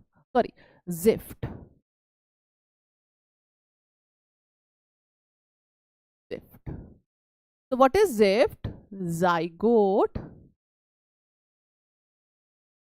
intrafallopian transfer. Zygote intrafallopian transfer. Zygote intrafallopian transfer. So here what do we do is, we take egg from female, right? From female we collect egg, right? Clear? We from the male we collect sperms, collected, then fertilize karke we will get a zygote, and zygote we will transfer to uterus. Sorry, fallopian tube. Fallopian tube. Right? Here we are transferring the zygote. Here what is there? Fertilization is occurring in the lab. In vitro. In vitro means fertilization in the lab. Okay? Clear? Arey, yaar. You guys talk a lot. I don't know. What do you eat? So, next one. Now, next is. What is the next one? Zygote is done. Embryo transfer. Embryo transfer. ET, right? Or intrauterine transfer. IUT. Should I write the full form? चलो लिख देते हैं. Intrauterine transfer. Intrauterine transfer. Okay. Now, intrauterine transfer में what do we do? See, we take again female, say, egg retrieval. Male, say, we will collect sperms. We will fertilize them in the lab. We will get a zygote. And zygote, say, we will make an embryo. More than 8 cell stage. 8 cell stage. We will transfer this into the uterus of female. May transfer kar denge. Yes, that is the reason. So here we will transfer this into the fallopian tube, zygote, or up to 8 cell stage. Up to 8 cell stage we will transfer into the fallopian tube. More than 8 cell stage we are going to transfer into the uterus. 8 cell in blastomere, same. अरे यार. Okay, see how good your revision is going on. Enjoying everyone? Yes. Yes, buddies.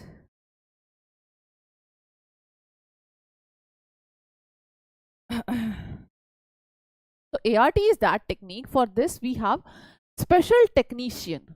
Embryologists are there who take care of embryo. And it's really very difficult job. They remain in laboratory until unless a baby is fully developed, and then they freeze it also. It is having a, uh, it's a great help to those who cannot have their own baby, and it's important for uh, uh, yeah, right, in fertility treatment. Okay, clear?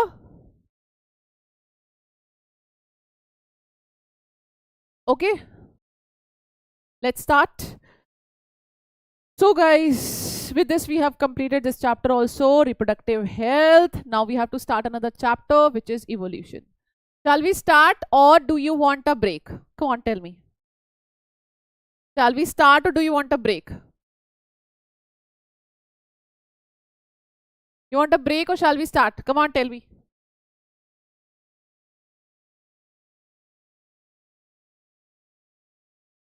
No break.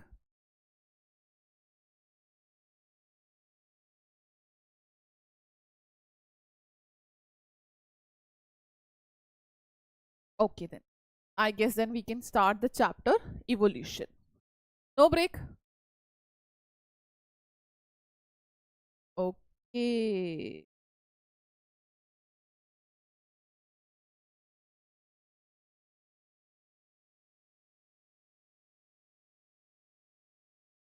Chalo, let's start. Hey, it's okay now. Let's start this chapter, and I'll give you break at 4. Okay? At 4 we will take a break. Okay? Chalo, let's start evolution. So what is evolution, and what are we going to study in this chapter? Now, evolution is all about evolving. The life forms which exist today, humans, dogs, elephant, some fishes, animals, whosoever are there on the earth's surface, they were not same if I talk about a millions of years back. And if I talk about how these organisms they came on the earth's surface, that itself is a big thing. And we don't have a time machine to go back to that particular time era to get to know what individual used to exist at that time. So we have some evidences, and with the help of evidences, we can get to know that these species used to exist at that time. But if you look at those organisms, and if you look at these organisms which exist today, there is huge difference. Yes, because with time they were exposed to different environmental conditions, they developed, and now we have different organisms all today. Everything comes under the science which is evolutionary biology. So let's start. So what is an evolution? Evolution or evolutionary biology, it's a branch of science. With time, you can, after 12th, you can pursue your career also in this. Now, branch of science for the study of origin of life, evolution of different life form of earth is called as bioevolution or evolutionary biology by Meyer. Yes. Now, let's start. First, we have to talk about the origin of life. Now, before starting how life evolved on the Earth's surface, let's first talk about how universe started forming. We all know about the theory, the most important theory, that is the Big Bang theory. So Big Bang name itself indicates that there was a huge explosion, and because of that huge explosion, today we have stars, we have galaxies, and in the Milky Way galaxies we have is a Earth. Now, it states that the universe originated around 20 billion years ago, and that too by a huge explosion. A huge bomb blast happened, and because of this huge bomb blast, today we have is the Earth. So, universe originated, very important data, around 20 billion years back by a huge explosion. Now, next is Earth. Milky Way galaxy may we have is the Earth.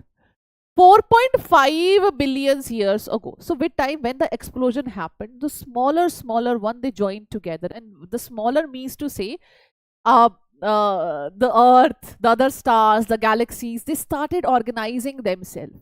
And if I talk about the earth started forming in the 4.5 billion years ago, right?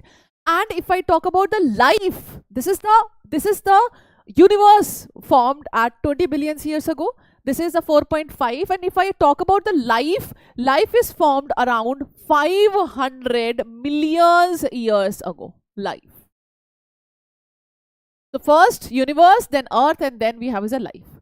Earlier atmosphere. Let's look at the earlier atmosphere. All these are the lines from the NCRT only. There was no atmosphere on the earlier earth. Water vapors was there. Temperature was really very high, and it is considered the temperature was all around 800 degrees Celsius. So whatever water was there, water was in the form of water vapor. Methane was there, carbon dioxide was there, NH3 was releasing from the molten mass cover the surface. At that time, lot of volcanic activities was there, and because of the volcanic activities, earth was covered with the molten mass, and that were releasing these gases of carbon dioxide, methane, ammonia, and water vapor was present. UV rays, as there was no ozone was not there. So as ozone was not there, UV rays from the sun broke up the water. UV rays, they were directly coming from the from the outside, from the sun, directly into the earth's surface, due to which whatever water vapor was present, they were broken up into the H2 and O2. H2 being lighter, H2 will go up.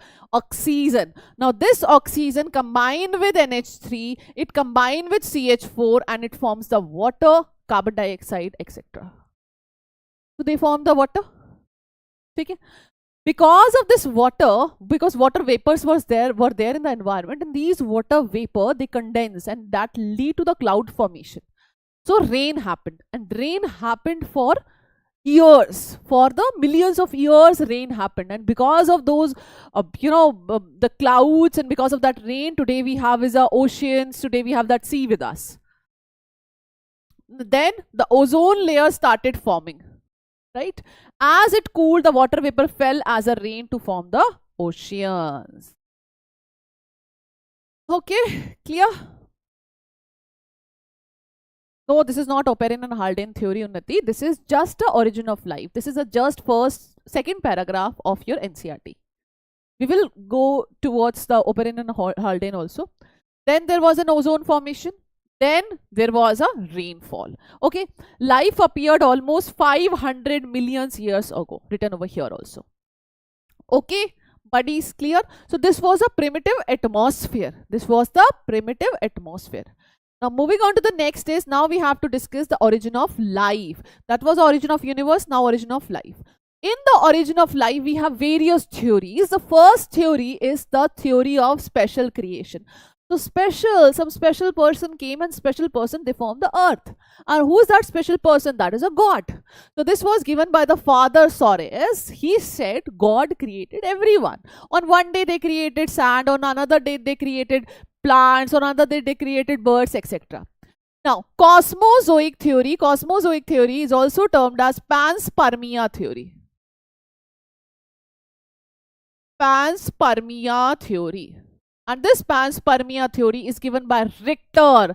They say that unit of life or spore, they were transferred, or they came from any other planet, including Earth.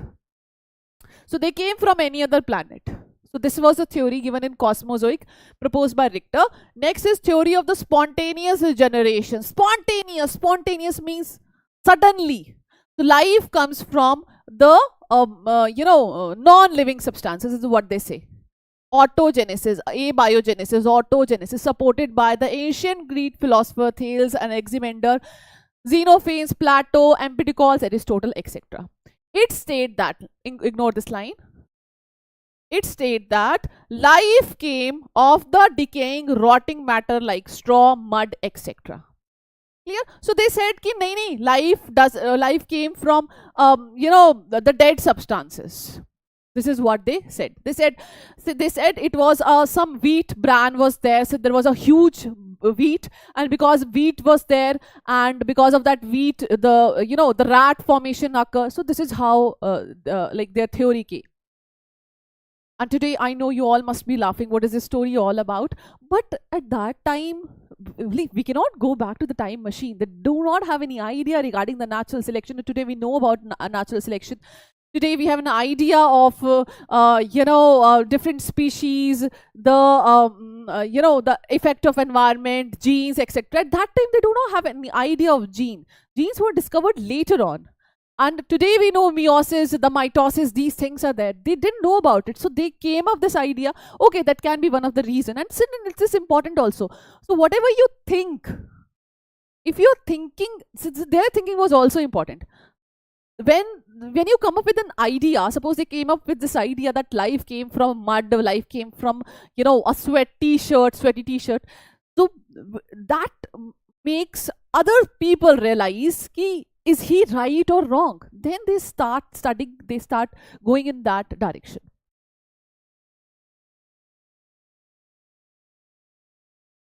Ma'am, ma'am, it would be been easier to study that. We will study that also. Nothing. Wait. Now, next is Louis Pasteur. Louis Pasteur demonstrated that life came only from pre-existing life and disproved this theory.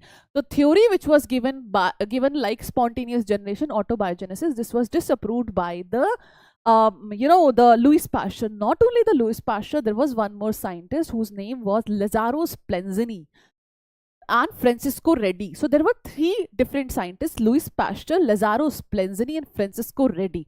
So they did different kind of experiment, and their ultimate motive was to realize that life came from pre-existing life. Life doesn't come from a non-living thing.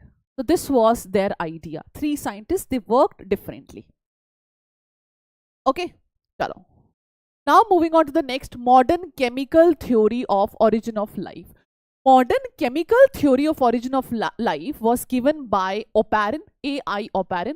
He was a Russian scientist, and Haldane. Haldane was an England-born Indian scientist.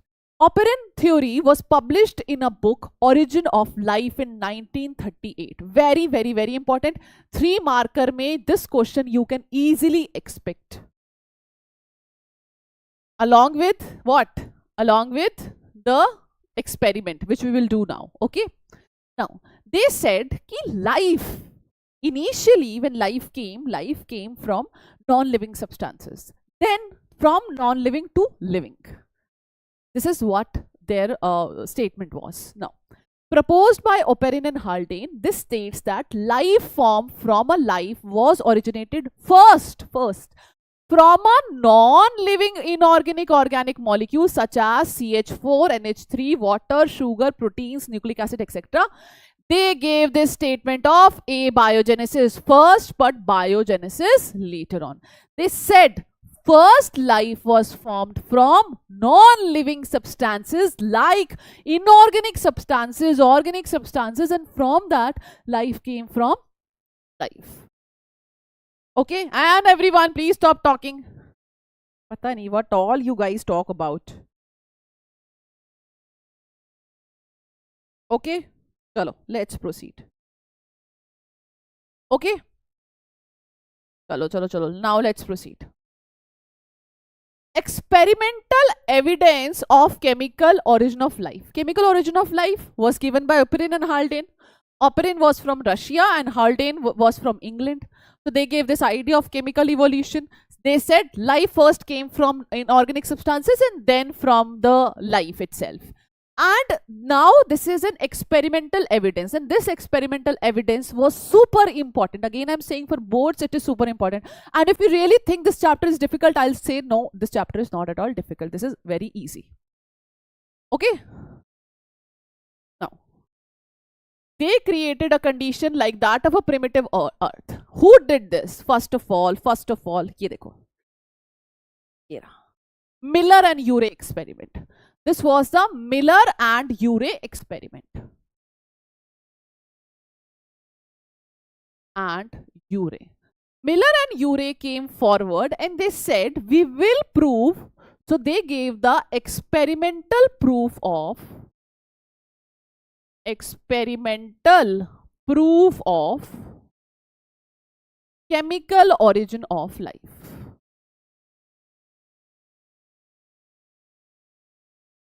Origin of life. Right? They did this experiment. Chalo, let's have a look. Now, what they did, they took two flasks and they joined it in this way. In the first flask was bigger and another flask was smaller. In the first flask, there was electrode which were producing electrical discharge, because at the primitive environment at that particular time, there were electrical discharges. And because of those electrical thundering activities, they also want ki yahan pe bhi same way we have to create a same environment. So they did electrode, they took electrode also, right? They wanted ki over here the temperature should be really very high. And how did they create that temperature? Because they took another flask and in another flask they were boiling the water.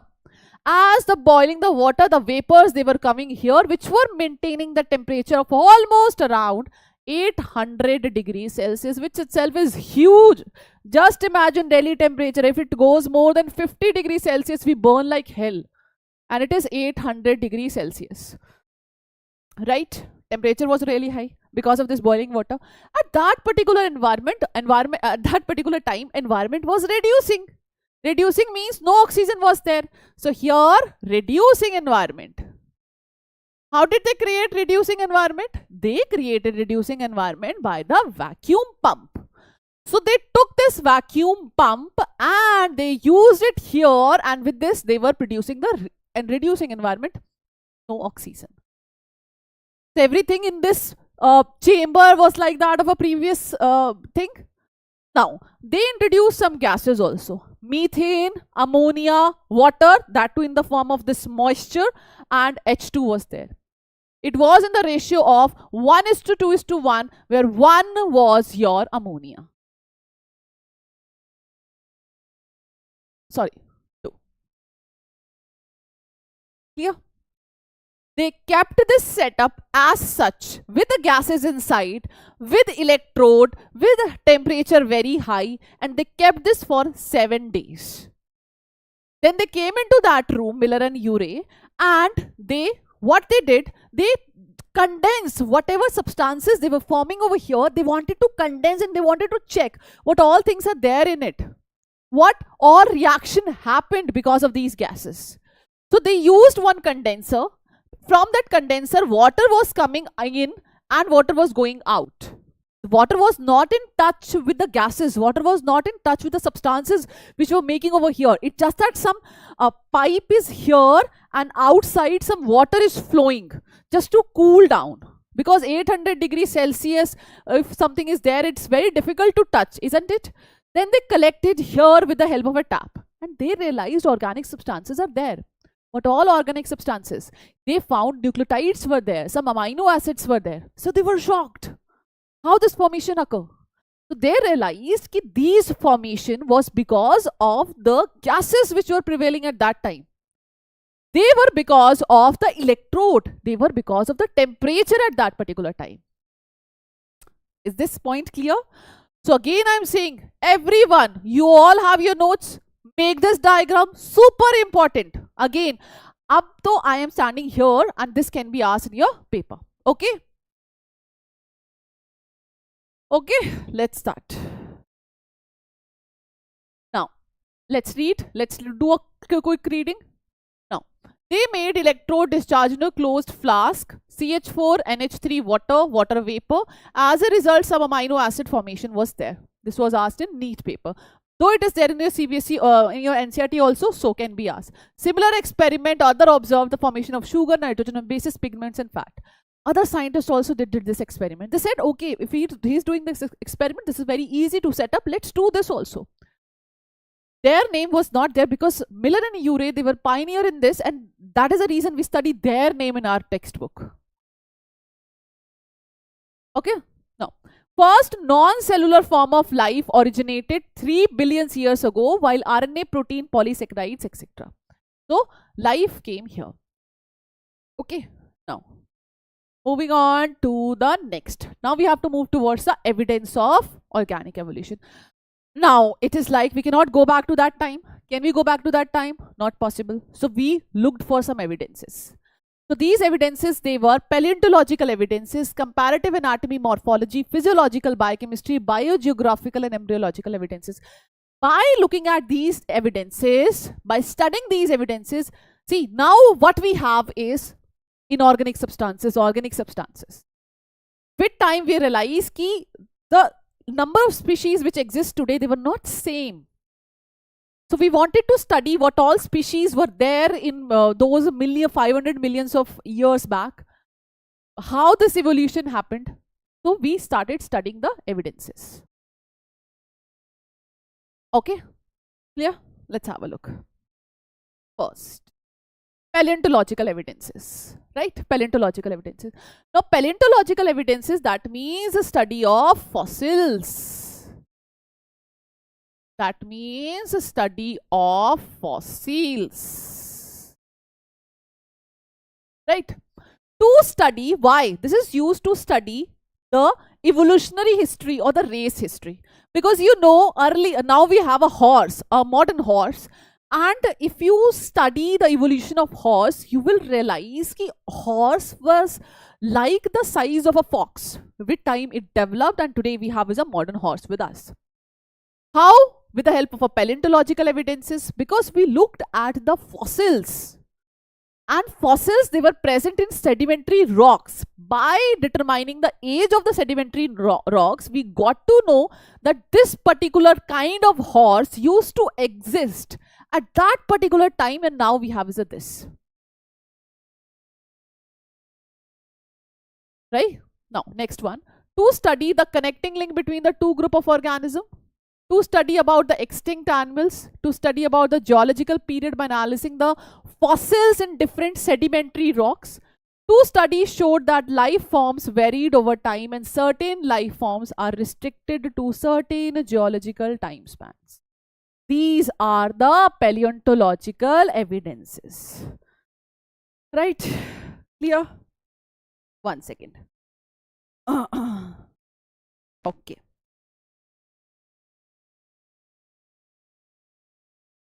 Now, moving on to the next is this comparative anatomy. Second evidence we have is comparative anatomy and the morphology. Now listen, what kind of question can be asked in a paper? Write down the evidences of evolution. So first, paleontological evidences, everything I have given you. Now second, we are studying this. No, we are not looking at it. Right, Unnati? Now, homology. Homo means same or similar.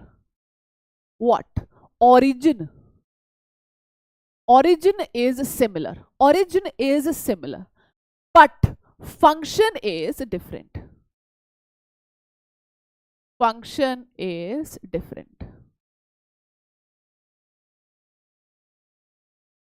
different. How will you understand this? Let's take my example. Now it is like I have a family, right? In my family there are 5 members. One is doing one function, means someone is a teacher, someone is an IT professional, someone is something, someone is something, someone is something. But we have a common origin.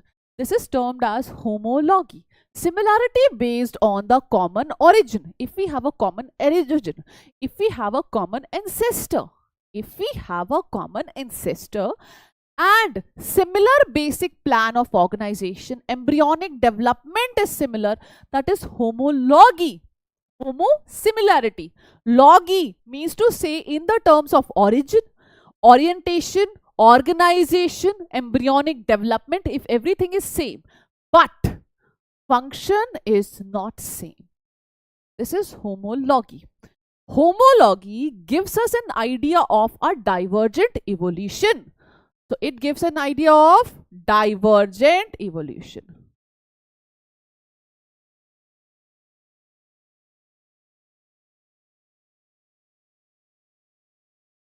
Divergent evolution. Because something is diverging from a point. divergent. Right? Okay.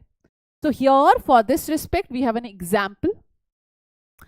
We have a thorns of bougainvillea. We have a tendrils of cucurbita. Both of them, they have a common origin, apical meristem. Right? They have a common origin, but they have a different function. Thorns function is a protection. Tendrils, they help in providing the support. And you know botany more than me.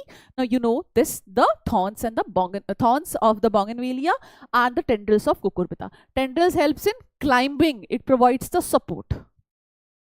Isn't it? Now, moving on to the next is, if you'll take all of this, what is the similarity between these? There's a man, cheetah, whale and the bat. What is the similarity between these? Come on, tell me in the comment section. Come on, come on. Tell me in the comment section what is the similarity between these all. Come on, come on, come on.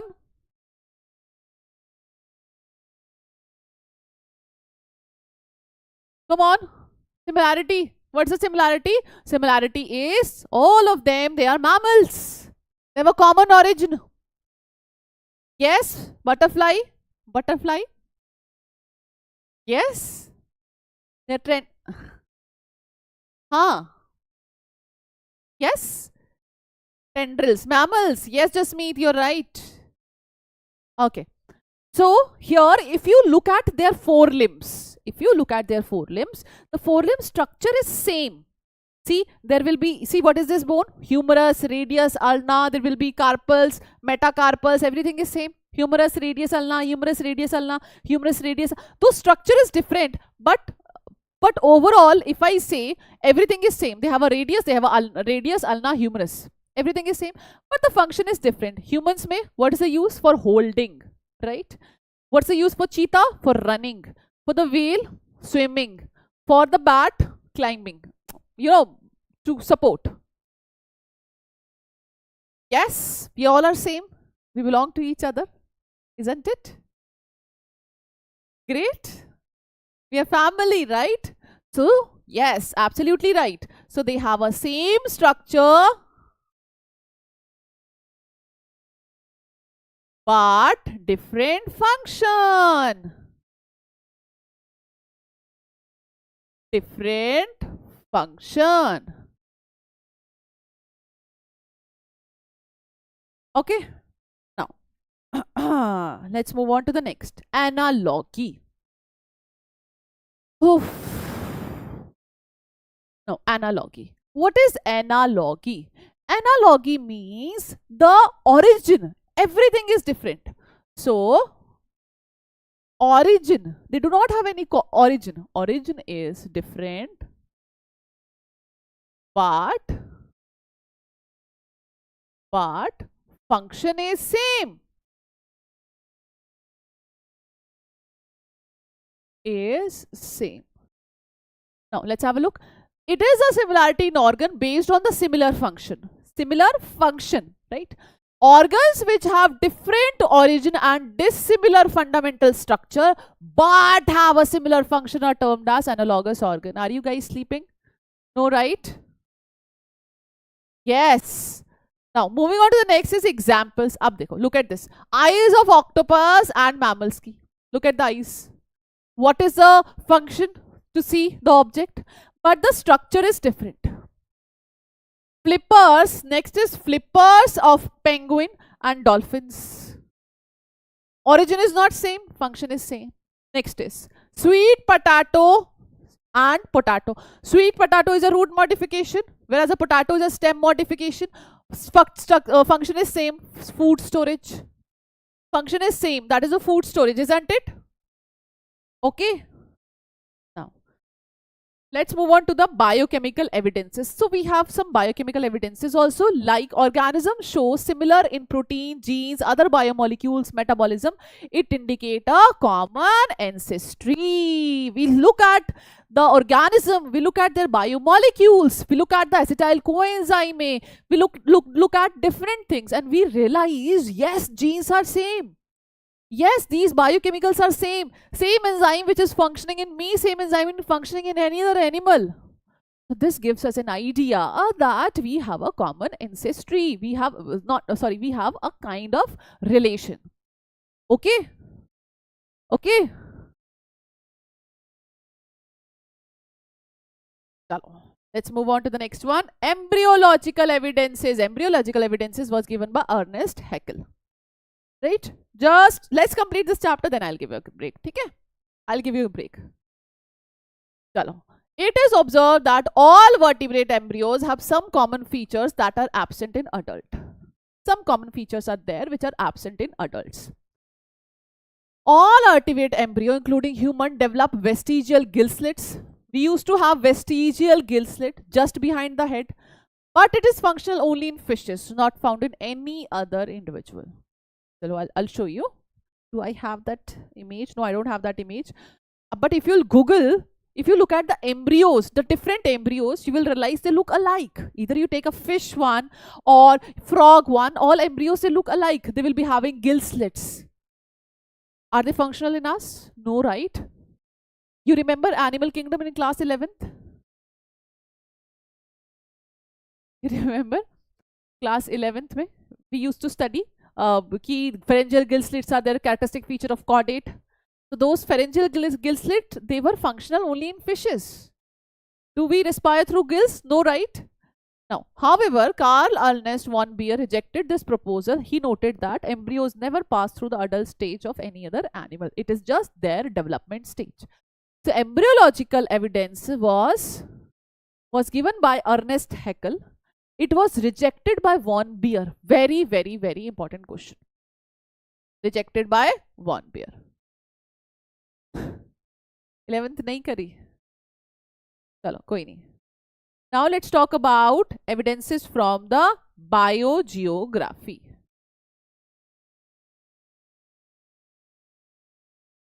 Evidences from biogeography.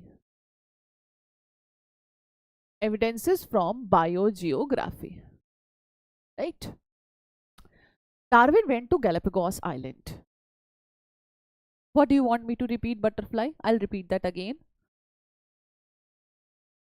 Yes, tell me. Tell me. Tell me. Tell me, what do you want me to repeat? Butterfly, first, tell me what's your name?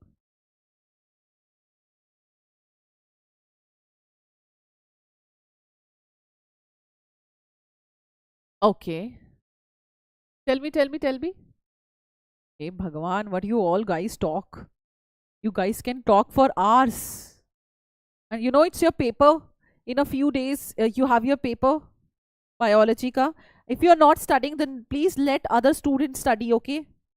Otherwise, you can please move out.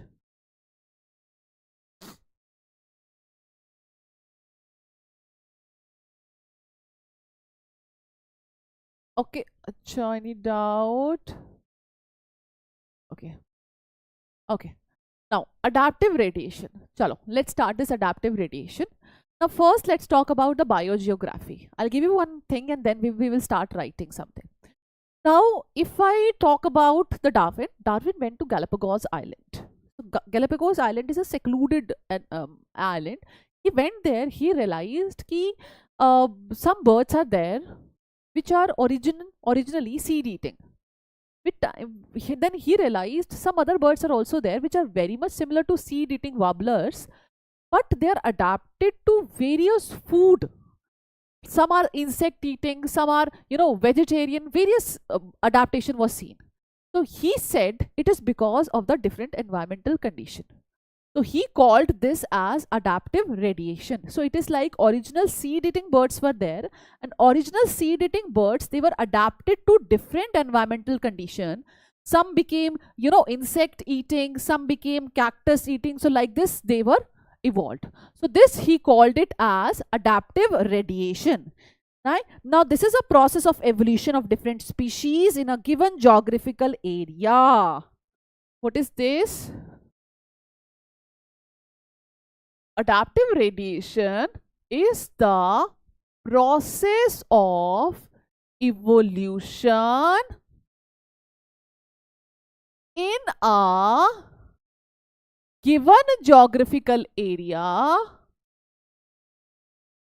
graphical area radiating from a point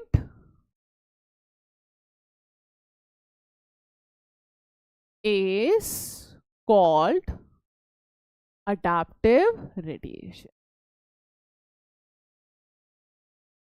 Is called adaptive radiation. Right?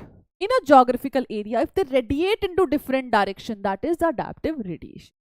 Right? So this was one of the evidence. Similar kind of trend was seen in Australia, that is a marsupial radiation. All the marsupial, they belong to a same category, right? Right? So some became Tasmanian vole, tiger cat, banded anteater, marsupial, right? So this kind of evolution was also seen. So this gives us an idea of, what does it gives us an idea? It gives us an idea of divergent evolution, isn't it? It's a divergent evolution radiating from the point. I'll explain you one more thing. Wait. Similar trend was seen in the placental mammals also. Earlier it was the marsupial. Now I am saying the placental mammals.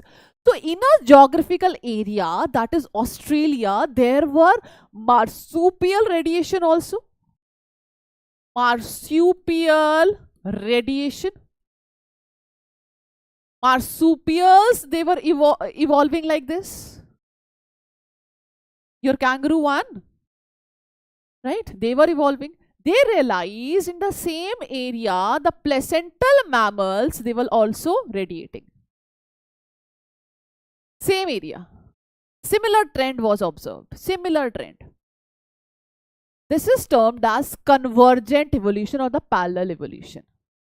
Right?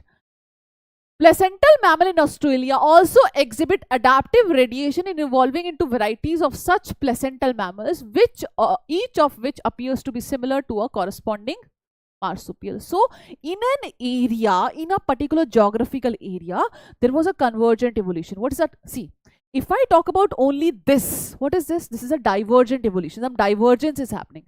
But when I'm saying in an area, this evolution is also happening and this is also happening. And they are very much similar to each other. See, placental mammal, if you look at the mole, they are very much similar to marsupial mole. Placental may, in the same area, if you look at the anteater, they are very similar to the numbat. If you look at this placental may mouse, marsupial mouse, lemur, spotted cascus, flying squirrel phalanger, bobcat, Tasmanian tiger cat, wolf, Tasmanian wolf. So this is termed as convergent evolution. In an area, two different things are happening and that too similar to each other. Clear? So this also gives us an idea. Yes, they were similar to each other because they were exposed to different environmental conditions. So we can keep them under the same category. So that means kind of relation is there. Okay? Okay. Now moving on to the next we have is evidences of evolution by the natural selection. We all know about the natural selection, right?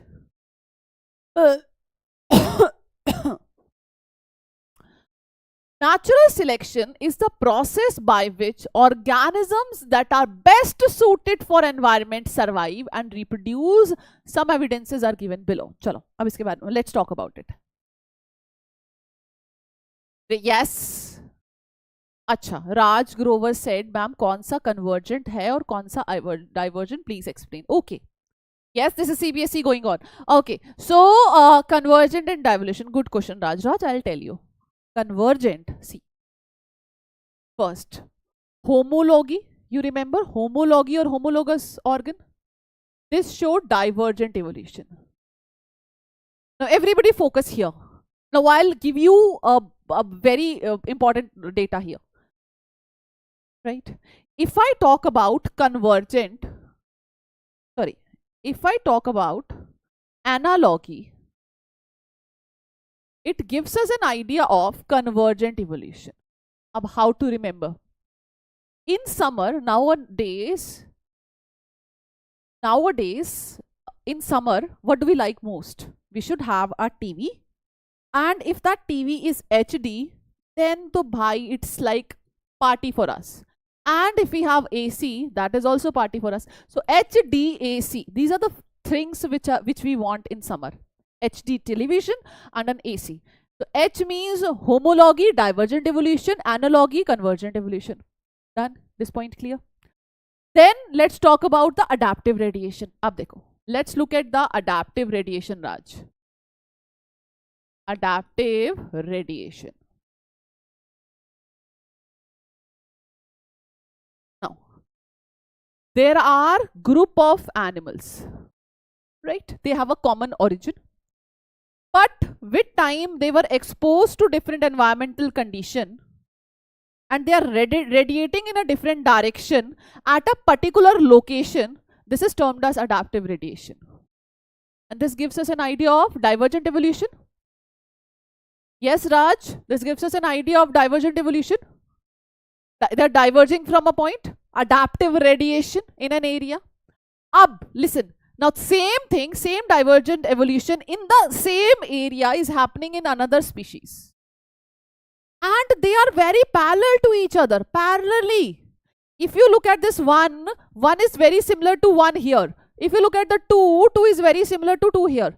These are the marsupials and these are the mammals. Australian marsupial and placental mammals. So this I called it as convergent evolution. Both are converging. Both are converging. Individually they are showing divergent evolution, but they are converging also. Is this point clear, Raj? Yes, Tanu, clear? Everyone? No doubt?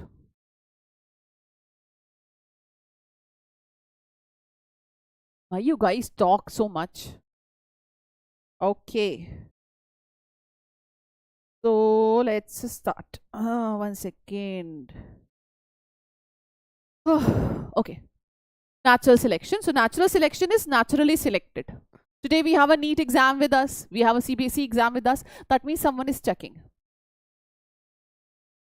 Right. They both are parallel evolution is occurring. Real good. Very nice. Okay. Now, moving on to the next is natural selection is something they are checking naturally on the capabilities. If I say corona, with time, this COVID came, and those who were better suited, those who were having a good immunity, they were selected by nature. And those who were having the bad immunity, they were eliminated by nature. So that can be a kind of a natural selection. Isn't it? So that is also a kind of a natural selection. Now, natural selection, here we have one more example. In around 1850, 1850s, in 1850, that is before industrialization.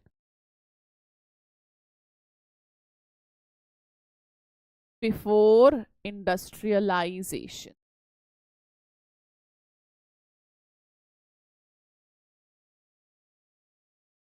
And after industrialization.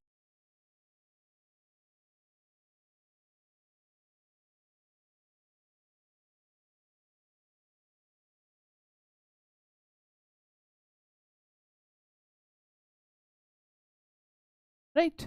So, before industrialization, Bitson, Bituleria, and Bitson, Carbonaria were the two species of moth. These were the two species of moth. Right? These were the two species of moth used to exist. Similarly, here also, Bituleria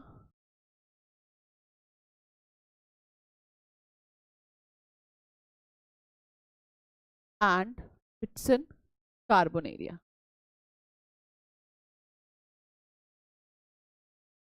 These were the species who used to exist. Right? Because industrialization was not there. So this was the tree, right? Tree.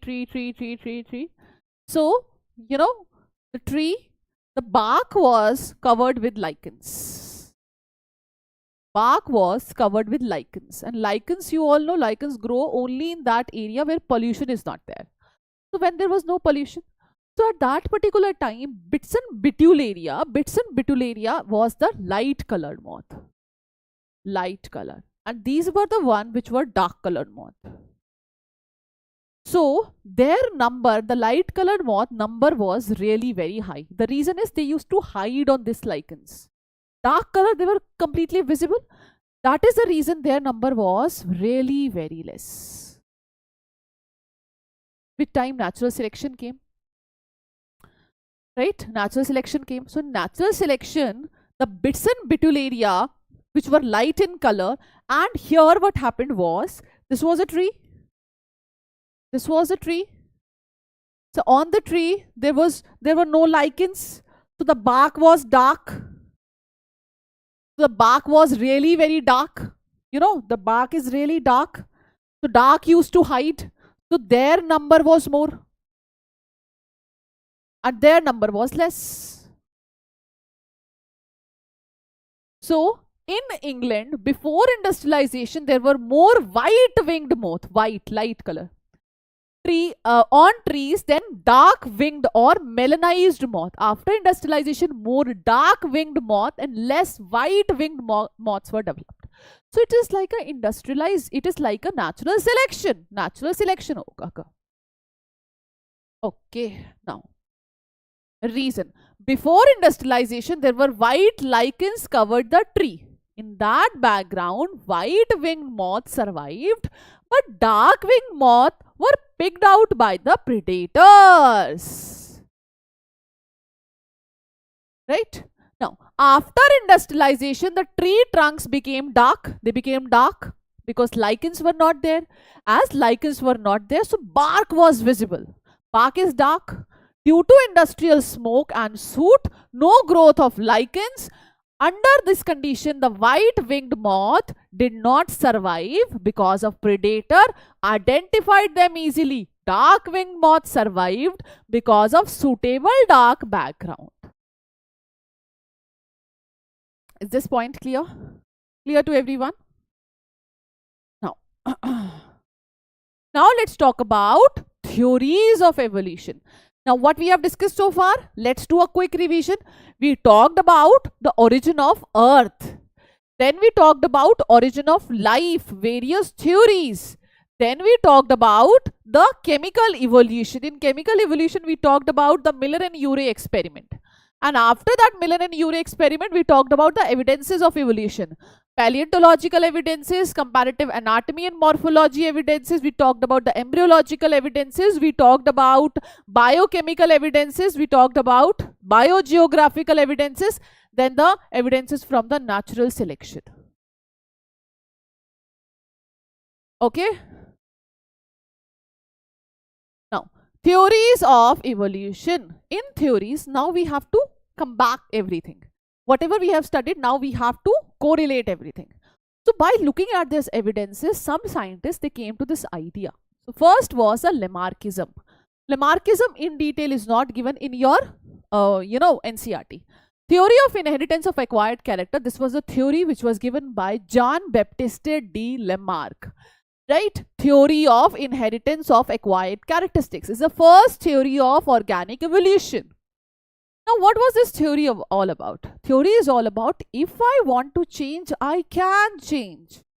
If I want my neck should be long, I can increase the length of the neck. If I want to increase my muscle size, I can do that. So, every individual, they have some internal vital force, and by altering that internal vital force, I can do anything, whatever I want to do. What they said? They said internal vital force, effect of environment and new need. If I want to increase the length of my neck, I can increase the length of my neck. Effect of environment and new needs, use and disuse of organ. More I will use one organ, the length of that organ, the size of that organ will increase. Continuously I'm talking to you. So that means my vocal sac size should increase. This is what they said, but which is not true. Inheritance of acquired character. Whatever changes I do in my life, that will be acquired to the next generation. This is what they said. 4 points you have to remember. internal vital force, effect of environment and new needs, use and disuse of organ, inheritance of acquired character. This was given by Jean-Baptiste de Lamarck in the theory inheritance of acquired characters. Okay, clear everyone? Now see, this is what they said. He said that there was a giraffe. So here, giraffe wanted to have some green grasses which were on top of the tree. So they extended the neck. Similarly, so their neck size increased. So their kids were having a long neck. This is what they said, which you all know it's not true. Now, next come the scientist Darwin. Now, first I'll explain the same concept what Darwin said. Darwin said giraffe evolution was not because of the extension, not because of the use. It was like in the environment there were giraffe who were having long neck, there were giraffe who were having small neck. Because the leaves which were near to the ground, they vanished. With time, those which were having the small neck, they were not able to feed. They die. And other who were having the long neck, they survived. And now, as they survived, they were reproducing, and now we have that giraffe which is having a long neck. Now, let's have a look. Let's read this. Darwinism. Darwin theory is also termed as theory of natural selection, proposed jointly by the Charles Darwin and Alfred Russel Wallace. He was Malthusky, there was a theory of population. He was very much influenced by the theory of population. So he came up with these features. You can easily correlate both of this. Right?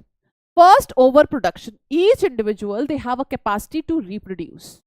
At maximum, they can reach their biotic potential. They can produce n number of offspring. Struggle for existence. They all struggle so that they can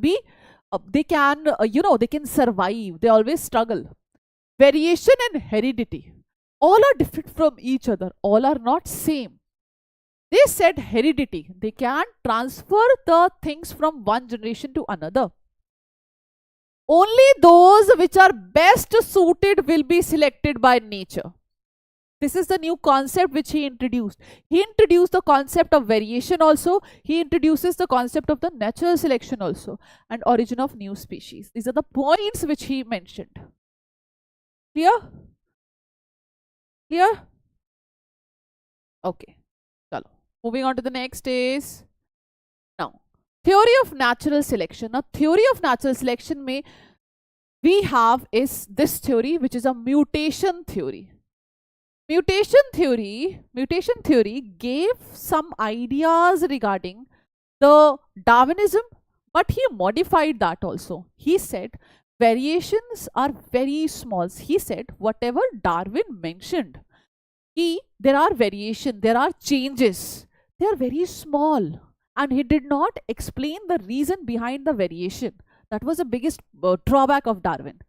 So mutation theory came, and mutation theory explained the reasons for variation. He said mutation is one of the reasons by which variation comes.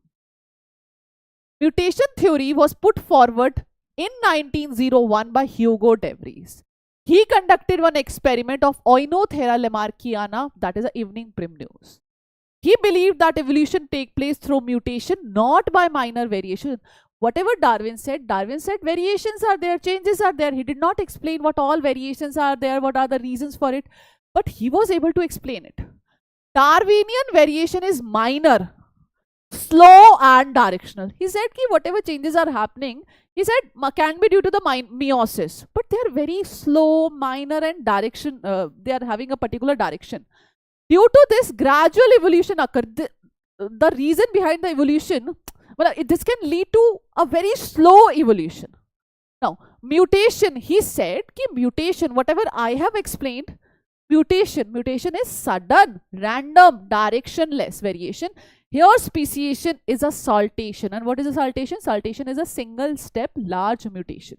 And because of that large mutation, today evolution can happen. Is the origin of evolution. It's the origin of variation of humans.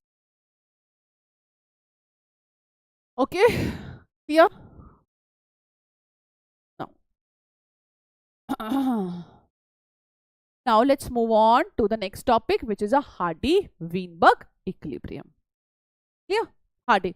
So let's see theories of evolution. First we talked about the Lamarck theory. You have to remember the complete name of Lamarck. The theory, acquired character theory, which he gave. Then we talked about the points in the Lamarck theory. Then we talked about the Darwin theory, different point related to the Darwin theory. And then we talked about the mutation theory given by the Hugo de Vries. Now we are discussing the Hardy-Weinberg equilibrium. So Hardy-Weinberg equilibrium is another equilibrium. This tells कि gene frequency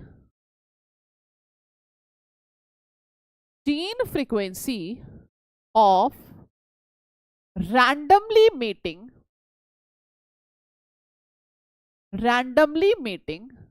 panmictic population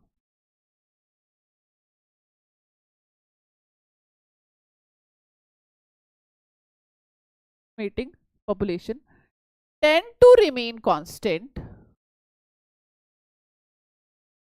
to remain constant if no external force is acting on it.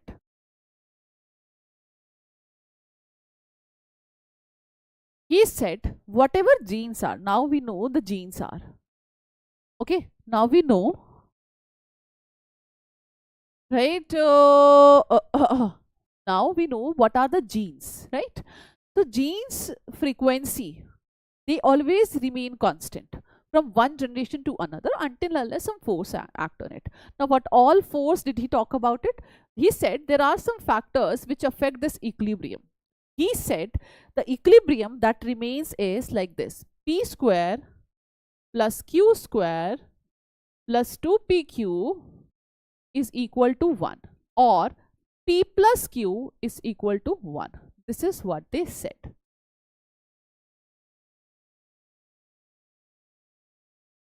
This is what they said. What is p square? P square is the frequency of a homozygous dominant. Gene frequency of homozygous dominant. Homozygous dominant. What is this? Q square. Gene frequency of homozygous recessive, right?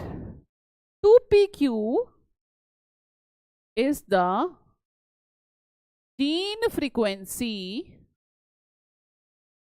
of heterozygotes.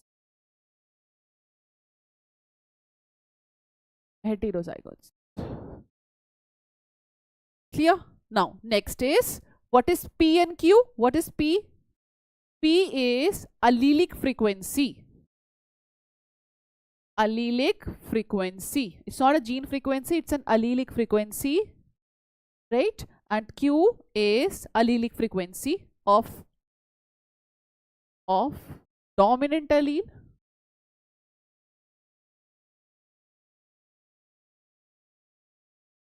And this is the frequency of a recessive allele. This is also gene frequency of a recessive allele and the dominant. Right? Now they say it's not equal to 1 whenever there is gene recombination, whenever there is a mutation, whenever there is a genetic drift, which is also termed as civil right effect. There is a gene flow and there is a natural flow. These are they said these are the factors which actually affect the equilibrium. Now, why we are studying this? There must be some reason. Why we are studying this? Why we are talking? Because these are the reasons by which different species they exist on this Earth's surface. That is the reason behind the evolution. These are the reason behind the evolution. This is what they say. Gene recombination. We all have studied meiosis. Recombination occur here, and whenever there is a recombination, the Hardy-Weinberg equilibrium, that means the species who are actually in a normal zone, that means there is no variation, they will change. They will start showing the variation. Mutation, sudden change, genetic drift, sudden change in a population, genetic drift, allele frequency change, sudden. Gene flow, people are migrating from one place to another. If we have a population here, right, they do not show any variation. If something is coming from outside, that means some genes are being introduced. If something is going out, genes are being exited, they are removed. Next is a natural flow. When there is a natural flow is occurring, so in that case also there will be change.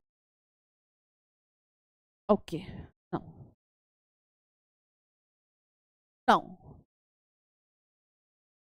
okay, now let's talk about this natural selection.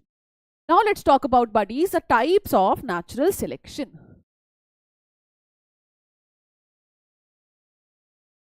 Of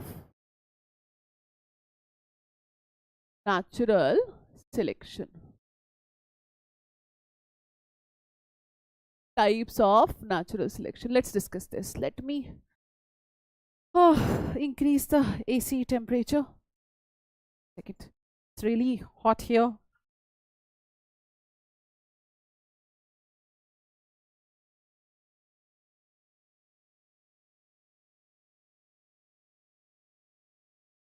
One second, buddies, just a second.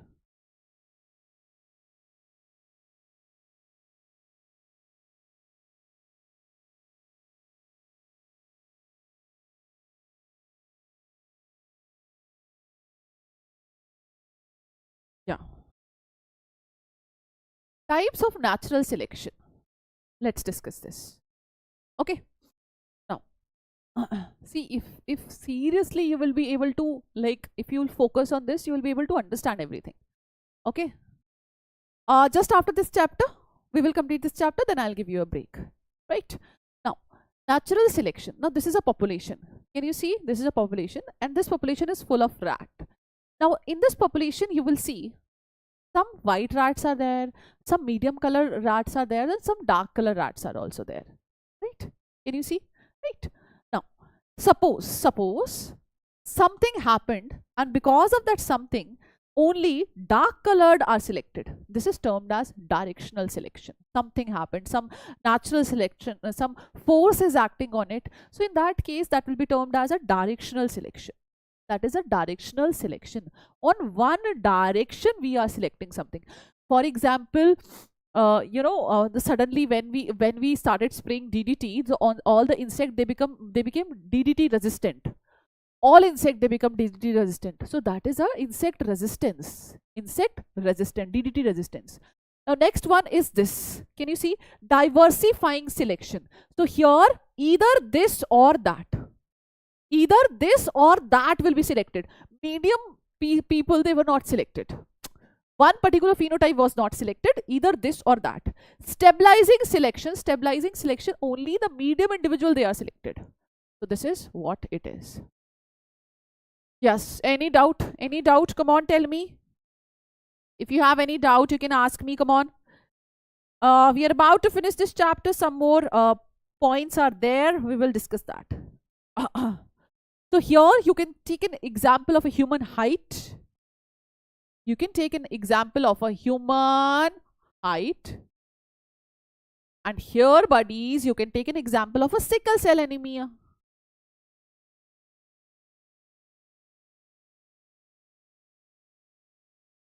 Sickle cell anemia. Right. And here the DDT resistance. DDT resistance. Now, sickle cell anemia means those who are having HBS, both the alleles will not be able to survive. Those who are having HbA and HbS, they will survive. And those who are HbA, they are already surviving. Now, human height, we all know, medium person, they are always selected.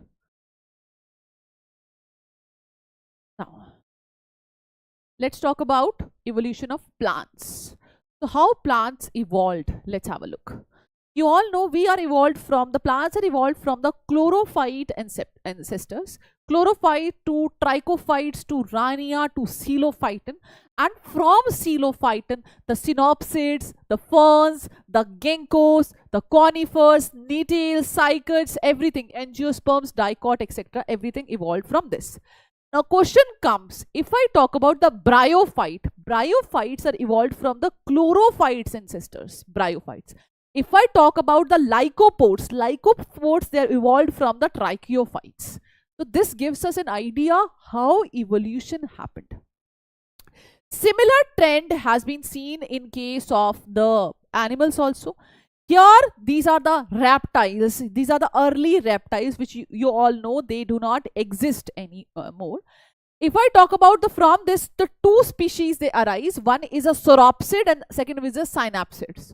From sauropsids, we have turtles, we have lizards, we have the snakes, we have is Torotaras, we have is those dinosaurs, thecodonts, they are now do not have with us. The dinosaurs, then the therapsids, they are not here with us. The synapsids were the one that ultimately give rise to the animals. Right? How did we got to know about it? With the help of different evidences of evolution. And how can we know that which species, how can we know that what is the reason behind the evolution?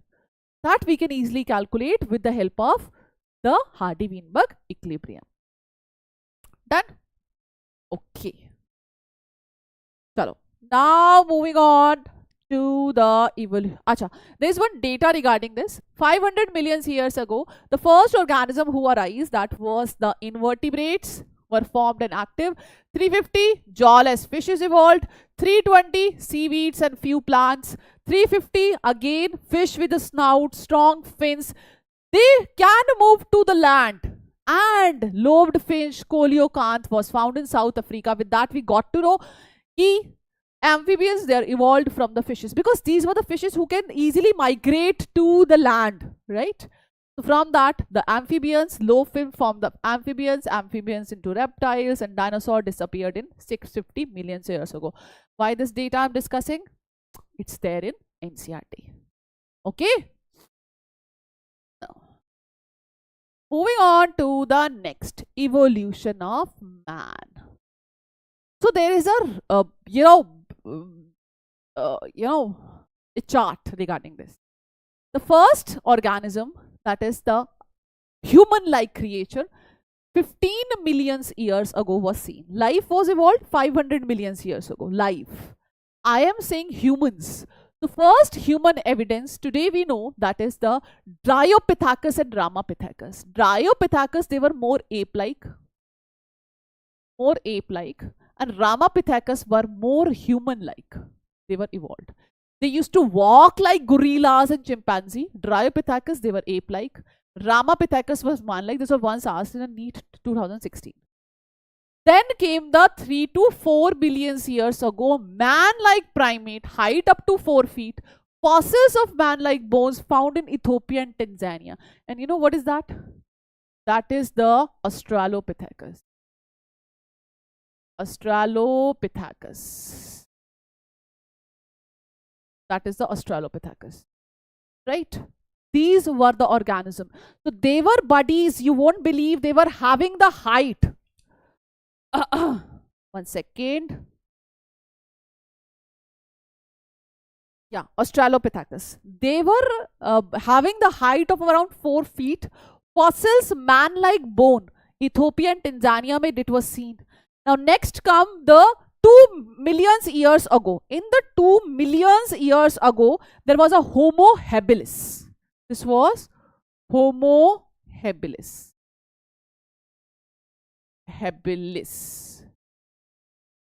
Homo habilis.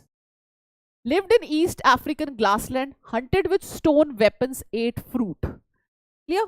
Homo habilis, first human-like hominid. Brain capacity. Yes, their brain capacity you have to write down, that is around 650 to 800 cc. And you know what was their brain capacity? Australopithecus. That was around 400 to 600 cc. This was there. Now, 1.5 million years ago, Homo erectus, Java man, they were having the brain capacity of around 900 cc. They used to eat meat. Now, 1 lakh to 40,000 years ago, Homo neanderthals came. Brain capacity was 1400 cc. Lived in East and Central Asia, used to hide and protect their body, buried their dead, so they were more civilized. Then came the 75,000 to 10,000 years ago, Homo sapiens, modern man. Prehistoric cave art developed few years back only, and they developed the agriculture. So let's discuss everything again. Let's discuss this again. Dryopithecus, Ramapithecus, Australopithecus, Homo habilis. See, this is what we have studied, right? Dryopithecus, Ramapithecus, then Australopithecus, then Homo habilis, then Homo erectus. After Homo erectus, Neanderthals. We have is Homo neanderthals. Neanderthals, after that, we have is a Homo sapiens. Right? Do it again. Let's do it again. First came Dryopithecus, Ramapithecus. After Dryopithecus, Ramapithecus, there we have is Australopithecus. After Australopithecus, Homo habilis, Homo erectus, Neanderthals, and the Homo sapiens sapiens. Come on, let's revise this again, everyone. Let's revise this again. First, the Dryopithecus, Ramapithecus, Australopithecus. After Australopithecus, we have a Homo habilis, Homo erectus, Neanderthals, and Homo sapiens. Here, for everyone, you have to remember the brain capacities. Done? Done. Hello, guys. So with this, we have completed the chapter, which is the evolution. Next, we have to start the biotechnology. So before starting the biotechnology, let's take a break, right? Let's take a break for the half an hour, right? Let's take a break for let's take a break for 20 minutes. 20 minutes are enough. 20 minutes. Let me check if we have a timer.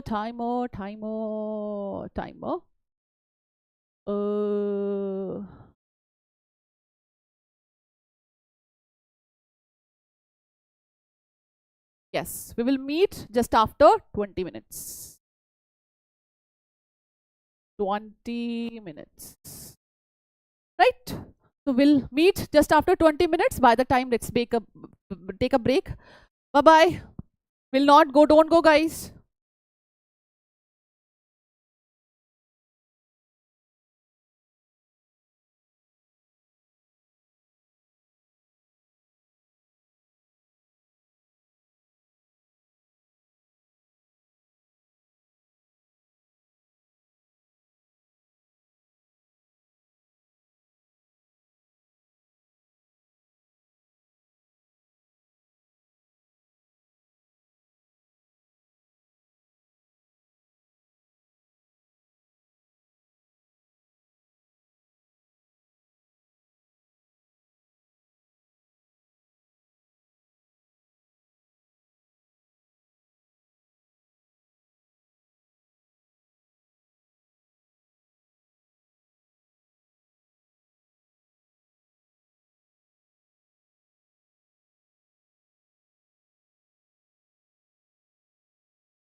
Hey buddies, are you getting my voice? Come on, come on, come on. Tell me, tell me, tell me. Yes, break is over. Come back. Now we are going to start a new chapter, which is biotechnology, principle and processes. Yes, so marathon is still going on. We are done with the almost 5 hours. Are you getting my voice? Yes, great, great, great. Hello, great. Are you getting my voice? Good.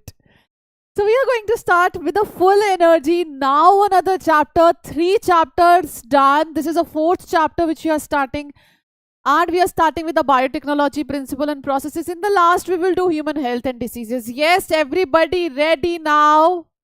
So how was your 3 chapters? It went well. See how dedicated we are. We whole team of PW. We organize this session because you know your next exam is your biology. And what we want is our students should do great in that. Yes, very nice, very nice. Hi Prisha, okay, good, good, good. 3 chapters done, yes. Okay, so let's start with the biotechnology. Biotechnology principle and processes we are starting. Okay. So before proceeding, let's first know what actually a biotechnology is. So biotechnology is all about modifying, right? Earlier we used to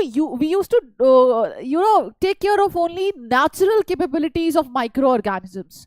Like we know how to make curds. There are some bacteria who can give us antibiotics. So we used to just focus on that because that was their natural capability. Now what we are doing is, with the help of a recombinant DNA technology, we are modifying those microorganisms so that we can use them for the products and the services. Let's have a look. So what is a standard definition of biotechnology given by EFB, that is the European Federation of Biotechnology? European Federation of Biotechnology says when we use the natural capability, that means natural science, organism cells part of their molecular analog for our products and services, this is termed as the biotechnology. Let me first switch on the AC. 1 second. It's really very hot, and guys, I'm telling you seriously, it's so difficult to stand in front of the screen with just vomit heat. 1 second.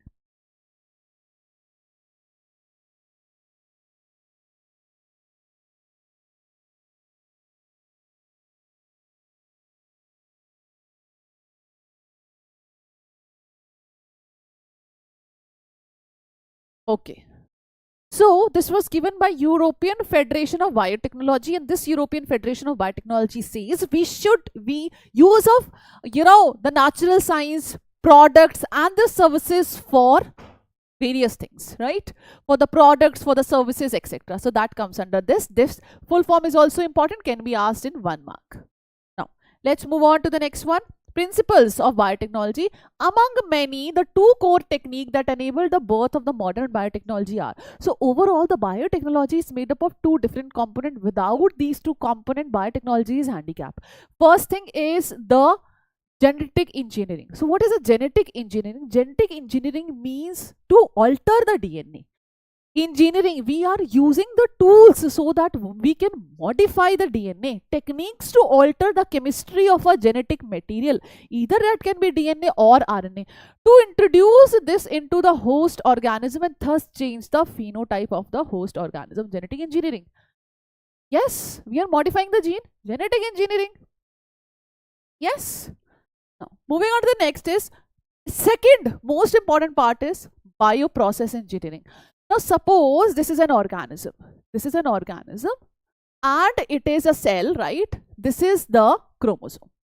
You have modified it with the help of a biotechnology, with the help of a recombinant DNA technology. You have introduced a gene, right? Let me use another color that will be more visible to you. So I have introduced this white gene here. Done. Now I want the product. I want the gene product.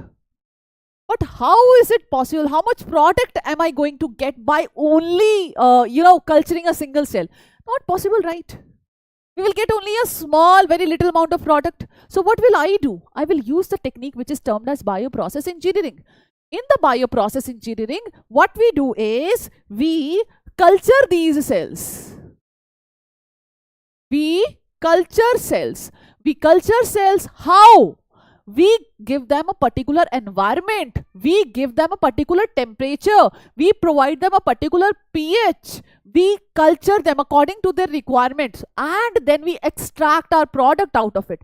That all comes under the bioprocess engineering. Maintenance of sterile, microbial contamination free ambience in chemical engineering process to enable the growth of only desired microbo-eukaryotic cell.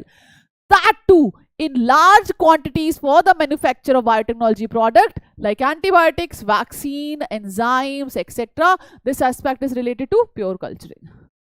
So this is very much different from those culture which we do in our laboratory, normal laboratory. But in biotechnology lab, we use bioprocess, bioreactors are there, huge bioreactors, which has a capacity of around 1000 liter. So there, fluid is there, we provide culture medium, we provide temperature so that we can culture those microorganisms, any eukaryotic cell whom we have modified, where we have introduced, yes, above, the gene of interest. Okay, okie dokie. Now, recombinant DNA technology. So what actually the recombinant DNA technology is, then I'll be telling you what was the first recombinant, the DNA which was produced. Recombinant DNA technology is all about, see what we do. This is a plasmid, which is an extra chromosomal one, right? Now the first recombinant, let's explain this with the help of a first recombinant DNA. First recombinant DNA molecule. So how did we produce the first recombinant DNA molecule? So first let's understand this. First recombinant, first means very first, recombinant means new combination. That means this is a normal DNA, and in this normal DNA I have introduced something like this. This is a new recombinant, this is a new recombinant DNA. And this was the first of all, this was produced by Stanley Cohen and Herbert Boyer. This was done by Stanley Cohen and Herbert Boyer. Stanley Cohen and Herbert Boyer. And when was this started? When did he do this? In 1972. 9 years after the discovery of the one very important tool, that was a recombinant, that was the restriction endonuclease, that was discovered in 1963, and this was done in 1972. Now here, now listen very carefully. This is a gene of interest. So what scientists did, they took a gene of interest. This is a gene of interest, and this gene of interest was the antibiotic resistance gene. Antibiotic resistant gene. And this antibiotic resistant gene was used. This was cut from here with the help of a restriction enzyme. These are the enzyme which was discovered, again I'm saying, in the 1963 almost. Just check it whether I'm 100% sure it is 1963. So this was cut from this place. Then the gene was isolated, antibiotic resistance gene. This was a plasmid which was taken, and here the another gene was introduced. This was the gene which was introduced. This plasmid was taken from Salmonella typhimurium.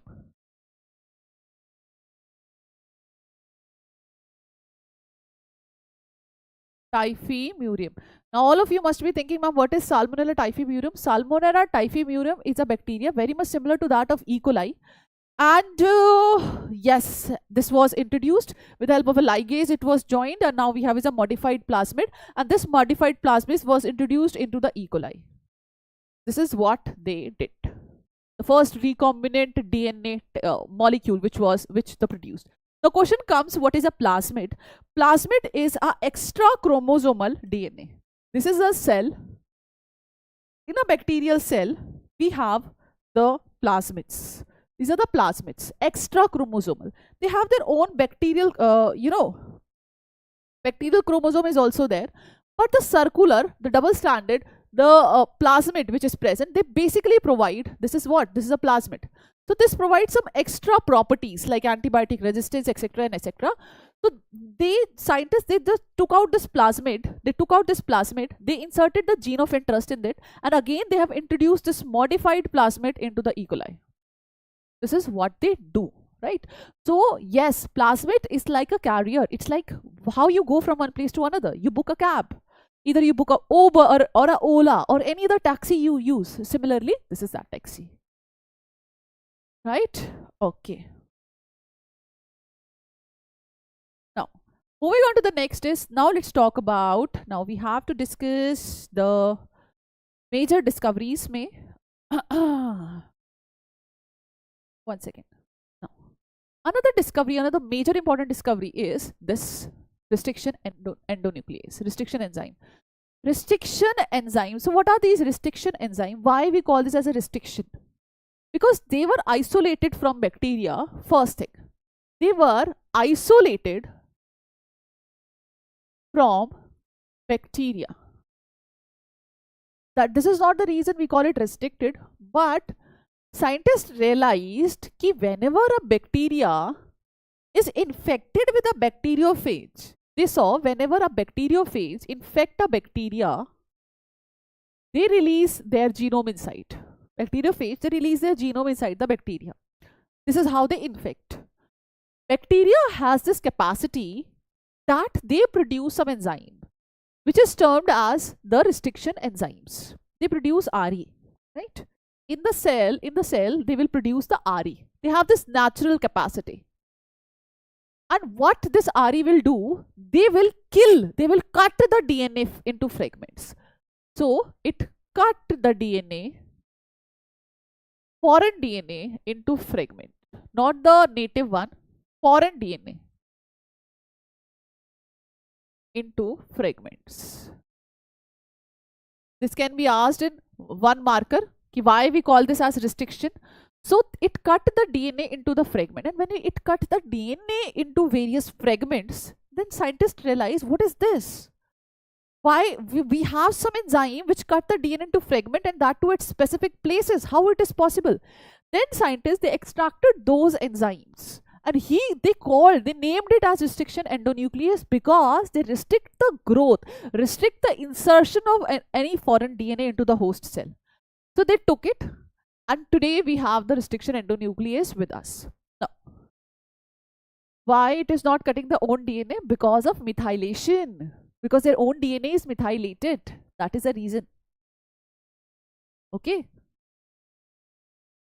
Now, principle. It recognizes a specific palindromic nucleotide sequence in the DNA. Cut each of the two stranded of the double helix at a specific position in a sugar phosphate background. Ab isme se, from this point, many questions can be asked. Right? Now, it recognizes a specific palindromic sequence. What is a palindromic sequence? Palindromic sequence is a repeat sequence. Repeat sequence. Either you read it from this side, 3' to 5' or 5' to 3', it gives us same information. For example, let's take GAATTC. CTTAAG. Now, everyone read it. Dekho, GAA. Same. So this is a palindromic sequence. So they recognize a palindromic sequence. Very nice. Malayalam. Another example, Iti. She was there in my class. So I remember Iti name, right? Madam. Madam. Yes. Any other example you have? Madam, MADAM.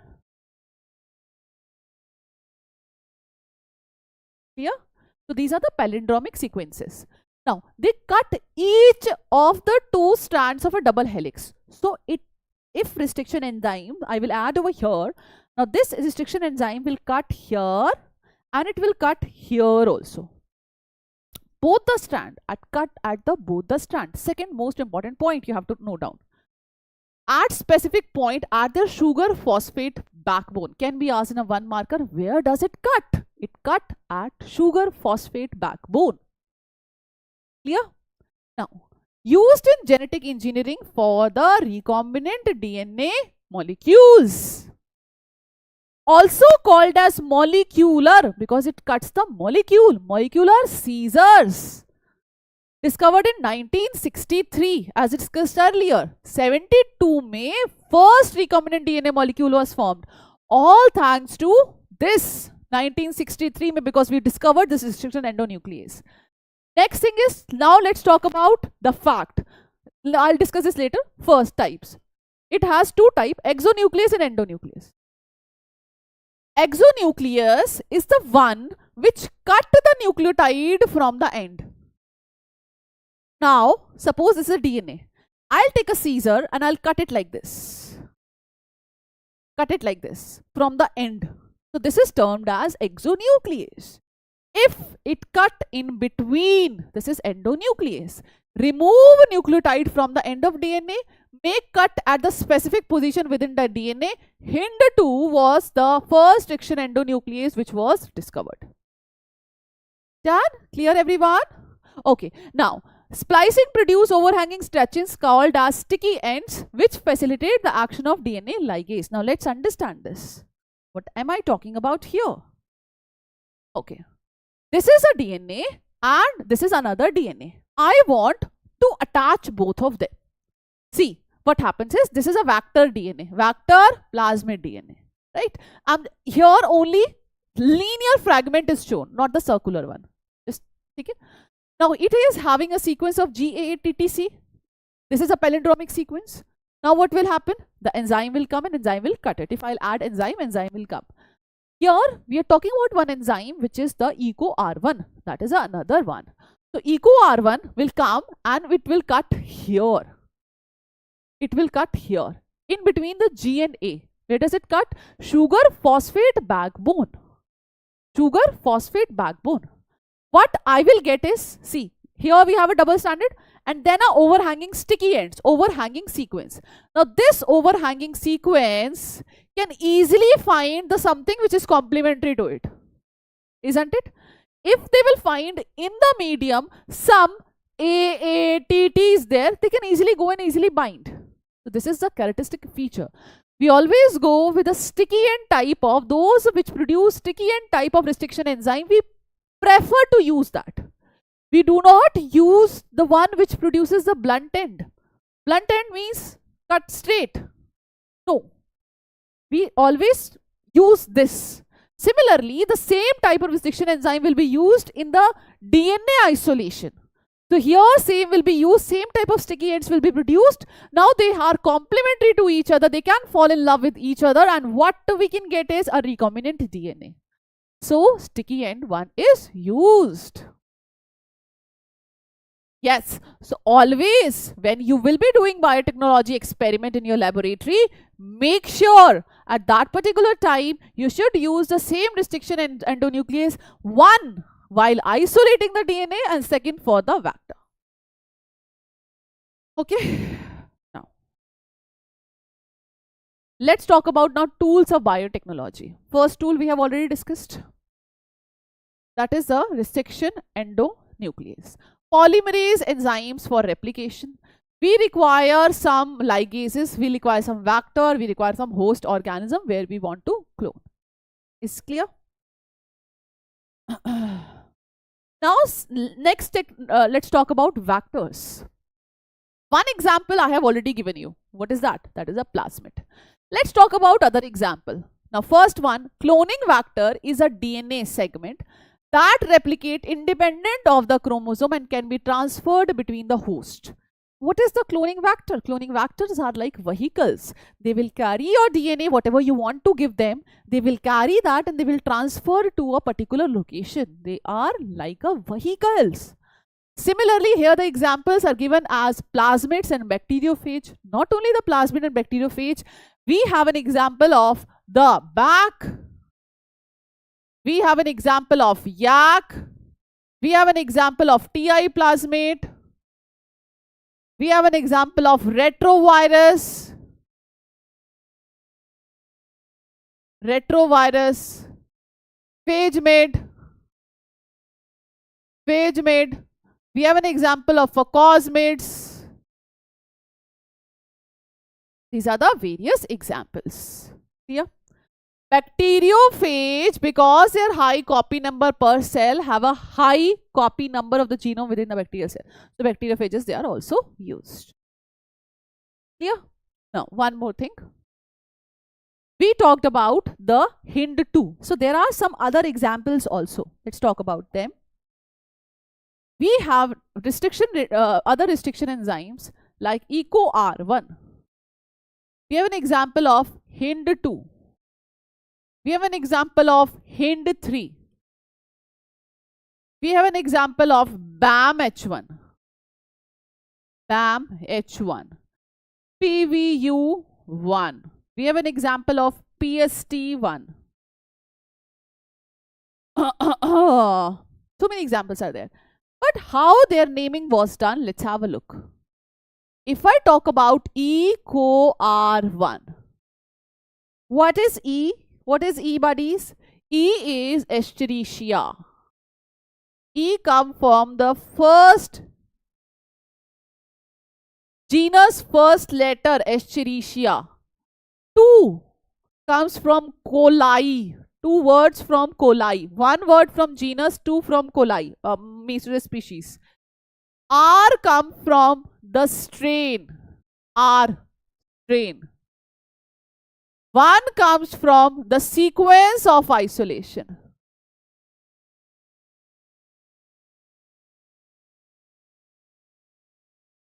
Sequence in which it is isolated. Okay, clear? So like this, we have a various example.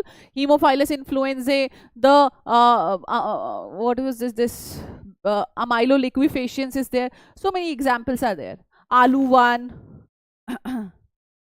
Now, vectors. Features of cloning vectors. There are 2 different features of cloning vector.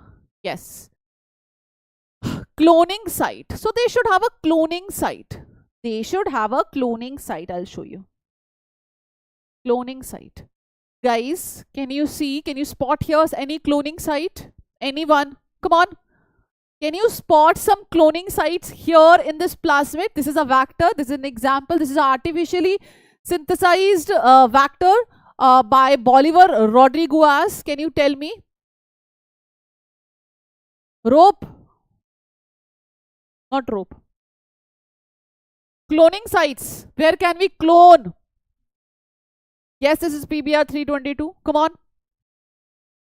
No, rope.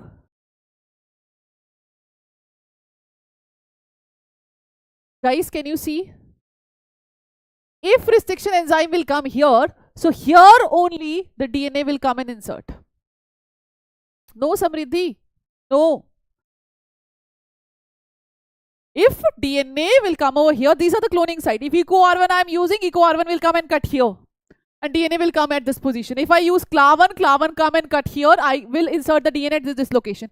PVU1 will come cut here. The BAMH1 will cut here. Isn't it?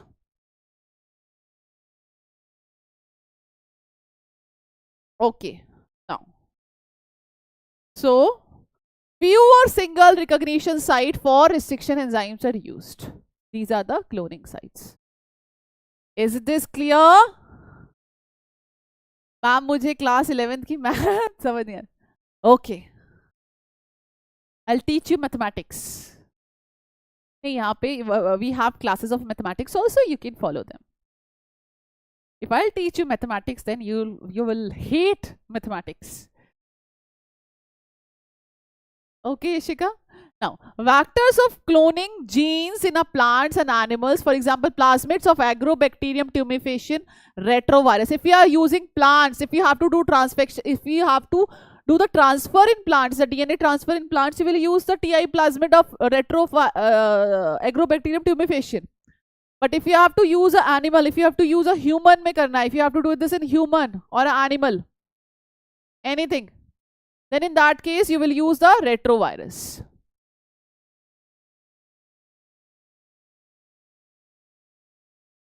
Now next one, origin of replication. Should have origin of replication. Now what is the origin of replication? Origin of replication is that place where the replication start. Ori. Okay. Next is selectable marker.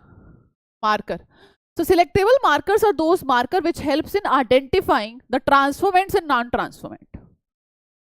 Transformants and non-transformant. So let's complete this.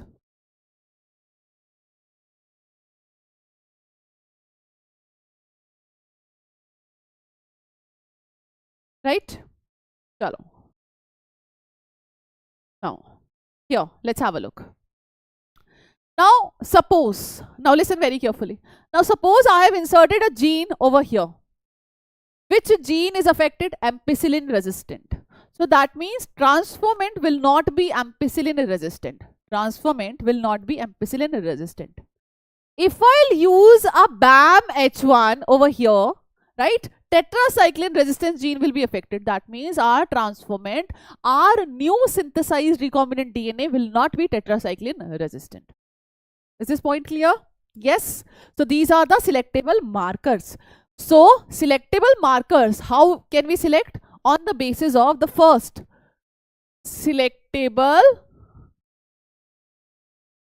markers. Selectable markers are important in selection between the recombinant and non-recombinant. And non-recombinant.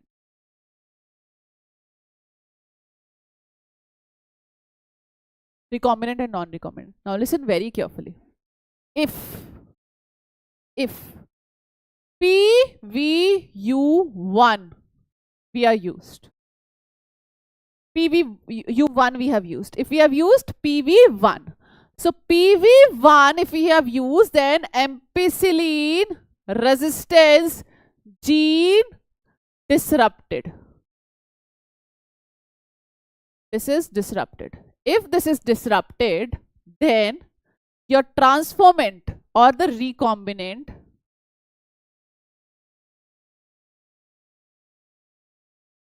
will not be ampicillin resistant.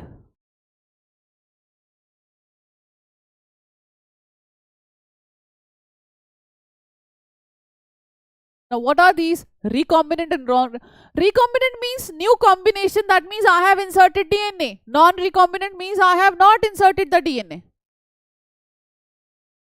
Right? Recombinant, I have inserted the DNA. I have not inserted the DNA. This is the difference between these two. Okay? Clear? Now, moving on to the next. Similarly, there is another way also. By producing colored colony. By producing colored colony. Colored colony. Suppose here there is a enzyme. There is a gene which code for beta galactosidase. Beta galactosidase. So let's say not here. Let's say here. I have a gene which code for beta galactosidase enzyme. Beta galactosidase enzyme. Beta galactosidase enzyme. Okay. Now listen very carefully. Very, very, very carefully. If SAL1, can you see? SAL1. Enzyme used,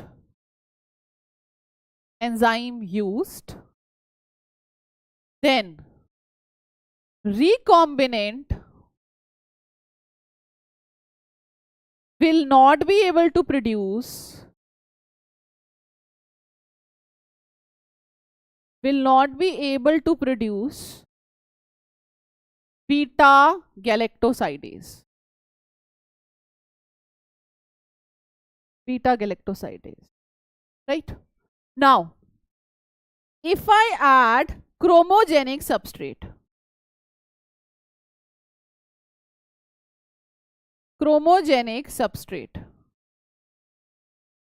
no beta galactosidase, So white colony, white colony,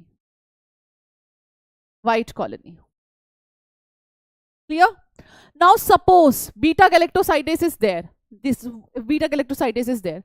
Now when beta galactosidase is there, chromogenic substrate, when I add any substrate color producing which is specific to beta galactosidase substrate, I'll add with beta galactosidase,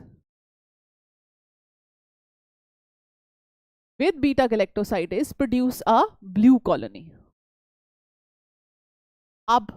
By looking at them, now it is like the major thing is, listen very carefully. Now listen, I have a solution. I have a solution, right? In that I have added plasmid, I have added restriction endonuclease, and I have added my gene of interest also. In all the plasmid, my DNA will not go and insert. If my DNA will insert, that will be a recombinant plasmid. If my DNA will not insert, that will be a non-recombinant plasmid. How will I recognize whether this is a recombinant plasmid or non-recombinant plasmid? First, what will I do is, in that culture medium, in that thing, what will I do? I will add the chromogenic substrate. If they will produce the color, so that means they are non-recombinant. If they will not not produce the color, so that means the beta galactosidase gene is affected, because my gene has been inserted here at the SAL1 position. Right? Is this point clear to all of you? Yes, come on, tell me. Come on, tell me. Come on.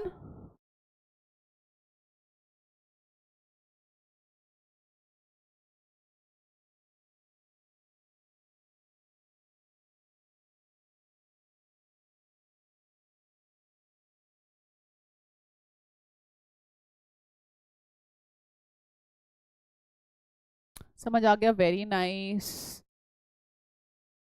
Ernest, अच्छा, this Ernest Haeckel was the one who introduced the term ecology. He's not a father. Humboldt is a father. He's not a father. Okay, just do not be confused between Ernest Haeckel. He was the first one who introduced the word ecology. This is a class 12th buddies one shot going on for the board examination.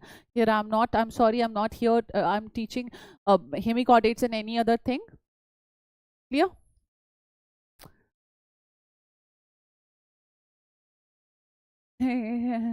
Survival. Chalo, let's not focus here. Let's come back. Okay, now let's come back. So these are the two ways by which we can recognize, one by the selectable marker and second by producing the chromogenic substrate. Hope these points are clear. Okay. Now moving on to the next is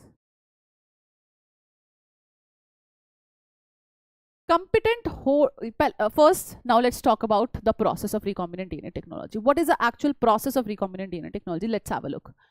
Now first thing what we are going to do is isolation of genetic material. First we will isolate the genetic material. Now listen very carefully. I have a cell. It is having a DNA. It is having other substances also, but I have to isolate only DNA. So for this, what will I do is I will use various enzymes, right? If I am using plant cell, to break the plant cell, I will use cellulase. If I am using, let's say, fungus cell, I will use chitinase. If I am using bacterial cell, I will use lysozyme. Clear? Right? I don't want my proteins should be there, because what I want is only DNA. Protein will be digested by protease. I don't want RNA should be there. I will digest the RNA by RNase. What I will get is only DNA. what I will get is only DNA. Isn't it? This is what we want. Next is I will get 2.2 meter DNA. If I talk about human body, 2.2 meter long DNA is there. But I want only a specific sequence. So in that case, I will use enzyme which is restriction endonuclease suppose 1. Because I know at this particular location my gene is there, and beside this gene I have this restriction enzyme position. So I will use that restriction enzyme. Now the next thing is I will isolate and separate the DNA fragment. How am I going to isolate and separate the DNA fragment? I am going to do that with the help of a gel electrophoresis. Gel electrophoresis. Now listen again very carefully. What was I having? I was having 2.2 meter DNA. I isolated this in 2 fragments. How can I recognize that this one is mine? This is the one which I am looking for. How can I do that? I will do that with the help of a gel electrophoresis. Now what actually a gel electrophoresis is, let's have a look.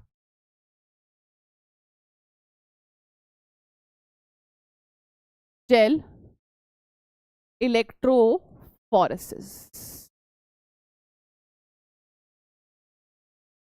What is gel electrophoresis? Gel electrophoresis is the process of separation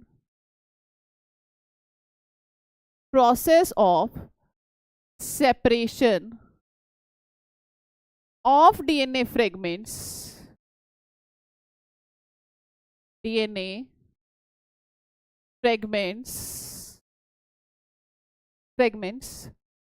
on the basis of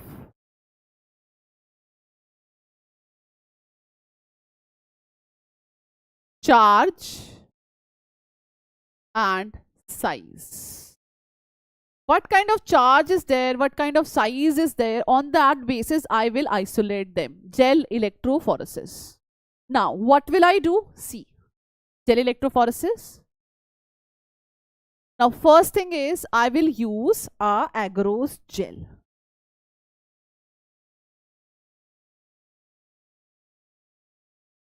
I have this agarose gel. Agarose gel. Now this agarose gel, we have it's isolated from a wheat, agarose wheat, and from that we prepare a gel, right? It is solid. Normally it's available in the laboratory, and it is solid, and we have to add a buffer, and accordingly we can set it.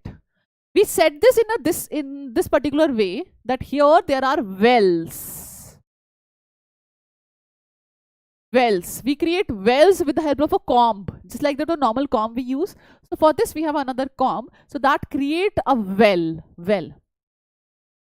Now what we do is, we, with the help of a micropipette, we insert our DNA here. We will insert our DNA here, right? We will keep inserting the DNA, right?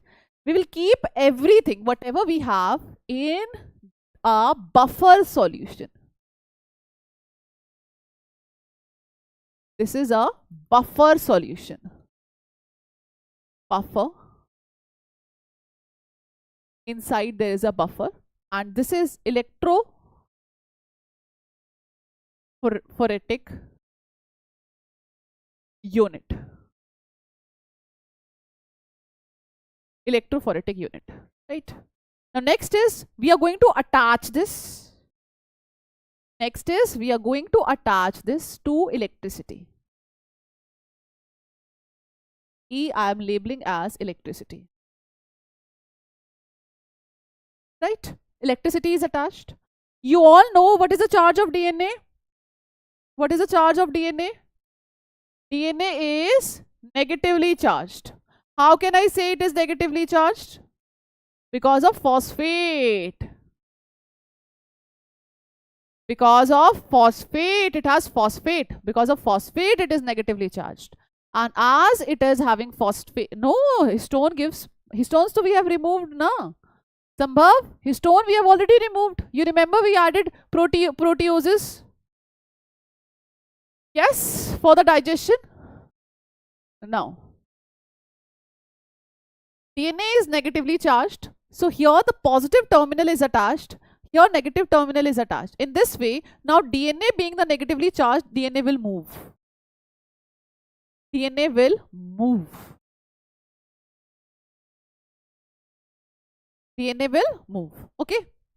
Now, as it will be visible, it will be quite evident. Suppose our fragment is like this. This is a one which we suppose this is a gel, right? Run is there, everything is there.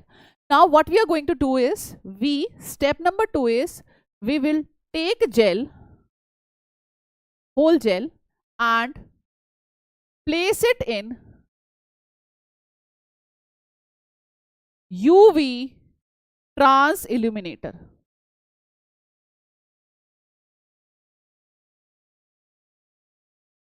UV trans illuminator. Ultraviolet trans illuminator, right? We will add here we add a dye also. We add, while this making this, we add dye also, that is ethidium bromide. Ethidium bromide, ETBr. So as you will place under the UV trans illuminator, orange, deep orange bands will be visible.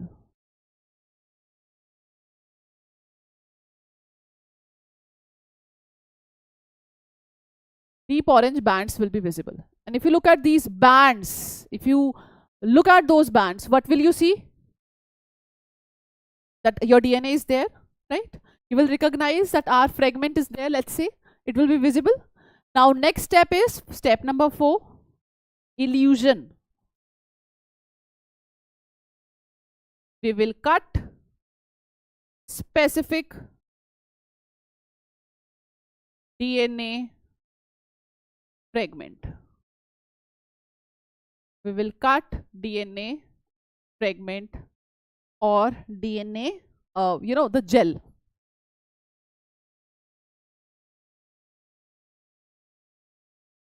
We will cut the gel, no? Specific. Cut specific gel where required DNA fragment is present. Required DNA fragment is present. Done. So this is termed as gel electrophoresis, and these are the illusion. Now, moving on to the next is, now done. Now we got our DNA. We got our DNA. A single fragment I got. Now with that single fragment, I cannot proceed with the whole experiment. Is that possible to proceed with that experiment? No, right? So what we are going to do is we will amplify the gene of interest. We will amplify the gene of interest. Now, for amplification,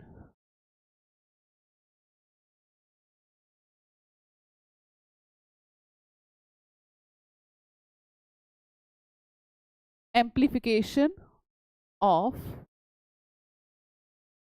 gene of interest. For amplification gene of interest, we use a machine which is termed as PCR.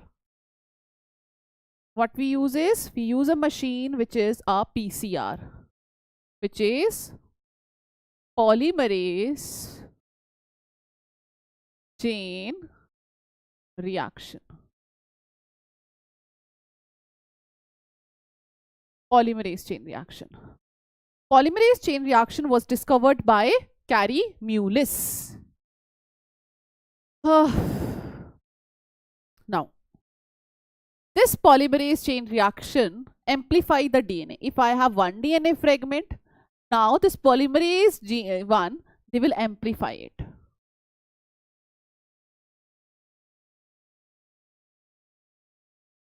And the rate of amplification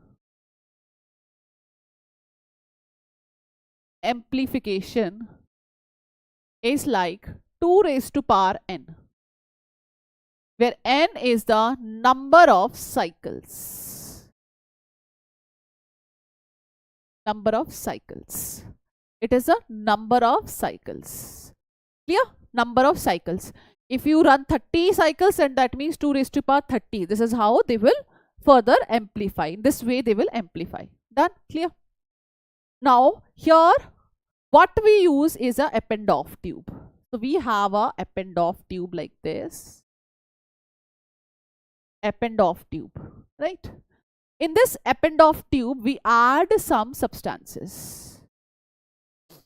We add DNTPs. We add, these are the required substances. We add DNTP. We will add the gene of interest, which we want to amplify, right? We will add Mg2 plus ion. We will add TARC polymerase, given in your NCERT. TARC polymerase is that polymerase enzymes, they are used for the making the copy of a DNA. Clear?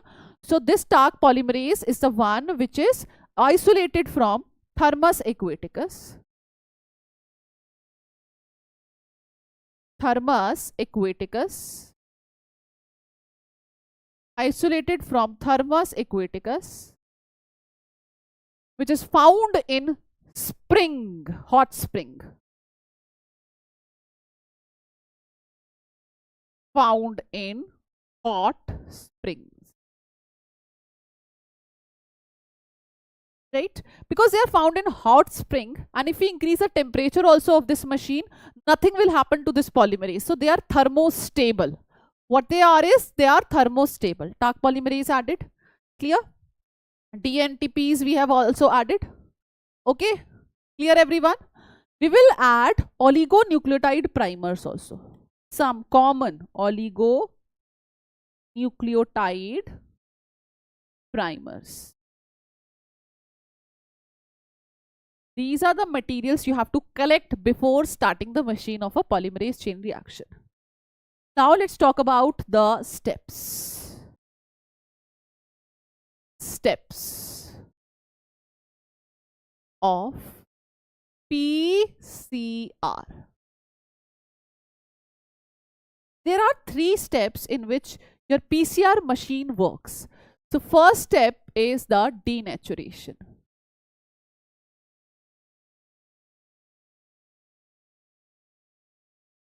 In the denaturation step, temperature increases to 95, around 95 degrees Celsius. So it is like you have that Eppendorf, you have added everything. Now you will place that in the PCR machine. So in the first step, it will increase the temperature. That is a denaturation. Clear? Yes, Arya, clear? Arya Mishra. Yes. Great. Okay. We will increase the temperature to 92 to 95 degrees Celsius. It depends. Basically, it depends on the CG content, right? How many C and G are there? So it depends on that. Now, this is a DNA strand which are hydrogen bonded to each other. 5 prime to 3 prime. 3 prime to 5 prime. Right? As you will increase the temperature, now what will happen? There will be separation. हम जुदा हो गए types. Yeah. This is 5 prime. This is 3 prime. 5 prime. 3 prime. They are separated. No love at all. Temperature is increased. Step number 2. If you will say, ma'am, it is 92 degrees Celsius written, you can use the word 92 also. It depends. Actually, I am telling you for the CG content. Yeah. Second one, annealing. Second step is annealing. Now, what is this annealing? Annealing means to stick. Annealing means to stick. Now, what will happen? Here, these are the 2 strands, right? 5 prime to 3 prime, right? 3 prime to 5 prime, right?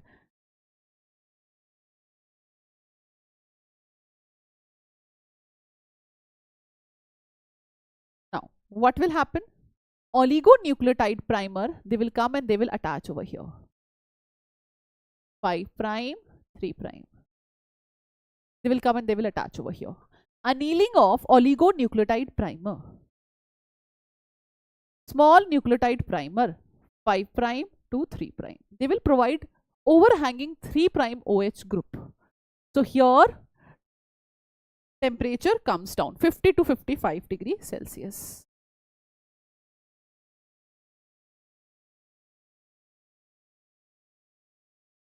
Degree Celsius. The temperature will increase. Clear? And because of this, they will anneal. Second step annealing is clear. Moving on to the third step. Step number 3. Step number 3 is extension or polymerization.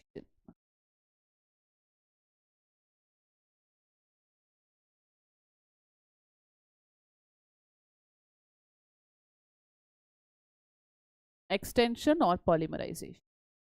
Clear? Now what will happen? Let's draw this again.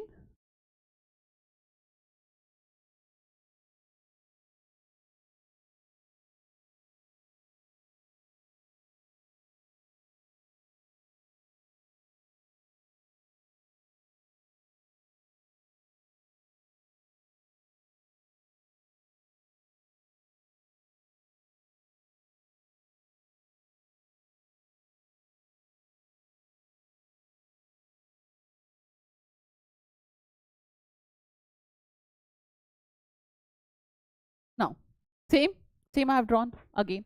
Okay, now what will happen, buddies? Now the polymerase, which polymerase? The Taq polymerase will come, and Taq polymerase will keep on adding the oligonucleotide in this direction, right? Oligonucleotide. So it is like, I'm writing here, Taq polymerase will add oligonucleotide primer, sorry, DNTPs. DNTPs in the presence of magnesium ion. That's it. And here the temperature is what? Here the temperature is almost, here the temperature is almost what? Around 72 degrees Celsius. Now the temperature will increase. So in one cycle, what we will get is complete synthesis. See, it will be now completely synthesized. Completely synthesized, isn't it? Done, done, done, done. Completely synthesized. Now, one strand is converted into two strand. One cycle, 1 multiplied by 2, we'll get 2s. Is this point clear to everyone? So this is a PCR. Moving on to the next is insertion of DNA into the host cell. There are various ways by which we can insert the DNA into the host cell. Let's talk about it. Okay, insertion of DNA into the host cell.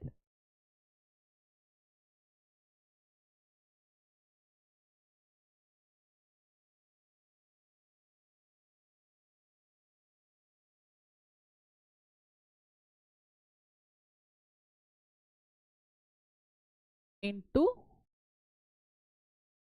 host cell. Insertion of the DNA into the host cell. How can we insert the DNA into the host cell? Let's have a look. DNA can be inserted into the host cell by different ways. One of the treatment is calcium chloride. Guys, have you heard of it? Come on, tell me. Have you heard of it? The calcium carbonate treatment, the electric treatment which we use. Are you guys aware of it? Come on, come on, come on. Then I'll explain you.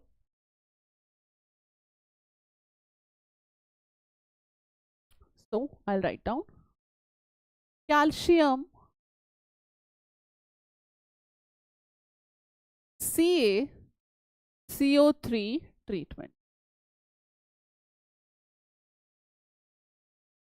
right? Now what we do is we treat the cell, right? We take the cell plus foreign DNA which we have to insert, right? Both of them, right? Both of them, and we will add calcium chloride. And because of the calcium chloride, because once we add the calcium chloride increases the absorption of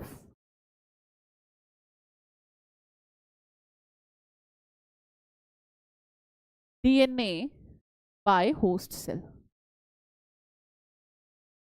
Host cell. See, actually, DNA cannot go directly because DNA is what? Lipid. DNA is hydrophilic. We all know, right? This DNA is what? DNA is hydrophilic. And if I talk about the membrane, cell membrane is hydrophobic. So they cannot, then they cannot fall in love with each other. So how can we make them fall in love with each other? First, add calcium carbonate. Let's talk about the step number 2, or the second method. That is a heat shock. This is the most torturous method, I feel. Heat shock method. So in a heat shock method, what we do is, we first of all heat the mixture. We heat. We then place it on ice. Then again we heat. This is the one which we do. Heat shock. Isn't it torturous? Just imagine you facing this situation. So here what we do is, okay, so here buddies, what we do is, because of this create transient pore. Transient pores on cell.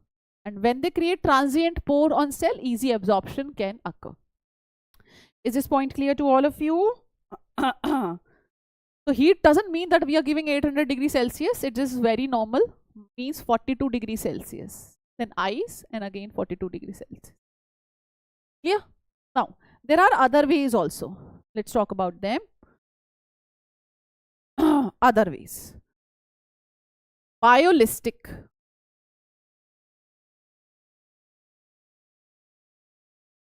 Biolistic. Biolistic is also termed as gene gun.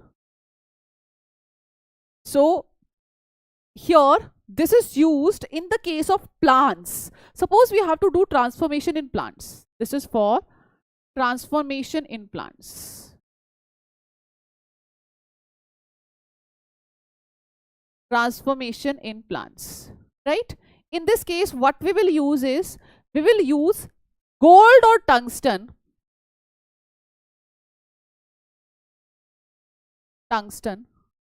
coated bullets, right? And on that we add DNA also. They have DNA also. And then we bombard it on the plant cell. It is possible to do this on the plant cell, right? Plant cell. Yes, this is bombarded. Now the next method, micro injection. Small injection. Let's take a DNA. Micro injection. Let's insert the DNA with the help of an injection. This I'm not explaining in detail. Now the last one is the disarmed pathogen. Disarmed vector or pathogen. For example, when we have to use, we can use retrovirus. Disarmed, again I'm saying retrovirus. When we have to use this in case of plants, animals.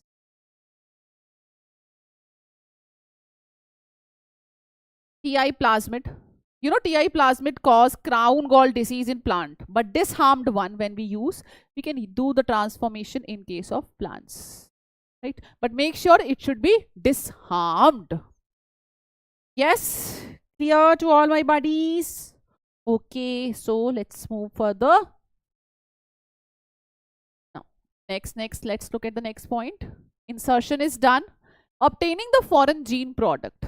Obtaining the foreign gene product. Good, Ayush. Chalo. Now, let's have a look. For obtaining a gene product, what we use these bioreactors. There are two type of bioreactor. This is a simple stirred tank bioreactor, and the second is a sparged tank bioreactor. Stirred tank bioreactor is like there will be a stirrer, there will be a foam breaker, there will be an impeller who keeps on impelling. We add culture broth, we add our cell, we have to culture. We maintain the temperature also, steam for sterilization, we maintain the pH also. Everything we maintain, and at 1000 level capacity we can easily culture. On the other hand, we have the sparged tank bioreactors also. Both have a same function, but they are of different types. Clear? There are two type of culture system. Culture can be done in two different ways. One is a continuous culture, and second is a discontinuous culture. In the continuous one, what we do is continuous. See, there are two different ways. We will add some. Yes. So what we will do is, it's like we will add something, right? We will close. It's just like a cooker, right? It's just like a discontinuous. We have a cooker. We've added all the vegetables. Now we will close the cooker. We will open only cooker once when our food is prepared. Now another one, in the discontinuous one, what we do what we use is, we keep on adding the vegetables from outside, we keep on adding the the culture medium from outside, and we will keep on obtaining the product from lower side. Done? Clear? Okay. So these are the two ways. Okay guys, is this clear? Maximum level. And then once we will get the cell, lots of cells, we can easily isolate them with the help of a process which is downstream processing. So downstream processing.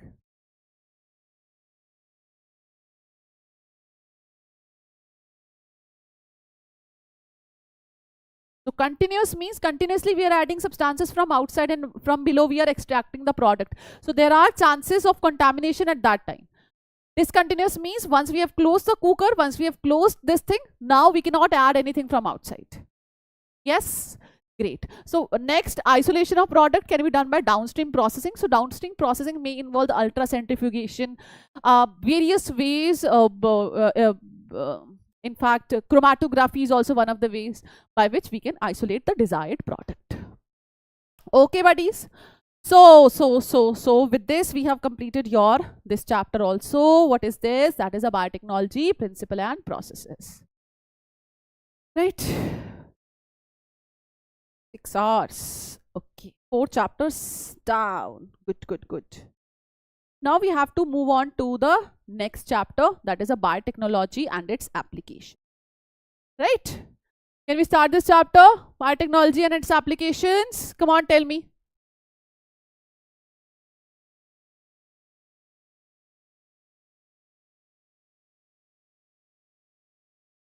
Yes. Biotechnology application is comparatively, you can say, a smaller chapter. It's not that big one. It's a small as compared to the the other chapters. So let's do this biotechnology application. So the biotechnology is, we are modifying it. We are using genetic engineering and we are using bioprocesses. Yes, then previously other chapters, whatever is there. Now application of biotechnology. There are various applications of biotechnology. One is therapeutics, diagnostic, genetically modified crop for agriculture, processed food, bioremediation, waste material removal, and the energy production. These are the different ways. Right? Okay. 3 critical areas of the research in biotechnology are, see, biotechnology, what we are doing is we are modifying something. right? We are modifying something here. It provides the best catalyst in the form of improved organism, usually a microbes or the pure enzyme. What? See, biotechnology may we are modifying any organism. So what we need is that organism providing the best catalyst is that thing on which we can work in the form of improved organism. That improved organism, usually a microbe or a pure enzyme, that thing is required. Creating an optimal condition through engineering for a catalyst to act. Creating particular environmental condition, that comes under the bioprocessing, if you remember the previous chapter. Downstream processing technology to purify the protein or organic compound. The first thing is we will modify something, or whatever is there, whatever is already available, we will use them. Then we will culture it as given in the second point. Third thing is downstream processing means we will isolate the product. Whatever organic compounds are there, we will isolate them. Now, biotechnology application in agriculture. There are various applications are there. See, with increasing population, like we have read in the chapter number 2 of zoology, which is reproductive health, there was a major issue, and that major issue was related to the population. Increasing population in millions, it was difficult to feed those number of individuals. So what we did, we tried to increase the agriculture, right? By that only we can provide them food. So we started using some chemicals. Like insecticide and pesticides. And when we started using those insecticide and pesticide, what happened? Production increased. And because of that, insecticide and pesticide, they had some residual effects also. Though this lead to the green revolution also, which later we realized that these pesticides are not good for our body. Second, we moved on to the organic agriculture. Organic agriculture nowadays we are moving towards organic foods, organic pulses, organic vegetables, where zero pesticides, zero insecticides are used. We are moving, but overall production is less in this case. Now next is genetically engineered cropped based agriculture. Now this is the one which we are targeting today. That is the genetically engineered cropped based agriculture. Now what this genetically engineered crop based agriculture is, let's have a look. We have made the crops more tolerant to abiotic stress. Now let's have a look. Either it is a drought, or it is a cold, it is a salt or a heat. Nothing can happen to our plant because our plant are resistant. Next, reduced reliance on the chemical pesticides. We don't want pesticides. Who wants pesticide? We don't want pesticides. Help to reduce post-harvest loss. When we are storing those food in bulk, nothing can happen to them. Next, increased efficiency of mineral usage by plants. More and more plants are extracting nutrients from the soil. Even when they are at dwarf, when they are small in height, they are producing fruit. How it is possible? Biotechnology only. Enhanced nutritional value. For example, today we have produced golden rice. Golden rice doesn't mean it is golden. It's made up of gold. It doesn't mean that. Golden rice means it is yellow color rice which is rich in vitamin A. Okay. So with the help of all these things today, or biotechnology, we have made these things possible. So everybody, my CBSE aspirants, keep these points in your mind. Okay. Now, what we have prepared so far, let's talk about it. How many of you have heard of BT cotton? Come on. How many of you heard of BT cotton? Today we have prepared a cotton plant whose name is BT cotton. We have modified it. We have modified a cotton. How we have modified a cotton? Let's have a look. There is a bacteria whose name was Bacillus thuringiensis. Bacillus thuringiensis.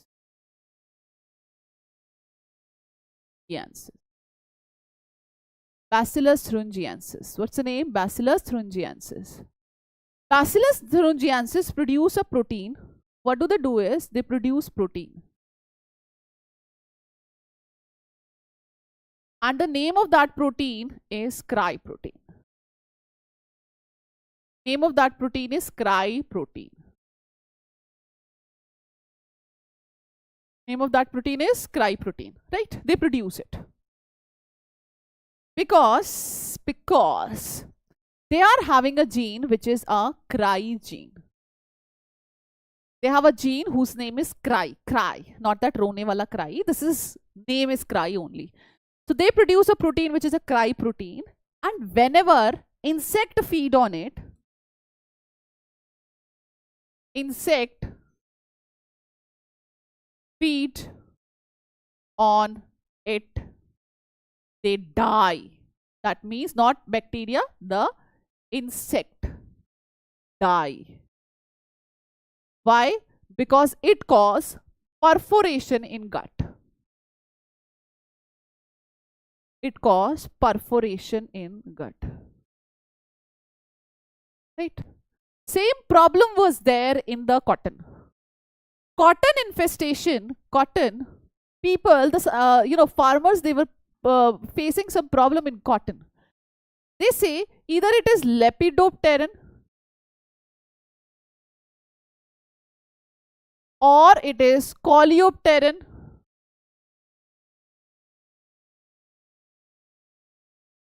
or it is dipteran. We are tired of all three. They cause huge infestation. Yes, they cause huge infestation. Lepidopteran comes your butterfly, moths, etc. In the coleopteran, we have is a beetle. In the dipteran, we have is a flies and mosquitoes. Okay. Lepidopteran, coleopteran, and dipteran. Clear? Cotton. Now, scientists thought, let's take a use of this Bacillus thuringiensis. Then what scientists did? Scientists isolated cry gene, and they inserted into the cotton. Right? Cry gene into the cotton. Now the cotton becomes BT cotton. It becomes BT cotton. Now, lepidopteran, if you will come, we will kill you, lepidopteran. If coleopteran will come, we will kill you, coleopteran. If any one of, if dipteran will come, they will kill the dipteran. So, these cry gene has some name. Cry 1 AC and cry 2 AB. Yes, these are the name of gene. When the scientists, they go deep into this, they realized cry 1 AC and cry 2 AB, they are effective against cotton bollworm. Cotton bollworm, which cause huge loss. As far as, because India is one of the greatest producer of the cotton. Now, cry 1 AB is used to control cotton budworm. Corn borer.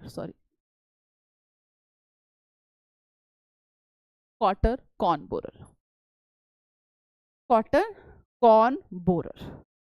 Cry 1 AC, AB, cotton bollworm. Cry 1 AB, corn borer. So this is a BT cotton today we have with us. Not only the BT cotton, today we have is a BT tomato, BT potato, BT brinjal, BT soya bean, BT chicken pea, pigeon pea, all of them today we have with us. So this is the BT cotton. Now, moving on to the next is nematode resistant tobacco plant. Yes, guys. So today we have created nematode resistant tobacco plant also. So there is a nematode whose name is Melidogyne incognita. Melidogyne incognita. It is a nematode. It's a nematode. It causes huge infestation as far as your tobacco is considered. Tobacco infestation.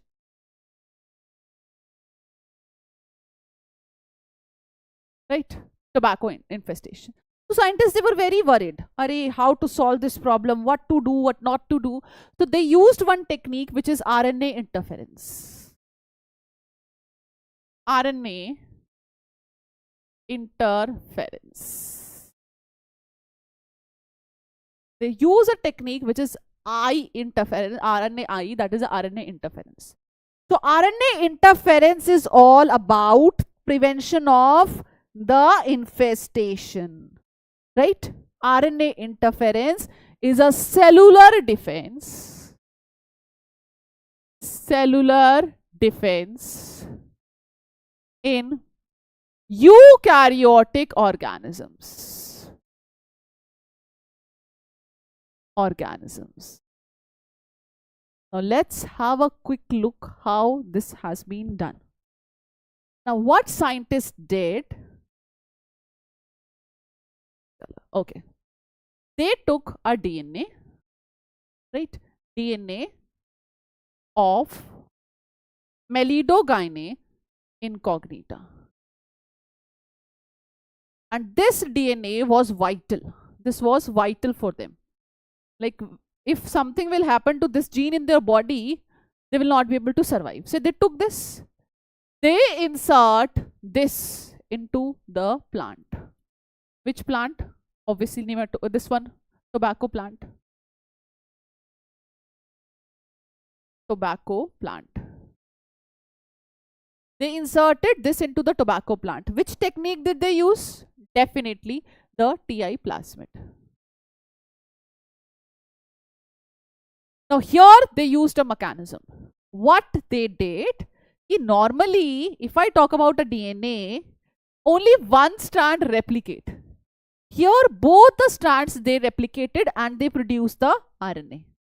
Sense strand and antisense strand. This is the sense RNA. Both strands they produce the RNA. This is the antisense RNA.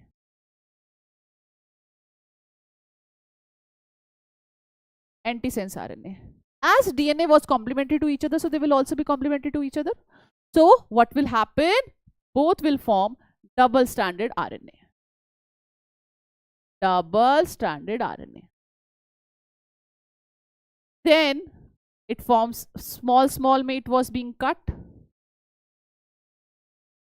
Right? Some other protein, they also joined them.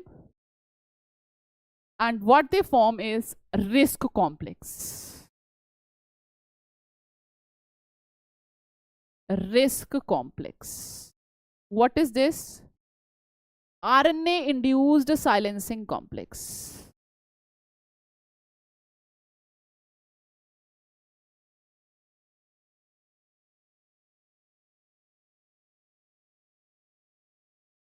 RNA induced silencing complex. Risk complex. Clear? Now this risk, right, is there in a plant. Now once nematode will come and nematode will try to feed on this. Now this risk will silence the vital DNA of Melidogyne incognita when the nematode feed on plant.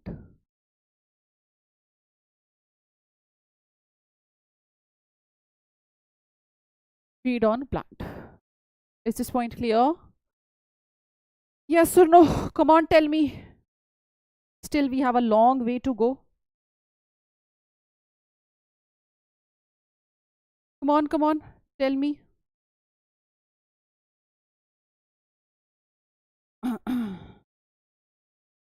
Okay. Not only this, buddies, we have also created some other things. What are those? We have also created flavor savor variety of tomato.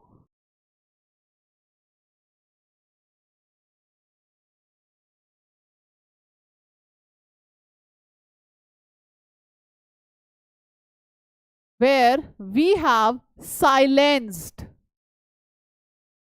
where we have silenced polygalacto-uronase enzyme. Polygalacto-uronase enzyme. We have silenced the polygalacto-uronase enzyme, and this particular enzyme is responsible for softening. And if this enzyme is not there, there will no softening. So this helps in increasing the shelf life of tomato.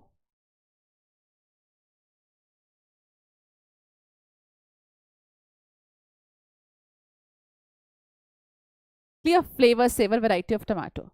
Now moving on to the next is what we have created is golden rice. Golden rice.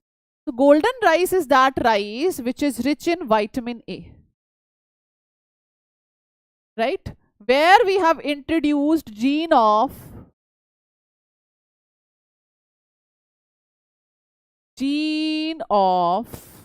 beta carotene, which is a precursor of vitamin A, and that helps in curing the night blindness. Oof. Okay, clear everyone? Yes or no? Come on, tell me.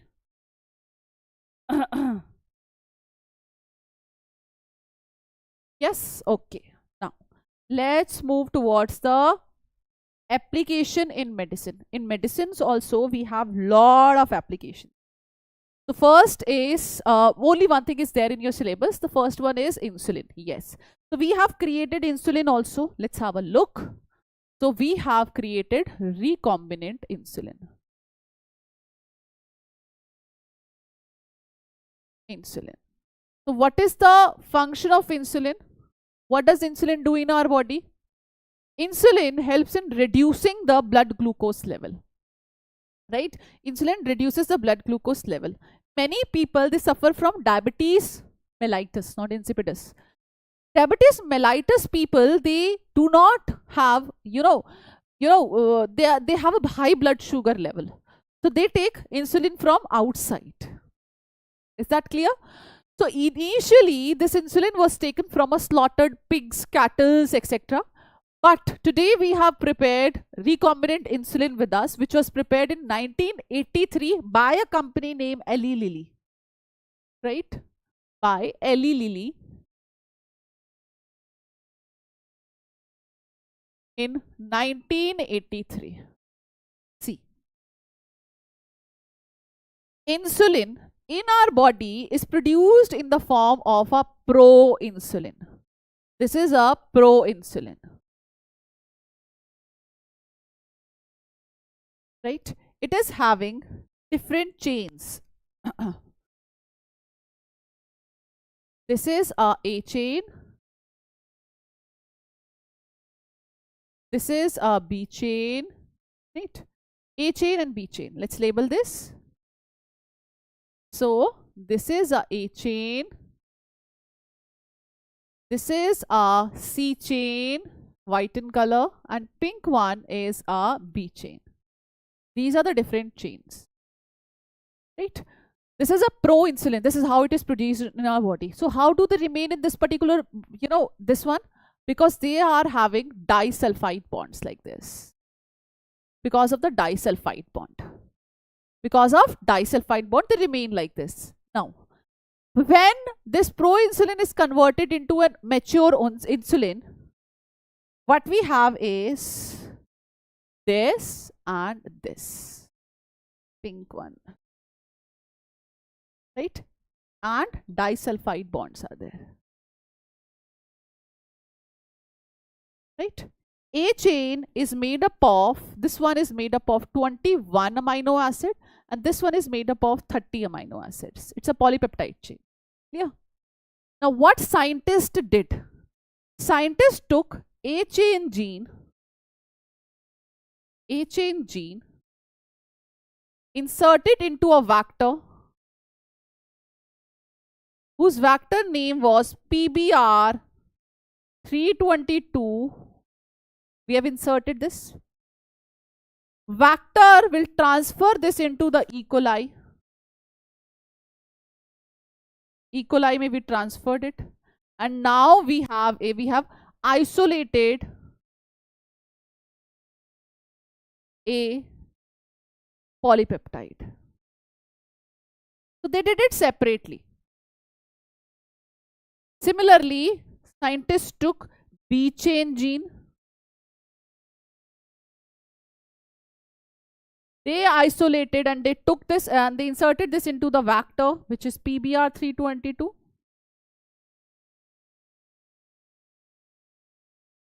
Then they inserted into another E. coli, cultured that E. coli, and then they isolated B polypeptide. And when they did that, later on they combined both of them, and today we have is recombinant insulin with us. What do we have is the recombinant insulin with us. So we have created recombinant insulin here. Clear? Okay.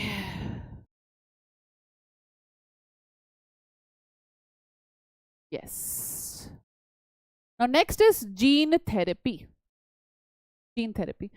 Gene therapy. Now this is another application of biotechnology in gene. What is this gene therapy? That means we are therapizing the gene. That means we are replacing the faulty gene with a new gene. Suppose in a human, suppose in a one particular person, that one gene is not working, what we will do? We will replace the faulty gene. So gene therapy means what? Gene therapy means, replace the faulty gene. Faulty gene into, with new gene. So what we have done so far, see, gene therapy. So there was a person, if there was a girl, she was just a 6-year-old, she was suffering from SCID patient. SCID patient. What is a SCID? SCID is severe combined immunodeficiency. Severe combined immunodeficiency. SCID patient, right? These patients, their immune system or their immune is compromised. They do not have a, yes, Ashish. So they have a immunocompromised. Clear? Why? Because they are not able to produce ADA gene. No adenosine deaminase enzyme.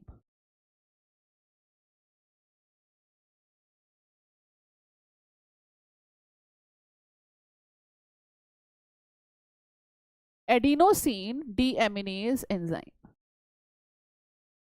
Adenosine deaminase enzyme is not there. But ADA is not there in them because ADA gene is absent. ADA gene is absent. And when I am saying ADA gene is absent, no enzyme. And this enzyme has a role. And what is that role? So, this help in maturation of WBC.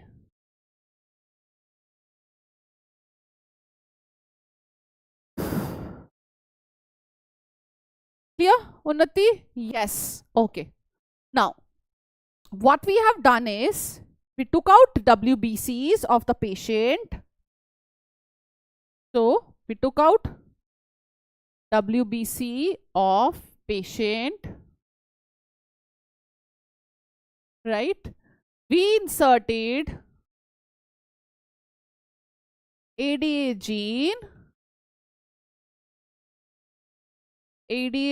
in them. We inserted ADA gene in them.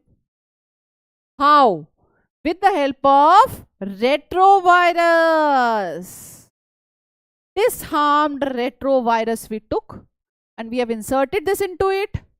Now the next thing is reintroduction of reintroduction of WBC into patient body. Now patient body will start secreting ADA enzyme. They will start secreting the ADA enzyme. Now ADA enzyme is there, but this WBC has some life. So one has to go through this procedure again and again. So there are various therapies by which we can treat. One is a gene therapy. It's not a complete treatment, but cure means to say one has to go through this again and again. If this could have been done at the embryo level, that would have been a permanent cure. But this is not a permanent. Right, buddies? Everybody, is this point clear? Okay. Okay. Chalo. Let's move on to the next. Molecular diagnostics. Molecular diagnostic.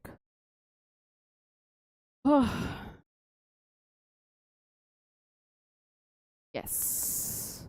So hope preparation is at full swing. Right?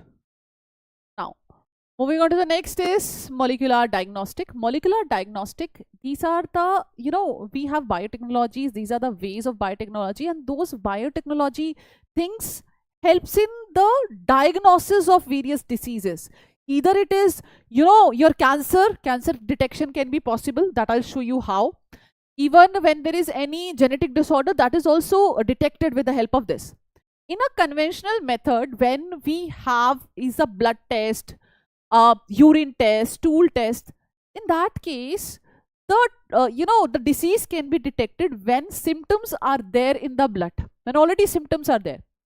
But these are the ways by which symptomatic, that means before symptom also, we can easily detect whether the person is suffering from any disease or not. Even cancer can be detected, even whether person is HIV positive or not, that can also be detected. Any genetic disorder is there or not, that can also be detected by this, that I'll show you. So here the molecular diagnostic, 3 different procedures are there. One is a PCR. Okay. So one is a PCR. PCR, how does a PCR function, that I have discussed with you? Isn't it? Polymerase chain reaction that is used for amplification. The first thing is, with this we can identify any genetic disorder. Identify any genetic disorder. Very much possible. Right? Any change in the gene sequence, any change is there in the gene sequence, we can easily detect them. Isn't it? Yes. Now the next thing is HIV. Even when there is low concentration of pathogen, can be easily detected. Low concentration of pathogen can also be detected.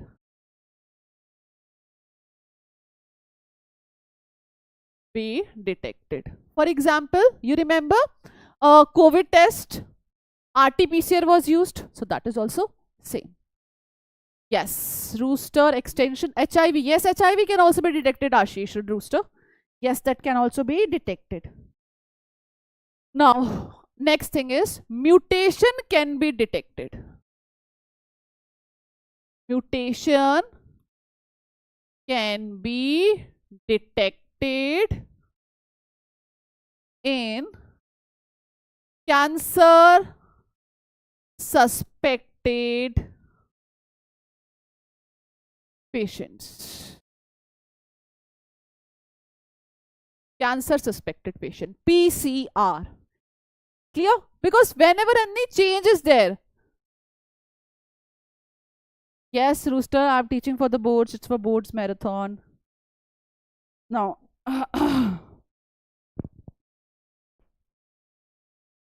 now, next one, second one is autoradiography. Second point. Autoradiography. Autoradiography. Now, what is an autoradiography? In autoradiography, we use radio-labeled probe. That is a single-stranded DNA or RNA.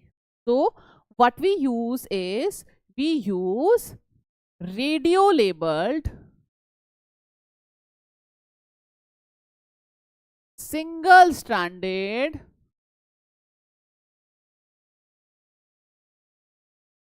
probe, and this can be a DNA or RNA. Always remember, students, they come to me and they say, ma'am, it is only DNA. No, it can be a DNA and RNA. Now just imagine, buddies, if your DNA is radio labeled, right? If it is DNA is radio labeled, it can easily bind to complementary, can bind to complementary DNA, right? It can go and bind to the complementary DNA. Then it will show the radioactivity. Radioactivity visible. And if doesn't bind, so that means if mutation is there. It doesn't bind, that means some mutation is there in our DNA. That is the reason it is not able to bind. So what is the use? Use is any disease can be detected if this is because of mutation in the DNA. Is this point clear? Now moving on to the last one, that is the ELISA. Third one is ELISA. What is ELISA? ELISA is enzyme linked immunosorbent assay. Enzyme linked immunosorbent assay, ELISA. Enzyme linked immunosorbent assay. Okay. Now what is this enzyme linked immunosorbent assay? Now here this is based on antigen antibody reaction. Antibody reaction. Now suppose in someone's body suppose an antigen is there, right? Let's say in X body some HIV positive antigen virus is there. Anything, any bacteria is there, something is there, some antigen is there. Now what will happen? We will take a sample, blood sample, we will add antibodies. And those antibodies, they will bind to the antigen. They will go and they will bind to the antigen. Clear? As they will bind to the antigen, so antigen antibody complex will be there. Extra we will wash it. Then we will use another antibodies, and that antibody will be radio labeled. Antibody will come and antibody will bind to the antibody again. So there will be antibody and antigen complex. That antibody will start eliminating radioactivity. As they will radiate the radioactivity, that means the positive. That means that particular antigen is there. Done? Clear? So that is ELISA. It is based on antigen antibody reaction. Moving on to the next is transgenic animal. Biotechnology. Because of the biotechnology today we have created transgenic animals also. Now there are animals whose genome has been altered by introduction of a foreign gene by manipulation. That is a transgenic animal. So there is a difference. Cloning is something else. This is a transgenic. Right? Yes, Rosie. Now, transgenic rat, rabbit, pigs, sheep, cows, fish. Over 95% of transgenic animals are the mice. Okay, so why we have created mice? Let's have a look.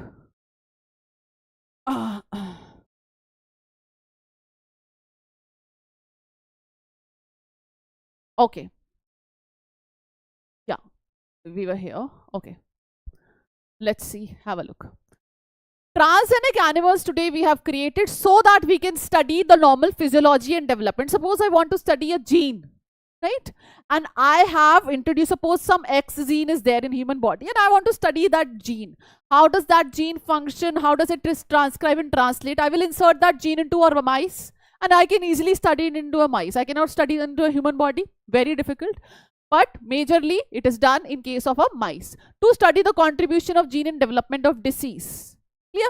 Next is biological product. Today, human protein alpha 1 antitrypsin used to treat emphysema product, treatment of phenylketonuria and cystic fibrosis also we have created. See, all thanks to biotechnology. 1997, Rosie, the first transgenic cow. I'm saying the transgenic cow. I'm not saying the cloned. Cloned is something else. This is transgenic. So that means we have inserted a gene from outside.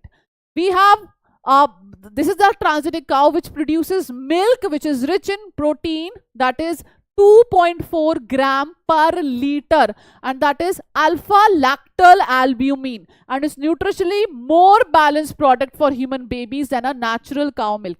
Definitely there is no alternative to a mother's milk, but this milk is better for babies as compared to a normal milk. I'm not saying the mother's milk. Mother's milk is best, and then we have is this one.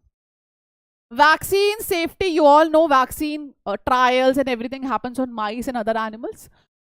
Chemical safety, whatever chemicals, whatever, the face product, whatever cosmetics we use, they are always tried and tested on animals.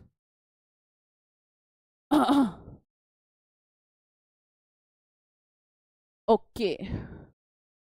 Now, ethical issues. Problem of unpredictable result. Genetic modification may cause unpredictable result when such organisms are introduced into the ecosystem because their natural predators, they are absent. That is the reason Indian government has set up an organization which is a GEAC, Genetic Engineering Approval Committee, which makes decision regarding at what extent modification can be done. Make decision about the validity of the GM research and the safety of GM organism for public services. Clear? Now, yes. Problems of patent unpredictable result may be observed by introduction of these organisms in ecosystem. Many indigenous varieties are claimed by the MNCs as their own invention. That is also one of the problem. Here comes an example of a basmati. You all know Indian literature is full of basmati because of their aroma. We are using basmati from ages, but what this country did, let's have a look. Now there's an American company patented the basmati. Now what they did is they took just the Indian variety, normal Indian variety basmati rice, and they crossed it with the semi-dwarf varieties, and they said ki nahi, this belongs to us, which was the biggest issue. So now it has been rectified. Similarly, other medicine usage are also there, such as neem as a directa indica, the turmeric use which we are using from the ages, and their antibacterial properties. Biopiracy. What is biopiracy? This can be asked, one marker, buddies. The use of bioresources by MNC and other organization without proper authorization. Suppose you have discovered something, either it is a process or anything, and buddies, without proper authorization from the countries, then this is termed as biopiracy. Indian Parliament has recently introduced a second amendment of the Indian Patent Bill to deal with such issues. Yes, so soon, if you will patent something, you will get, that thing key, no one can use it until unless you give them authorization. They should have that authority, or they should give you some compensatory payment. Okay. Now, buddies, we have to start another chapter, which is a human health and diseases. So before starting this chapter, let's take a break. Small break I need. Let's take a break of 20 minutes. Right? We'll be back in a moment, and then we will start this chapter. This chapter is little bit big. By the time be here, I'll be back in a moment. Okay. Let's take a 20 minutes break. I will start the timers now. We can start early also. I will let you guys know.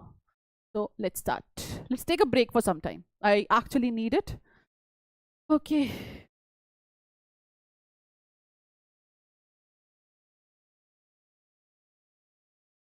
No, still one chapter is left, which is human health and diseases. We will do that. Okay. Just be here, buddies. Don't go anywhere.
So hello, hello, hello, guys. Am I audible?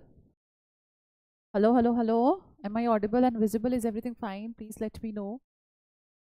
So we are going to start the last chapter, that is the human health and diseases. This chapter is a bit lengthy. Am I audible? Yes. One second. Check. Hello, hello, hello, hello.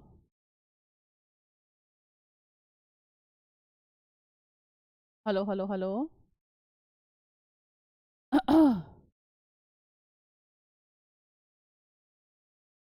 Hello, guys. Am I audible? Please let me know. Everything is fine. Hello, hello, hello. Yes. Good, good, good, good. Yes. Okay. So we are going to start the chapter which is human health and diseases. The last chapter. Bit lengthy. I won't say it's much lengthy. It is a bit lengthy, but we will also complete this chapter. We will take another 2 hours or so, and in that we will complete this. Okay, so get ready, all of you, with your notes. You all should have your notes, the notebook with you, the pen and pencil, because right now this chapter is also about the diagrams. So yes, the content is there, along with the diagrams are also there, like antibody ka diagram, the life cycle of HIV, that is also important. Okay, come on, share with your friends and call everyone. Class has been started after the break. So let's start. Now, what is health? Health is defined as the state of complete physical, mental, and social well being. This is a general definition given by the WHO. You should not only be, there should not be any disease. So, along with the disease, you should not be, mentally unhealthy. Your thinking should be good. You should be all positive, because nowadays, you all know, we are more aware of the mental disorders. We should also think about what actually goes in our mind. Either we are positive towards other, or we are very negative, or what we think, that also matters. Now, so we should be mentally healthy, and as well as the people who are around you, they should be good, they should be helpful. Now, health is being affected by the genetic disorder. There are various disorders by which health is affected. Lifestyle also affects it. Whatever you eat, that also affects it.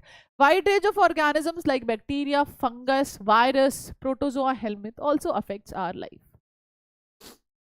isn't it? Yes. Okay, if you have any doubt, guys, you can ask in the comment section. Keep asking. I am looking at the comment sections also. Okay, now let's talk about the types of diseases. We classify diseases into this category. The first one is a communicate or the communicable diseases.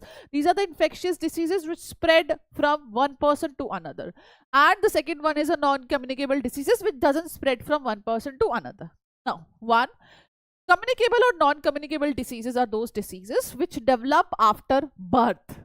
So they are not congenital. These are the acquired one, which we acquire when we are exposed to different bacteria, fungus, pathogen. We develop these diseases. Sometimes we spread those diseases from one person to another. Sometimes we do not. They are caused by the virus, bacteria, fungus, protozoa, and helminth. Right. They are caused by the deficiency of nutrient, hormone, degeneration of body, organs, allergy, cancer, etc. comes under this category. If I talk about the congenital, congenital are those which are present from birth. Present from birth. Present from birth. Right? Now, these are genetic disorders. Genetic disorders are the one which are present from birth. Now, anatomical or physiological abnormalities present from birth can be caused by single demodulation. For example, hemophilia, color blindness, phenylketonuria, sickle cell anemia. Chromosomal aberration like Down syndrome, trisomy of chromosome number 21, the Turner syndrome, Klinefelter syndrome, environmental factors like hair clip and the cleft palate. So they come under this category. Yes. Okay. Any doubt? Why are you guys fighting? Huh?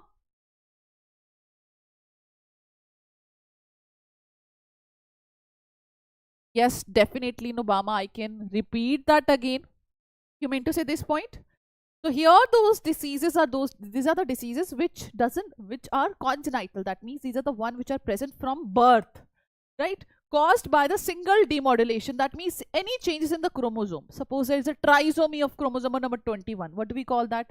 That is Down syndrome, Turner syndrome, XO, color blindness, the hemophilia, phenylketonuria, sickle cell anemia comes under this category, and then we have is this also. Okay, okay, no, oh, no, Bama, clear? Okay, so let's start further. Now diseases. Now diseases in your chapter is there. Some diseases are in detail, some are not detailed. So I have made a chart of it, and with the help of a chart, let's understand everything. First, let's talk about typhoid. So typhoid, Constivated Salmonella typhimurium. What is that? That is the Salmonella. One second. Okay. So that is the Salmonella typhimurium. So Salmonella typhimurium, this is the inhabitant of the small intestine. How does it spread? Whenever we use outside food, especially during the the rainy season, when the moisture is high, temperature is high, at that particular time typhoid cases comes. Now how does it enter? It generally enter through the small intestine, through the food, water contaminated with bacteria, and migrate to other organs through the blood. They can cause perforation in the small intestine, due to which person feels pain, lot of pain, right? The fever here goes very high. The person feel high fever, chills, right? So classic case, you all know the Mary Maloon, who was a cook by profession. He was having this problem, and he was continuously cooking, and he was spreading the disease also. So the symptom is sustained high fever, 39 to 40 degrees Celsius, weakness, stomach pain, constipation, headache, loss of appetite, intestinal perforation, and it also leads to death. Clear? One of the most important question which can be asked from this topic is the the test, the Vidal test. Yes, Vidal test. It measures the agglutination of antibodies against HO antigen of the Salmonella typhi. This is, if Vidal test we are talking about, that means we are talking about the Salmonella typhimurium or the typhoid. Okay, okay, okie dokie. So let's start. So this is a typhoid. Now let's move on to the next one. Next disease we have is pneumonia. Pneumonia. So in the pneumonia, basically it affects the alveoli of the lungs. So person is not able to breathe properly. Here, the causative agent is Streptococcus pneumoniae, Haemophilus influenzae. Both of them you have to learn, because given in your NCERT.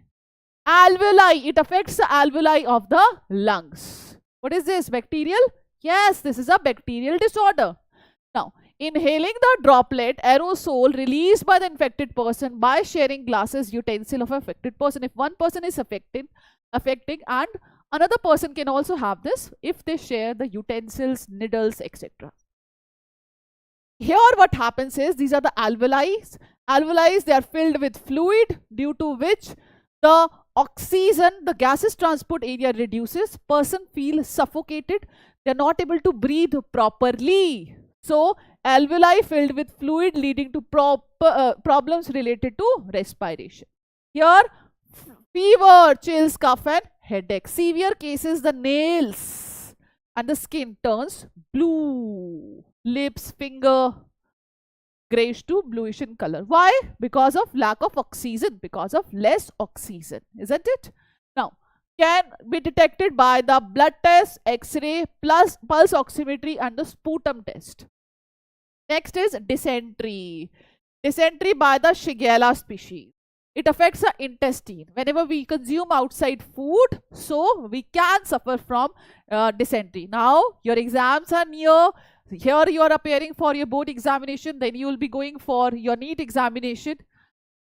So make sure you avoid outside food for at least this period of time. Now contaminated food, the temperature also, if I talk about, if you're from the North India, temperature is going high. So please take care of yourself right now also. Like it goes to 30 degrees Celsius here, even in the month of March, which is really high. Now, pain in the abdomen, diarrhea, indigestion, nausea, vomiting, blood in the loose watery stool, loosies, and the examination of stool, one can detect dysentery, Shigella species.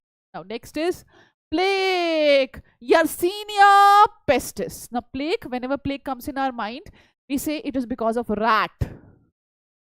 It is because of Yersinia pestis. They spread by the fleas, rat fleas. And where do they live? They live in our blood and lymph. Now, fever, headache, weakness. And this was a reason for Black Death. Just like that of a corona pandemic, here that was also a pandemic, the Black Death. Now, bacterium fluid from the lymph node and the blood of the sputum gives us an idea whether the person is suffering from this or not. Diphtheria, Corynebacterium diphtheriae, mucous membrane of nose, throat, tonsils, direct contact with infected person, sore throat, fever, enlarged lymph node, shit test. Done. Next is whooping cough. Pertussis, Portidella pertussis, respiratory tract it affect. It spread from one person to another. If one person is affected, then another person can also get it if you cough in front of him. Now, next is severe coughing characteristics, loud whooping cough, nose and the throat test and the blood test can give us the whooping cough. Yeah. Pertussis, Botidella pertussis. Moving on to the next is tuberculosis. Mycobacterium tuberculosis, lungs, it affects the lungs. Sputum test, even in the X-ray, we can detect whether the person is suffering from, you will find some patches there, right? Cough, blood also comes out. So if you have cough, it is considered here. If you have cough more than 1 week, one should go to the doctor, right? So yes, the treatment is there. Cough, blood comes in sputum, chest pain, loss of weight, Montauk's test and the blood test. Syphilis, syphilis to already we have done, right? In STDs, so syphilis, Treponema pallidum, gonorrhea, Neisseria gonorrhoeae, all these are the bacteria. These are the sexual contact. Detail is being given. This will be important for the another chapter also. Okay, now let's talk about the viral diseases. These were the bacterial diseases. Tuberculosis, there was syphilis, there was gonorrhea, there was whooping cough. There were a lot of diseases, right? Now let's talk about the viral disease. So viral diseases mein first comes is the common cold. So common cold is that disease which we all suffer from every now and then. And you know this is because of the rhinovirus. How does it spread? Definitely droplet infection. If one person is suffering, other person can also suffer by sharing pen, etc., by living next to them. So that this is how it spread. We do not take any medicine for that because after 2 to 3 days, maximum 3 to 4 days, it get cured by themselves. Droplet resulting from the cough, sneezes, infected person are either inhaled directly, transmitted through the contaminated object such as pens, book, cup, doorknob, computer table, computer keyboard, mouse, etc. It affects the mucous membrane of respiratory tract. So many students, they ask me this question, ma'am, what is the difference between a pneumonia and a common cold? Common cold affects the mucous membrane here, but the pneumonia affects the alveoli. Clear? So there will be swelling here, due to which person is not able to breathe, whereas in pneumonia, lungs are affected. Now, here, infect the nose and the respiratory passage, not the lungs. Nasal congestion, discharge, sore throat, hoarseness, headache, tiredness usually last for 3 to 7 days, self-diagnosable. Right? Very common. And whenever in our house, if someone is having common cold, we get that. Very common. Common cold, very common, rhinovirus. Okay. Now, smallpox. This is the one which is completely eradicated. Smallpox. Virus. It's a virus disease caused by the variola virus. By contact droplet formite, skin rashes which forms a pustule which causes scab, and this is how they spread. Some fluid come out and they spread from one person to another. Blister fluid they take out, and the skin scraping they take out. By doing the laboratory test whether the smallpox virus is there or not, we can get to know it is positive for them or not. Smallpox completely eradicated from India. Next is chicken pox, varicella zoster virus. Do not be confused. This is a variola virus. This is a varicella zoster virus. By contact, it spread. Skin sores open and the emit fluid. Blood test. Measles. Measles is a rubeola virus. By droplet from the nose and throat. Fever, inflammation of the nasal membrane, loss of appetite, red watery eyes, and the skin rash. Blood test. Polio. You all know this is the one which spread, which affects the nerve cell, due to which there's an inflammation of nervous system.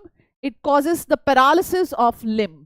Inflammation of nervous system, muscle shrinkage, limb paralysis, pharyngeal swab se. Dengue is the arbovirus. Biting of mosquito. Here many times question comes from this topic. What is a causative agent? How does it spread? Spread through Aedes aegypti. Aedes aegypti. Plasmodium Wallah, that spread through anopheles, but this is Aedes aegypti. Please remember everyone, this is Aedes aegypti. Okay.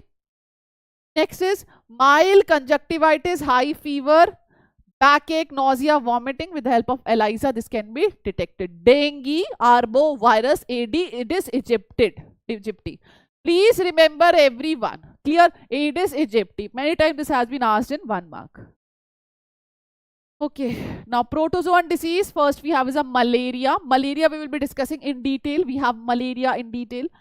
Let's talk about amoebiasis. Amoebiasis is because of the entamoeba histolytica. Entamoeba histolytica causes problem here in the stomach. It affects the mucous membrane. So person feel lot of pain. So how does it spread? By eating the outside food. Entamoeba histolytica, it remains the large intestine. So sometime it, yes, or when our food is infested with the, the housefly, they are the carrier of entamoeba histolytica.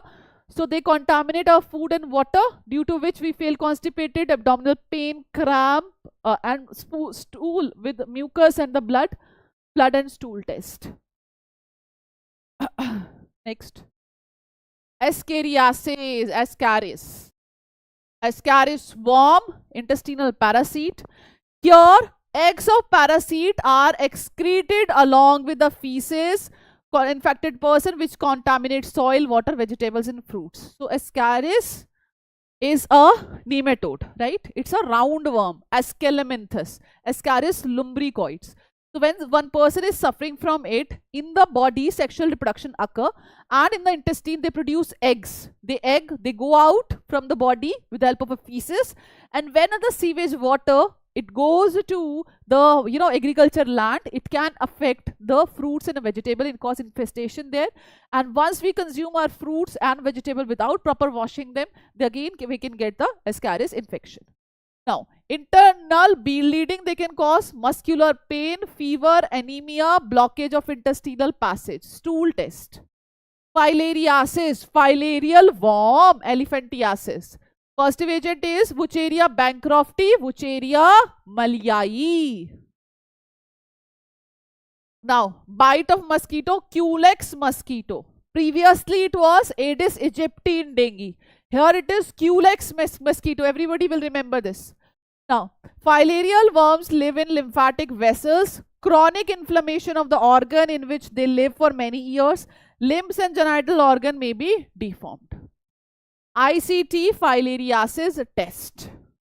So here what happens is limb, the scrotal sac, they swallow. So they become huge in size. That is the reason we call this disease as elephantiasis, elephant type diseases, because the limbs, they become huge in size, and they actually block the lymph vessels. So that is the reason it happens. Okay. Now, the last one, fungal disease, ringworm, Dad Khad Khujli. What is this ringworm?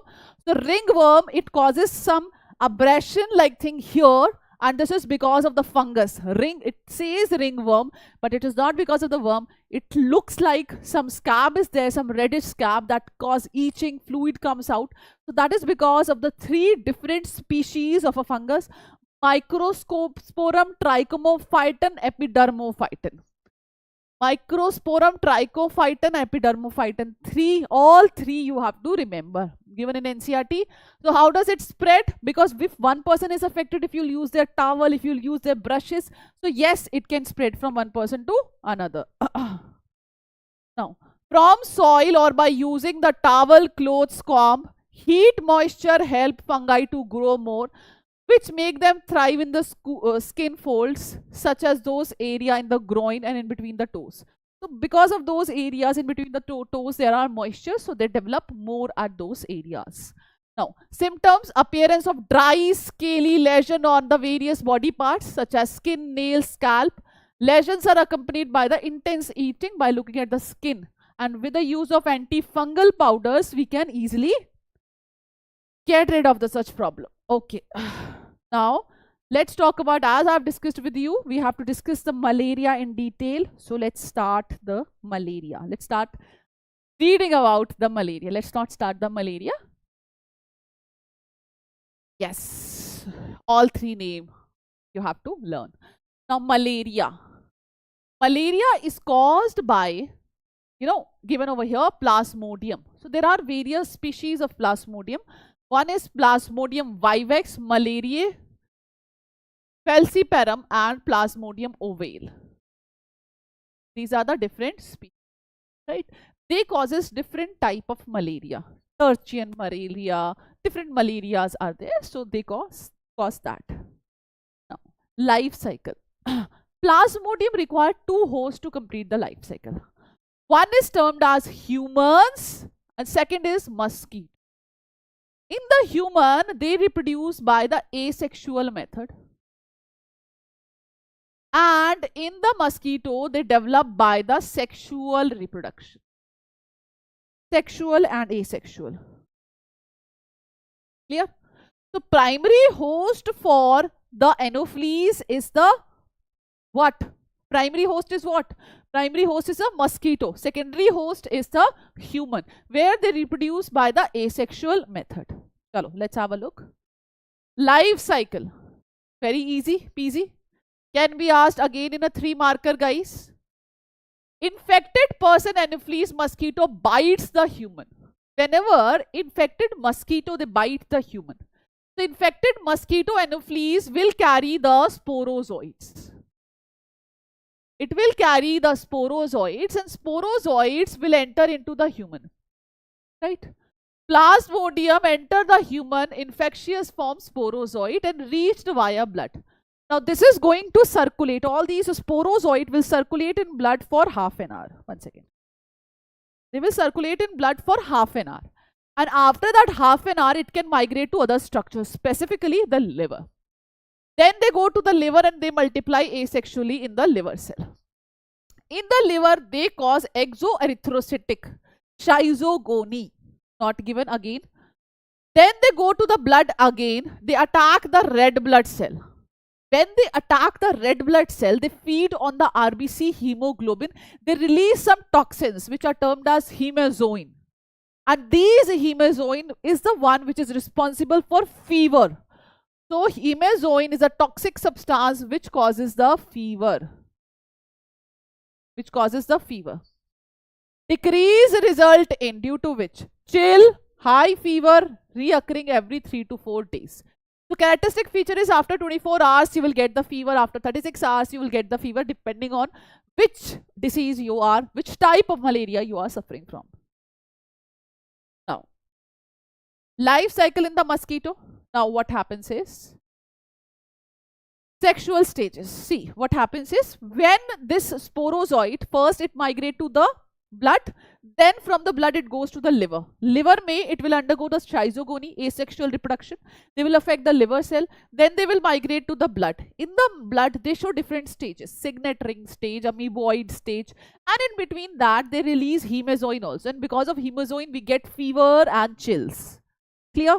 Hope this point is clear till now. Now moving on to the next, if I talk about now what happens in the blood. So in the blood, they will form gametocyte. Female gametocyte and male gametocyte. Female gametocyte will be bigger and the male gametocyte will be smaller. Now, sexual stage, gametocyte develop in human RBC. Now what will happen? Another female anopheles who was not having any kind of sporozoite, any disease, now they will come and they will pick up the gametocyte. They will feed on blood, and along with the blood they will get a treat, gametocytes. And now what will happen? The parasite will enter the mosquito body. Parasite will enter the mosquito body. Done. Now what will happen? As parasite enter the mosquito body, gametocyte will be converted into gametes. Gametocyte will be converted into the gametes. Gametocytes will be converted into the gametes. Male gametocytes will form male gamete. Female gametocyte will form the female gamete. Clear? Now, fertilization occur. Now there will be development in the mosquito. So those gamete, female gamete and male gamete, they will fertilize together. What we will get is a zygote, and then they develop, and what they form is a sporozoites. Now multiply to form sporozoite, which is an infective stage, which goes to the salivary gland, it remain there. Now anopheles, which was not having any problem, now she is having sporozoite, that too in the salivary glands. That too in the salivary glands. And if it is there, so done? Okay. Chalo. So with this we have completed the disease part. Now we are moving to the next part, that is the immunity. Okay. Okay. Now immunity. What is immunity? Immunity is the ability of a host to fight with the disease causing organism. I have a capacity, I have that immunity that I can fight against this disease, that pathogen, etc. That will be my immunity. Conferred by the immune system. We have a proper immune system in our body. Just like the digestive system we have, respiratory system, we have a proper immune system. Where a lot of cells are there, a lot of structures are there which are important for fighting against the different pathogen present in the environment. Okay, okay, let's proceed. Now, with this chart, now we will learn each and every line. So everyone, please focus over here. Okay. Immunity. Immunity is what? It is the ability of a host to fight the disease causing organism. This is immunity. Now, immunity is of two types. When this immunity is present from birth, this is termed as the non-specific innate immunity. It consists of four types. When a child is born, child will be having skin and mucosa which will not allow the pathogen to enter into the body. That comes under the physical barrier of a baby. Child will be secreting saliva, tear, gastric juices that will come under the physiological barrier that will not allow the pathogen to enter. Next thing is, they will be having some cells like PMNL, neutrophils are there. Polymorphonuclear leukocytes. Then monocyte, NK cells, macrophages are there, which are normally present and they cause non-specific immunity. They are not specific, but whatever foreign things will come, they will kill them. It's not specific, but they will definitely kill them. Now, cytokines. Cytokines may we have an example of interferons. Okay, we have is the interferons. So, acquired immunity, specific. Acquired immunity is that immunity which we develop with our lifetime. Develop with exposure to pathogen in our lives. Right? Now, acquired immunity is the immunity which is specific, which is not casual, it is specific. It is specific, characterized by memory. It shows a diversity. Our body produces lots of antibodies and it shows a discrimination between self and non-self. These are the 4 points you have to remember. Between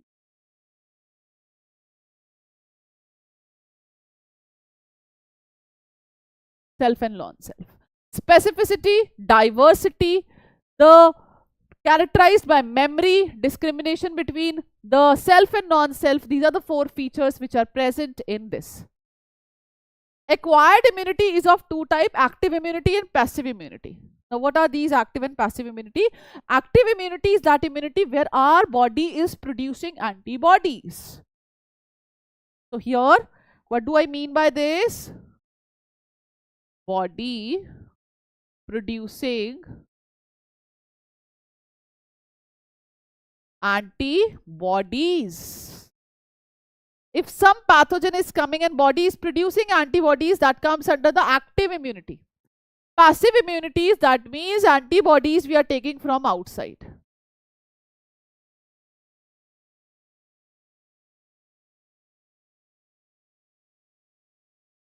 From outside. Clear?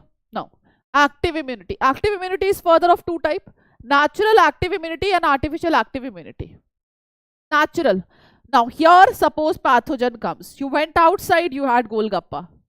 Right? It was open, it was not hygienically prepared. So, pathogen will enter in your body. Your body will start forming the antibodies. Natural active immunity. Now, the next one is artificial active immunity. You took vaccine shot. Corona vaccine, COVID vaccine, which one did you took? So, did you take any vaccine, right? So, I'm talking about those vaccines. So, vaccines are what? Vaccines are attenuated, healed, killed pathogens. So, we are taking vaccines. Vaccines means pathogen. Healed, killed, disarmed pathogen we are taking from outside, and then our body is producing antibodies against that and creating memories for that. That comes under this category. Now, next one is passive immunity is further of two types. Natural passive immunity. Mother feeds the baby. And when mother feeds the baby, mother passes the IgA. IgA is the one which is present in the colostrum. Mother's milk. If I talk about the IgG, is the one which can cross the placenta. Artificial immunity. Taking antibodies directly from outside. Artificial passive immunity. Preformed antibodies we take. Right? For example, ATS, anti-tetanus sera, or snake venom. Right? At the time of whenever we are bitten by a snake, so in that case, direct these are available. Now, based on the type of lymphocytes are involved, there are two types of immunity. One, cell mediated immunity.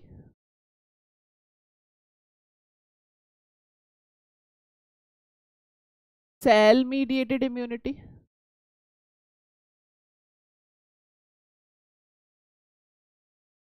And the second one is humoral immunity. Cell mediated immunity and humoral immunity. Now, cell mediated immunity is that immunity where the T lymphocytes are involved.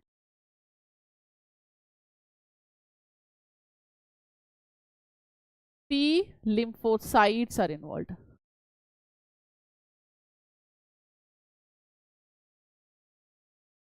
Right?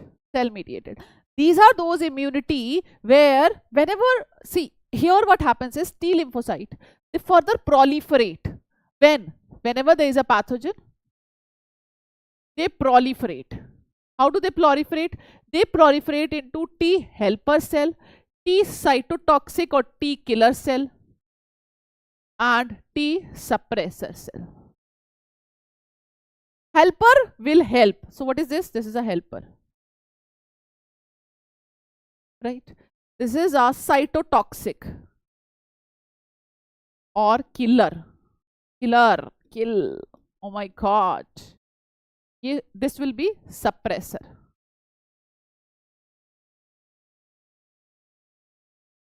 They will differentiate and they will kill the pathogen. So this is how they divide.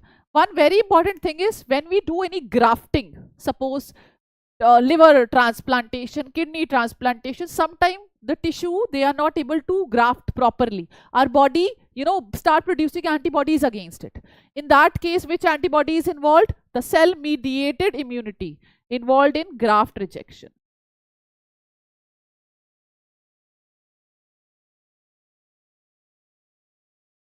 Graft rejection. Clear? Now moving on to the next is humoral immunity. Humoral immunity, they are also termed as antibody mediated immunity.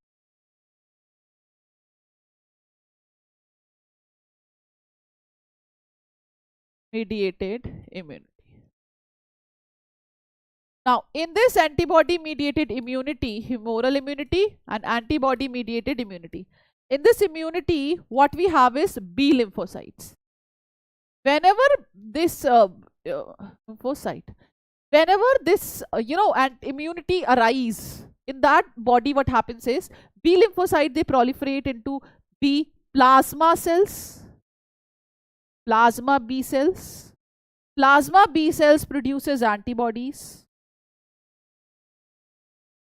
right? And the next one they produce is the memory cell. If you'll come for the next time, I will kill you in a short duration of time. This is the difference. Clear? Memory and the plasma B cells. Okay. Now, as I have discussed with you, antibodies are there. So this is how an antibody look like. Again, I'm saying you, CBSE aspirant, get ready. This question can be asked. Draw the structure of an antibody. Very, very, very important. This is how an antibody, a typical antibody look like. Typical. All antibodies, they do not look same. Here you will see chains are there. Can you see this one? Two heavy chains are there, so it is having a structure of H2. Two light chains are there, light chains are there, right? Because of association of heavy chains in the large chain, they form antigen binding site, which comes and which binds to the antigen. They are attached to each other by some bonds, which you can see they are termed as disulfide bond. So you should know the exact location of these disulfide bond. Clear? Everybody clear? Now, antigen, they come and they will bind over here, and this one, they react to them. How do they react to them? They cause opsonization, they cause neutralization, they basically attach to them. That's a very difficult part. They go and they attach to them. So how does they attach? So let's have a look. So antibodies. Antibody functions in this way. First step, they cause agglutination. Agglutination. That means they will go and they will bind to the antigens. Second is opsonization. They will cover it and they will start engulfing it. Whatever toxin they produce, neutralization, they will neutralize it. These are the different steps by which these work. These antibodies, they work. Clear? Is this point clear? So they work in this way. They agglutinate it. They go and they bind to the antigen. Whenever they see any foreign body pathogen in our body, they go and they will bind to it. Second thing is they will cause opsonization. They will just cover it and they will engulf it. They will call the macrophages to come and engulf it. Next is neutralize. Whatever toxin that antigen has produced, they are going to neutralize those toxins also. Okay. Now, these are the antibodies function. How many types of antibodies are there? Let's have a look.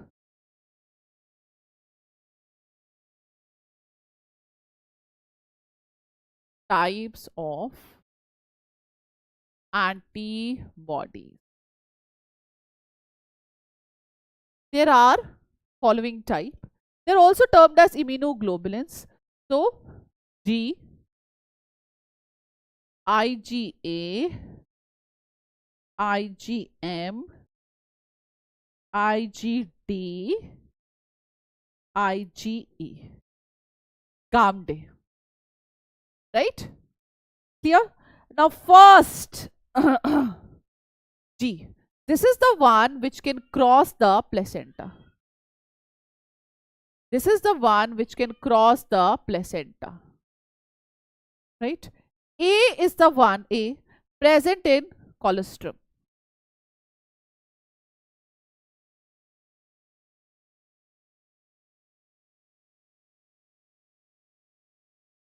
Present in mother's milk. M means M1. This is the first which reach to the site of infection.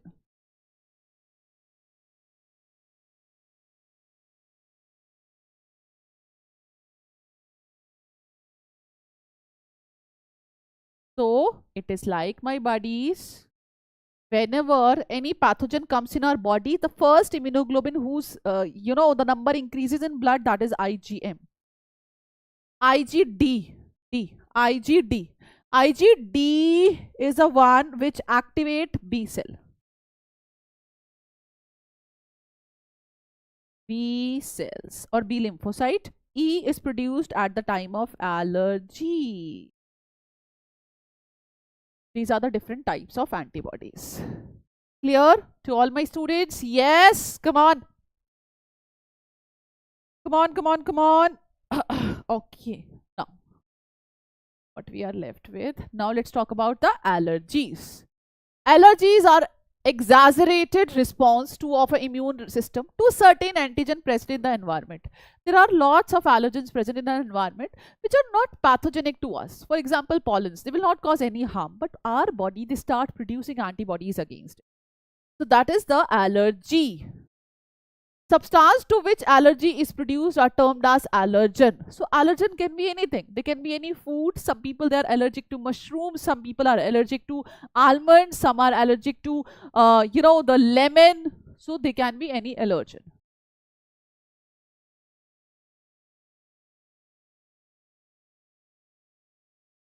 Clear? The antibodies produced to these are IgE type. As I've told you, how will you remember? IgE. E means allergy. But it's a sorry, Anushka, it's an English channel, so I cannot talk in Hindi. Okay? Okay, it's an English channel, so I cannot talk in Hindi. How can I talk in Hindi? You know what's the name of this channel? PW English Physics Wallah English. You know? So let's talk in English. It will be two benefits will be there. You'll be good. You'll be good at your English paper, and you'll be doing good in biology also, isn't it?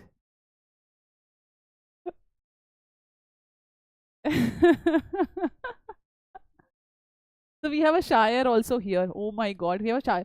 Then Gaurav, you should write something for us. Like these people, they are continuously spamming. Continuously, I can see it's a video who's I am live from last 8 hours, 8 hours or something. Right, almost 7.5 hours. I'm here. I'm continuously looking at the chat, and these people, they are just talking to each other. These people are like, there's some setting going on. Hi, good evening, Otaku. How are you? Good evening. Yeah. Okay. No, it's okay. Are? Yes, Gaurav. एक शायरी हो जाए. There should be a Shayari, right? But it should be in English, and it should be decent. If it is not decent, then I'll not say anything. I'll not speak. Hi, good evening. How are you?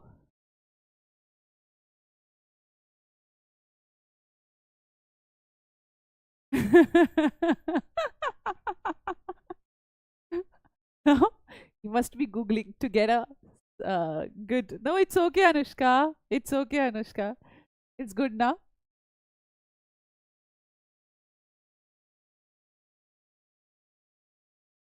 What is this? Okay, okay. I guess our Shire is busy in googling, so better we should focus on your studies, है ना? है ना? Okay, no, it's No, it's not fine, please, huh? Do not spam here. Better to go somewhere and uh yeah. Okay.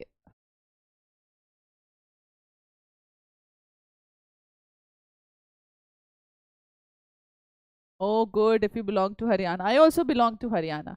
Chalo. Now, allergy is due to release of chemicals like histamine and serotonin from mast cell. And what is histamine? Histamine is a vasodilator. Vasodilator. So, vasodilator. Vaso means blood vessel. Dilator means to dilate the blood vessel. Serotonin is vasoconstrictor.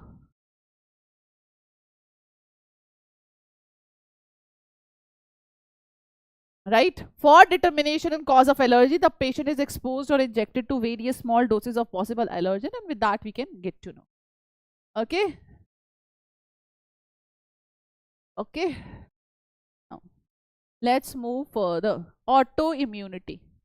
Now, autoimmunity, sometime due to genetic and other unknown reason, the body start attacking our own body cell, considering that it is a pathogen.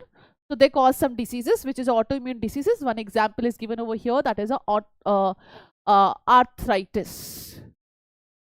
Clear? Which is a rheumatoid arthritis. So in the joints, we have synovial membrane. So our body start producing antibodies against that membrane. So that become affected, and that there's an inflammation due to which we feel pain, right? While moving our hands and the joints. If you're in 8th standard, if you will be in 10th standard, then you can attend the session. Okay. Now, moving on to the next. Immune system in our body. So like I have told you, B cells are there, T cells are there. Now let's talk about the whole system. What all things are the part of this? Let's have a look. Now, human immune system consists of lymphoid organ, tissues, cells, and some molecules like antibodies. Organs are there, lymphoid organs are there in our body. Let's talk about the lymphoid organs. We have tissues also, cells, so we have already discussed. Now, what are the lymphoid organs? These are the organs where origin, maturation, proliferation of lymphocyte occur. Now, what are the lymphocytes? Lymphocytes are your B and T lymphocytes. The primary lymphoid organs are the bone marrow and the thymus. So, primary lymphoid organ are those organs where there is maturation and proliferation of lymphocyte, such as your B lymphocyte and the T lymphocyte. These are your bone marrow and the thymus. Right? Now, after maturation, the B lymphocyte migrate to secondary lymphoid organ. And secondary lymphoid organs are those organs where there is interaction of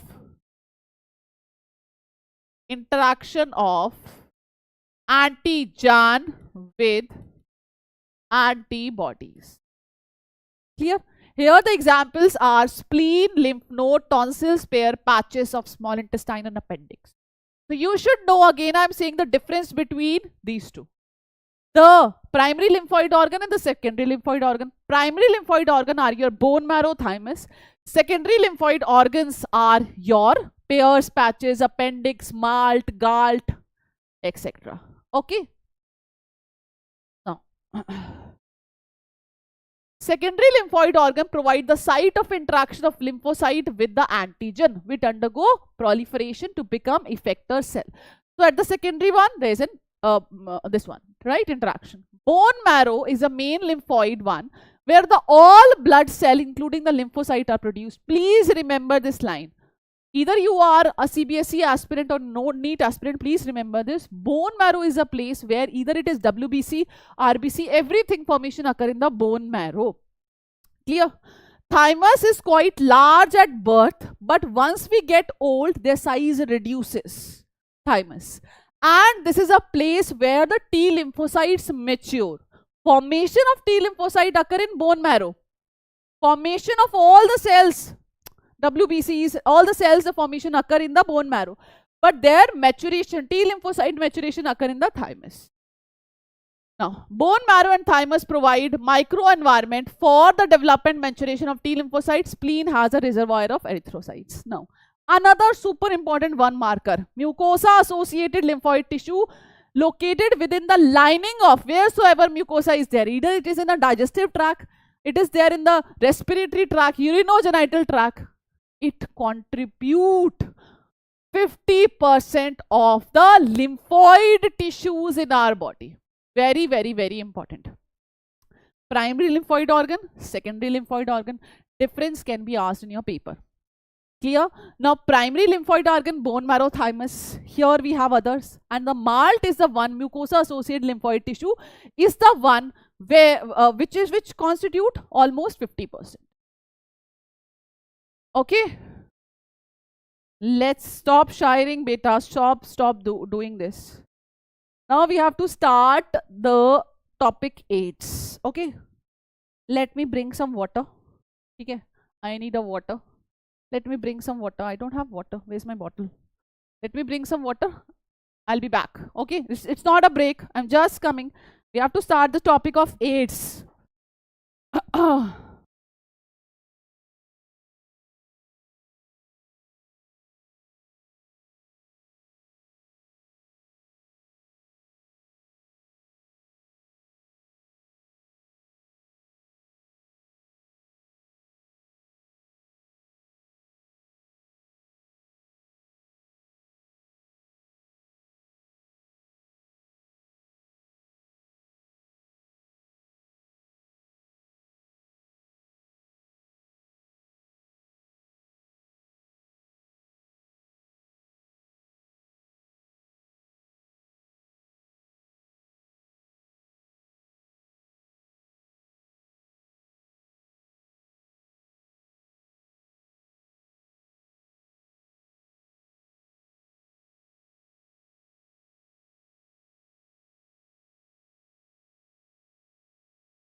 Yes, we are back.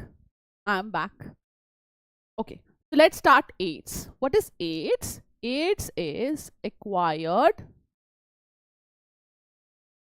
immunodeficiency syndrome. Acquired immunodeficiency syndrome. What is the causative agent? It's the HIV. It is the HIV, human immunodeficiency virus.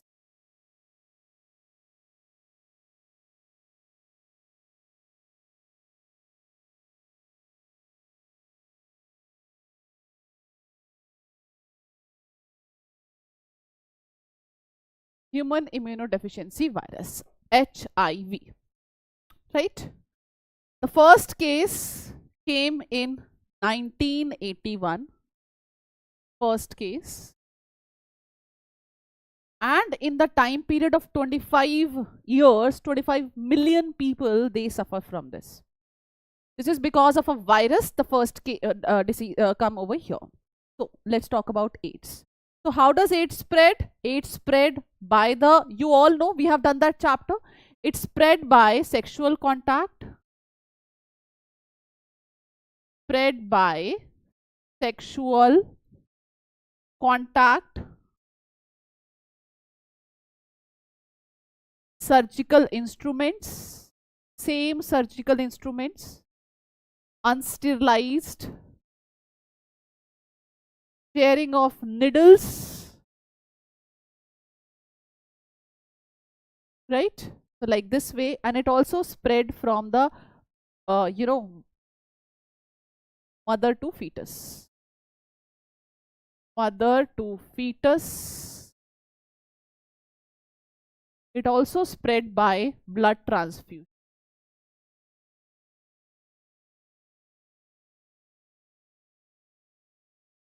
Blood transfusion. Yeah, this is AIDS, acquired immunodeficiency syndrome. So this is caused by virus. Now let's study how this virus spread. With the help of this chart, now we will learn everything. Clear? Now, HIV. So what happens is, if you look at this virus, can you see this virus? So this virus is a retrovirus. We call this as a retrovirus. Why do we call this as a retrovirus? Because this is having RNA as genome, and along with that they are having two single stranded RNA. They have two single stranded RNA.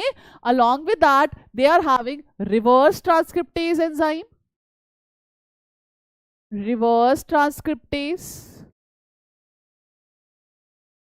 They have protease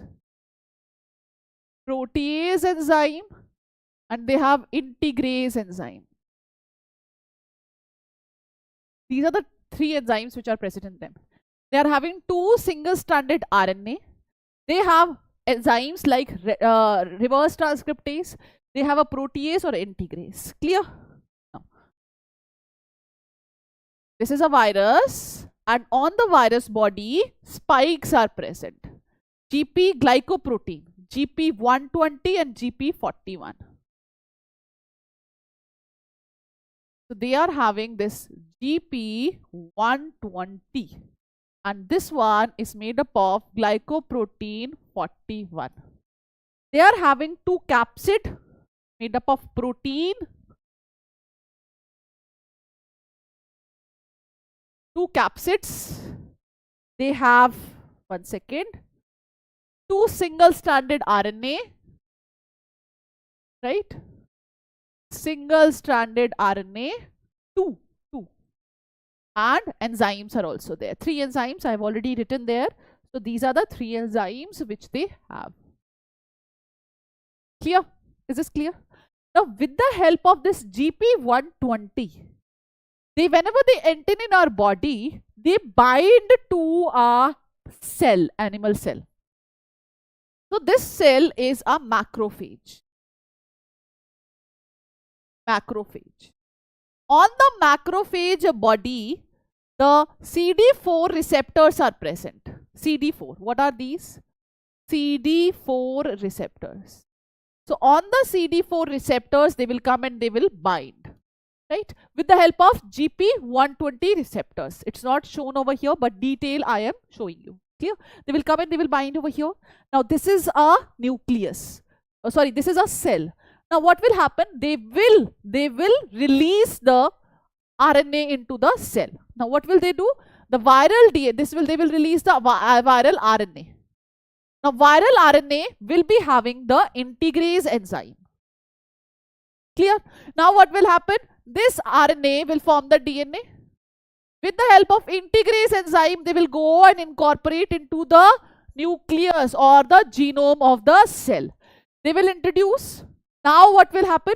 They will use the machinery and they will prepare a copy of it. Multiple virus copies will be produced. Now this macrophage, it will be termed as a factory of HIV. Factory of HIV. This is a factory of HIV. Now what will do? It will go and it will infect the cell. It will reduce the T helper cell number, which is more than 1200, and in HIV patient it goes less than 200. Now what will happen to patient? Patient will suffer from toxoplasma infection, will suffer from a common cold, tuberculosis and whatnot, because person is immunocompromised. People do not die because of AIDS. Sorry, the HIV. People die because of other disease, because it's a syndrome, it's a collection of disease. So other diseases, they will also come. There will be cancer development, because cancer can also be because of the virus. I'll show you, there are oncoviruses also that can cause cancer, so that can also occur in them. And the first HIV case that I've discussed over there was like in 1981. So there were a group of homosexuals and they were sitting and they were using some drug. So there was some party going on and they were using some drug, and that drug was they were inserting intravenously, and they were using the same syringe, and after some time all of them, they were detected with the same diseases. They were having some cancer, they developed the tuberculosis. So doctors, they were worried why this happened. So everybody thought that maybe it was because of the immune system was not not that functional. So they realized, doctor said this, but the major reason behind the compromised immune system was this virus. Okay. So how can we reduce? How can we remove this? We have a viral retroviral drugs available in the market. Enclycoprid, retrovir drugs are there, which increase the longevity of a person, but complete eradication is again not possible. Now let's talk about the next disease, which is a cancer. Then we have to do drugs, and that's it. We are done. Yes. Now let's do cancer. Right? Cancer. Cancer is normal cell converted into a cancer cell. Right? Normal cell has a capacity that it show growth and apoptosis. Apoptosis is programmed cell death. These cells, every cells, they have some programming. They divide and after some time they die. Whereas the cancer cells, no apoptosis. Apoptosis. These are the one which respond to growth factors. Respond to growth factors. They are the one who do not respond to growth factor.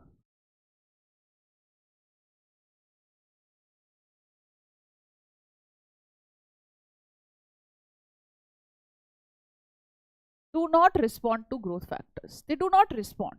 Okay. They will not respond to the growth factors. So they will keep on dividing. So they divide rapidly.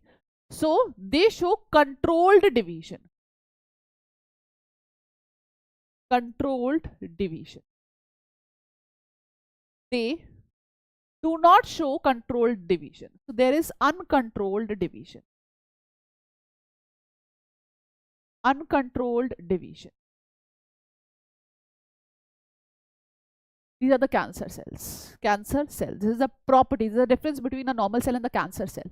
Now these cancer cell, please have a look, as they show uncontrolled division, right? Because some changes occur in a normal cell due to which that cell gets converted into a cancer cell. So this occur because of the various things. Now let's talk about the factors by which it is converted. So there are, first thing, let's talk about the radiations. So because of the radiation, these changes occur. These radiation can be your ionizing radiation and non-ionizing radiation. Ionizing radiation or non-ionizing radiation.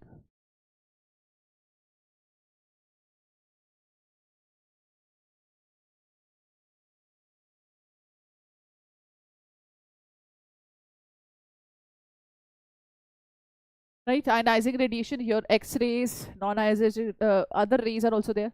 Now let's talk about UV rays are also one of them. Hello. Now what all things? There can be viral oncogenes, sorry, oncovirus. Oncovirus are there. The smoke, whatever, like we smoke, right? So that is also one of the reason by which the cancer can happen. So these are the reasons behind it. Now, what does these things causes? Now, these two can lead to this particular conversion. They lead to gain of function,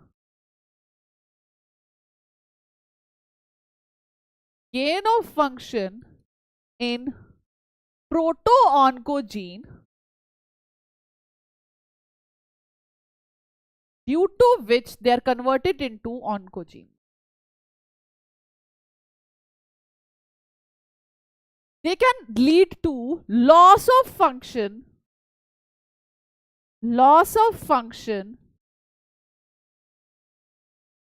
in tumor suppressor gene,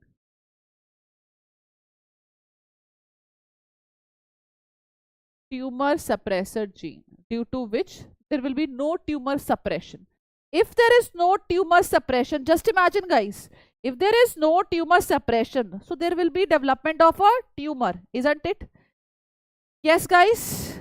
So ionizing radiation, non-ionizing radiation, these all are the one which causes this problem. Right, now let's talk about ionizing. Ionizing me, you can take an example of X-rays, gamma rays, etc. This though you know now, you have already done chemistry. Gamma rays. Here you have is a UV rays. So they causes such problem. Now, normal cell converted into a cancer cell. So now let's talk about their types. Types of cancer. They are of two types. One is benign. Benign tumor. Benign tumor, that is localized. Localized means it is present at a particular location. It is present at a particular location, so it is localized. Second thing is malignant. Malignant means now the cells are spreading from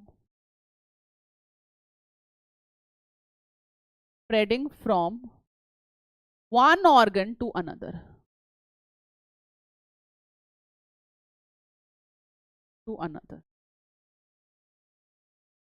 Right?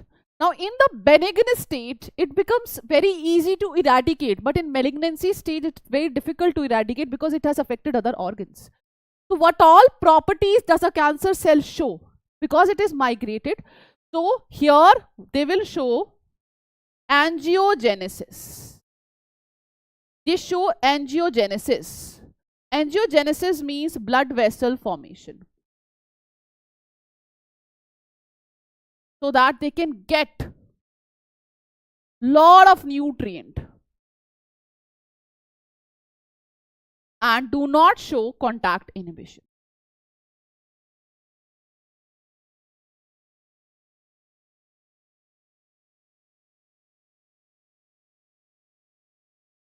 Inhibition. They do not show contact inhibition.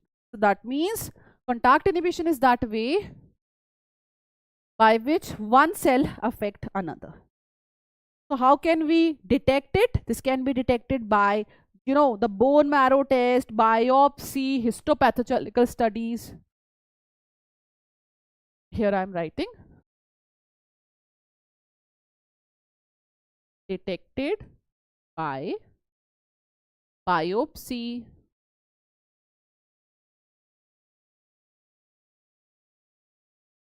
histopathological studies, and bone marrow. Suppose blood test also, with the help of blood test also, when it is related to the cancer, blood cancer, because in blood cancer, the WBC's number increases beyond a limit. So blood test. And detected or treatment.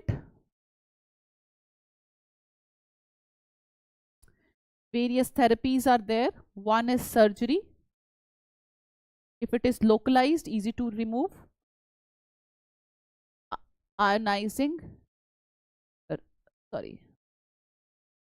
immunotherapy,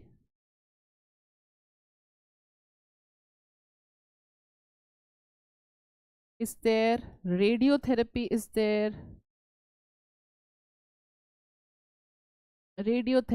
there, and alpha interferons also we are working in this direction. Hope a good revision is happening. Alpha interferon, immunotherapy, right, radiotherapy, etc. Right, radiations also, right. So alpha interferons, these evoke our immune system, and they evoke our immune system so that our body, they can start producing antibodies against the cancer cells. Okay, so let's move further. Now let's talk about the drugs. Another topic of this chapter is drug. Okay, let's talk about of this chapter, drugs. Now, what are drugs? Drugs are those things which we take externally. Normally, these drugs, they are available in market for curing various diseases. So there are two categories of this drugs. One category of this drug is psychotropic, and second one is psychedelic. Psychedelic is the one which causes hallucination, altered thought, hallucination. And some psychotropic drugs are those drugs which basically which are sedative, which will give you calm effect, sometimes painkillers, etc. So they will be having this effect, sedative effect. In some cases, they are depressants also. So these are the categories. So here in this category we have is you know, what's the name, tranquilizer.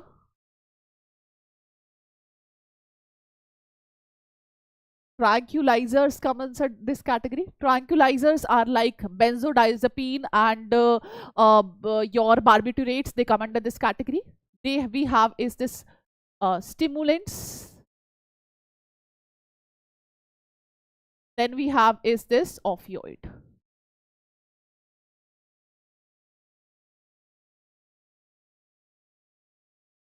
Opioids, they come under this category. Rest all, they come under the psychedelic drugs. Yeah. So psychotropic are the sedative drugs. You will be, you know, it will give you a calmness effect. You will be calmed. And the depressant, it has very bad impact in our body. Clear? We are talking about it. Now, first is opioids. Now, we are discussing one by one. First, let's talk about opioids. Opioids come under, like I've told you, psychotropic drug. Psychotropic drugs are those drugs which affects our body, and this gives a, you know, a sedative effect, a calmness effect. And here the receptors are present on the central nervous system and gastrointestinal tract. Opioids, they are taken from the poppy plant, that is a Papaver somniferum, very important, right? And this is extracted from the latex of poppy plant. Now, they are taken by snorting and by injection. Here the examples are morphine, heroin, smack, diacetylmorphine. So these are basically used at earlier time when there was a war. So people used to take it. You know, when these people, they were injured. So at that time it was used. But nowadays people, they've started using it. They think that it produces a calmness effect. It gives them a good, you know, a euphoria kind of thing. So they take it, which is not really, which is very bad for our body. It is effective sedative, painkiller. But I am saying that it is a drug which, because people, they are not using it as a painkiller. Now, it is undergone surgery. It is used at that time. It is a depressant, slow down the body function. It is odorless, white, bitter, crystalline compound. This is our opioids. Receptors are present in central nervous system and the gastrointestinal tract. Next is cannabinoids. Cannabinoids receptors, they are present in brain. Now, these are the one, so it activates our body. You will be activated. Once the person will take it, they will be activated. Activated means this increases the cardiovascular activity. So overall, these are amongst those drugs which are, you know, which are mainly used by the sports person, right? Inflorescence, flower tops, leaves, raisins of the cannabis plants, cannabis sativa. Inhalation by oral ingestion, charas, hashish, ganja, marijuana comes under this category. Effects on cardiovascular system of the body and being abused by the sports person. Yeah. Now, stimulants. Stimulants are the one which stimulate our body. So this also comes under the category of psychotropic drugs. Again, I'm saying this is isolated from the erythroxylum coca plant. Erythroxylum coca. Here, have you heard of cocaine, coca? Now, if I talk about the energy drinks you take, in energy drinks, I won't take the name, this is there. So, it gives you that stimulant effect. So, one should not take it because dependency increases. So, it is taken by snorting cocaine Coca alkaloid, commonly called coke or crack. It interferes with the transport of neurotransmitter dopamine. Potent stimulant, action of central nervous system, producing sense of euphoria, increased energy. Excessive dosage can cause hallucinations. Hallucinations is altered thought, right? Stimulants, they stimulate it. Again, I'm saying, do not be dependent. You guys are appearing for the board examination, and many students, they feel ki we feel sleepy, or let's take this energy drink XYZ, whatever you want, whatever you take. They're not good for the body. They are seriously not good for the body. It dependency increases with time. Now, next is hallucinogens. Hallucinogens, we have a category atropa, belladonna, and dhatura. So, have been used hundreds of years in folk medicines, regions, ceremonies, and rituals all over the globe. So, you know about the dhatura. Even in the puja, whenever we worship, we use dhatura also. So, that is also a hallucinogens that cause hallucinations. Other drugs, synthetic drugs available in the market, like barbiturate and benzodiazepine. Barbiturate and benzodiazepine comes under the category of the tranquilizers. Tranquilizers, they are given to patients who suffer from the mental illness for their calmness. But people, now they have started using it. Amphetamine, they also comes under this category. They help patient cope up with a mental illness like depression and insomnia. Right? Clear? And also, guys, when here morphine is written, do you know, whenever we take cough medicines, so we feel sleepy, and it's on the back side of a cough syrup, it is written one should not drive after taking the cough syrup because that contains morphine. So it gives a calm effect. It can induce sleep also. That is the reason. Okay. Okay. Now, let's talk about the alcohol. These are the problems related to adolescence. Main next problem we have is the alcohol. Alcohol. What does the alcohol do? It increases the body activity or it lowers the body activity? So what do you feel like after taking alcohol? One should not take. If you see people when they take alcohol, do they become active or they depress? They become inactive. So it produces that, you know, sedative calmness effect. It is a depressant. Yes, it lowers the body activities. Because it lowers the blood sugar level. So person thinking capacity is affected. Blood there will be less sugar going. Alcohol drinking affect the cerebellum part of the brain, so control and coordination is badly affected. You know, the people, they whenever they take alcohol, they just roam around. They do not have a body control. When they're not able to speak properly, this is because their cerebellum is affected. Okay, next. Yes, it affects the liver also. Excess alcohol in the, yes, it affects the major organ which it affects is the liver, that you all know. So what happens in the liver is this alcohol, when someone takes, it goes to stomach. From the stomach, it will be absorbed. It will go directly to the liver. Liver it will be converted into the fat. So first stage will be the fatty liver. First stage will be the fatty liver. And it can affect the liver because it can deposit it, the fat can deposit into the liver cells and the bile duct that can lead to the fatty liver. This is the first stage. If people take more, like lot of alcohol, this can lead to the liver cirrhosis. Liver cirrhosis means fibrous tissue formation.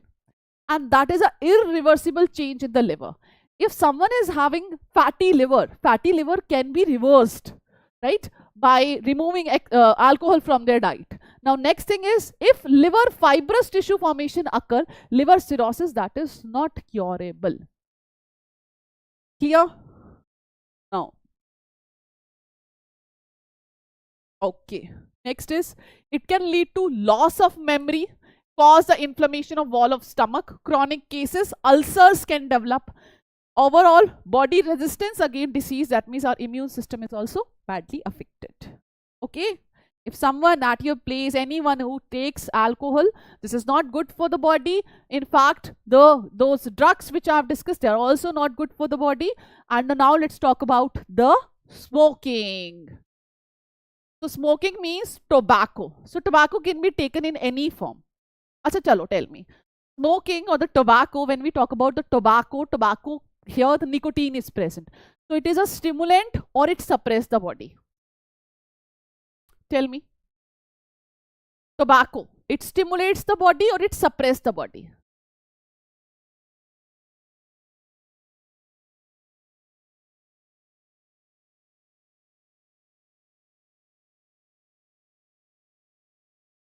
Yes, it stimulates the body. It can be taken in the form of smoked, chewed, and snuff. It contains large number of chemical which is nicotine. Nicotine stimulate adrenal gland to release adrenaline. Yes, it causes the adrenal gland to release adrenaline and non-adrenaline. When adrenaline and non-adrenaline is there, there will be BP increases, blood pressure increases, the respiratory rate increases, heartbeat increases. Yes, absolutely right. So smoking is associated with increased incidence of cancer of lungs, urinary bladder, throat, bronchitis, emphysema, coronary heart disease, gastric ulcers. See, look at the diseases. Look at the diseases. Yes. So guys, with this we have completed your whole syllabus. So it's more than 8 hours. We are live and you are continuously with me. Good job. Did a great job. With this we have completed all the chapters starting from human reproduction to reproductive health. Then we talked about evolution, biotechnology, human health and diseases. We have discussed everything. If you haven't seen the session from the starting, do watch it before your paper. It will be a great help, great revision for you guys. So can we wind up the session here? Hope you are not tired. You're full of energy. All the best for your examination. Have a nice day. Bye bye guys. Good night. Take care. Yes. Thank you so much guys.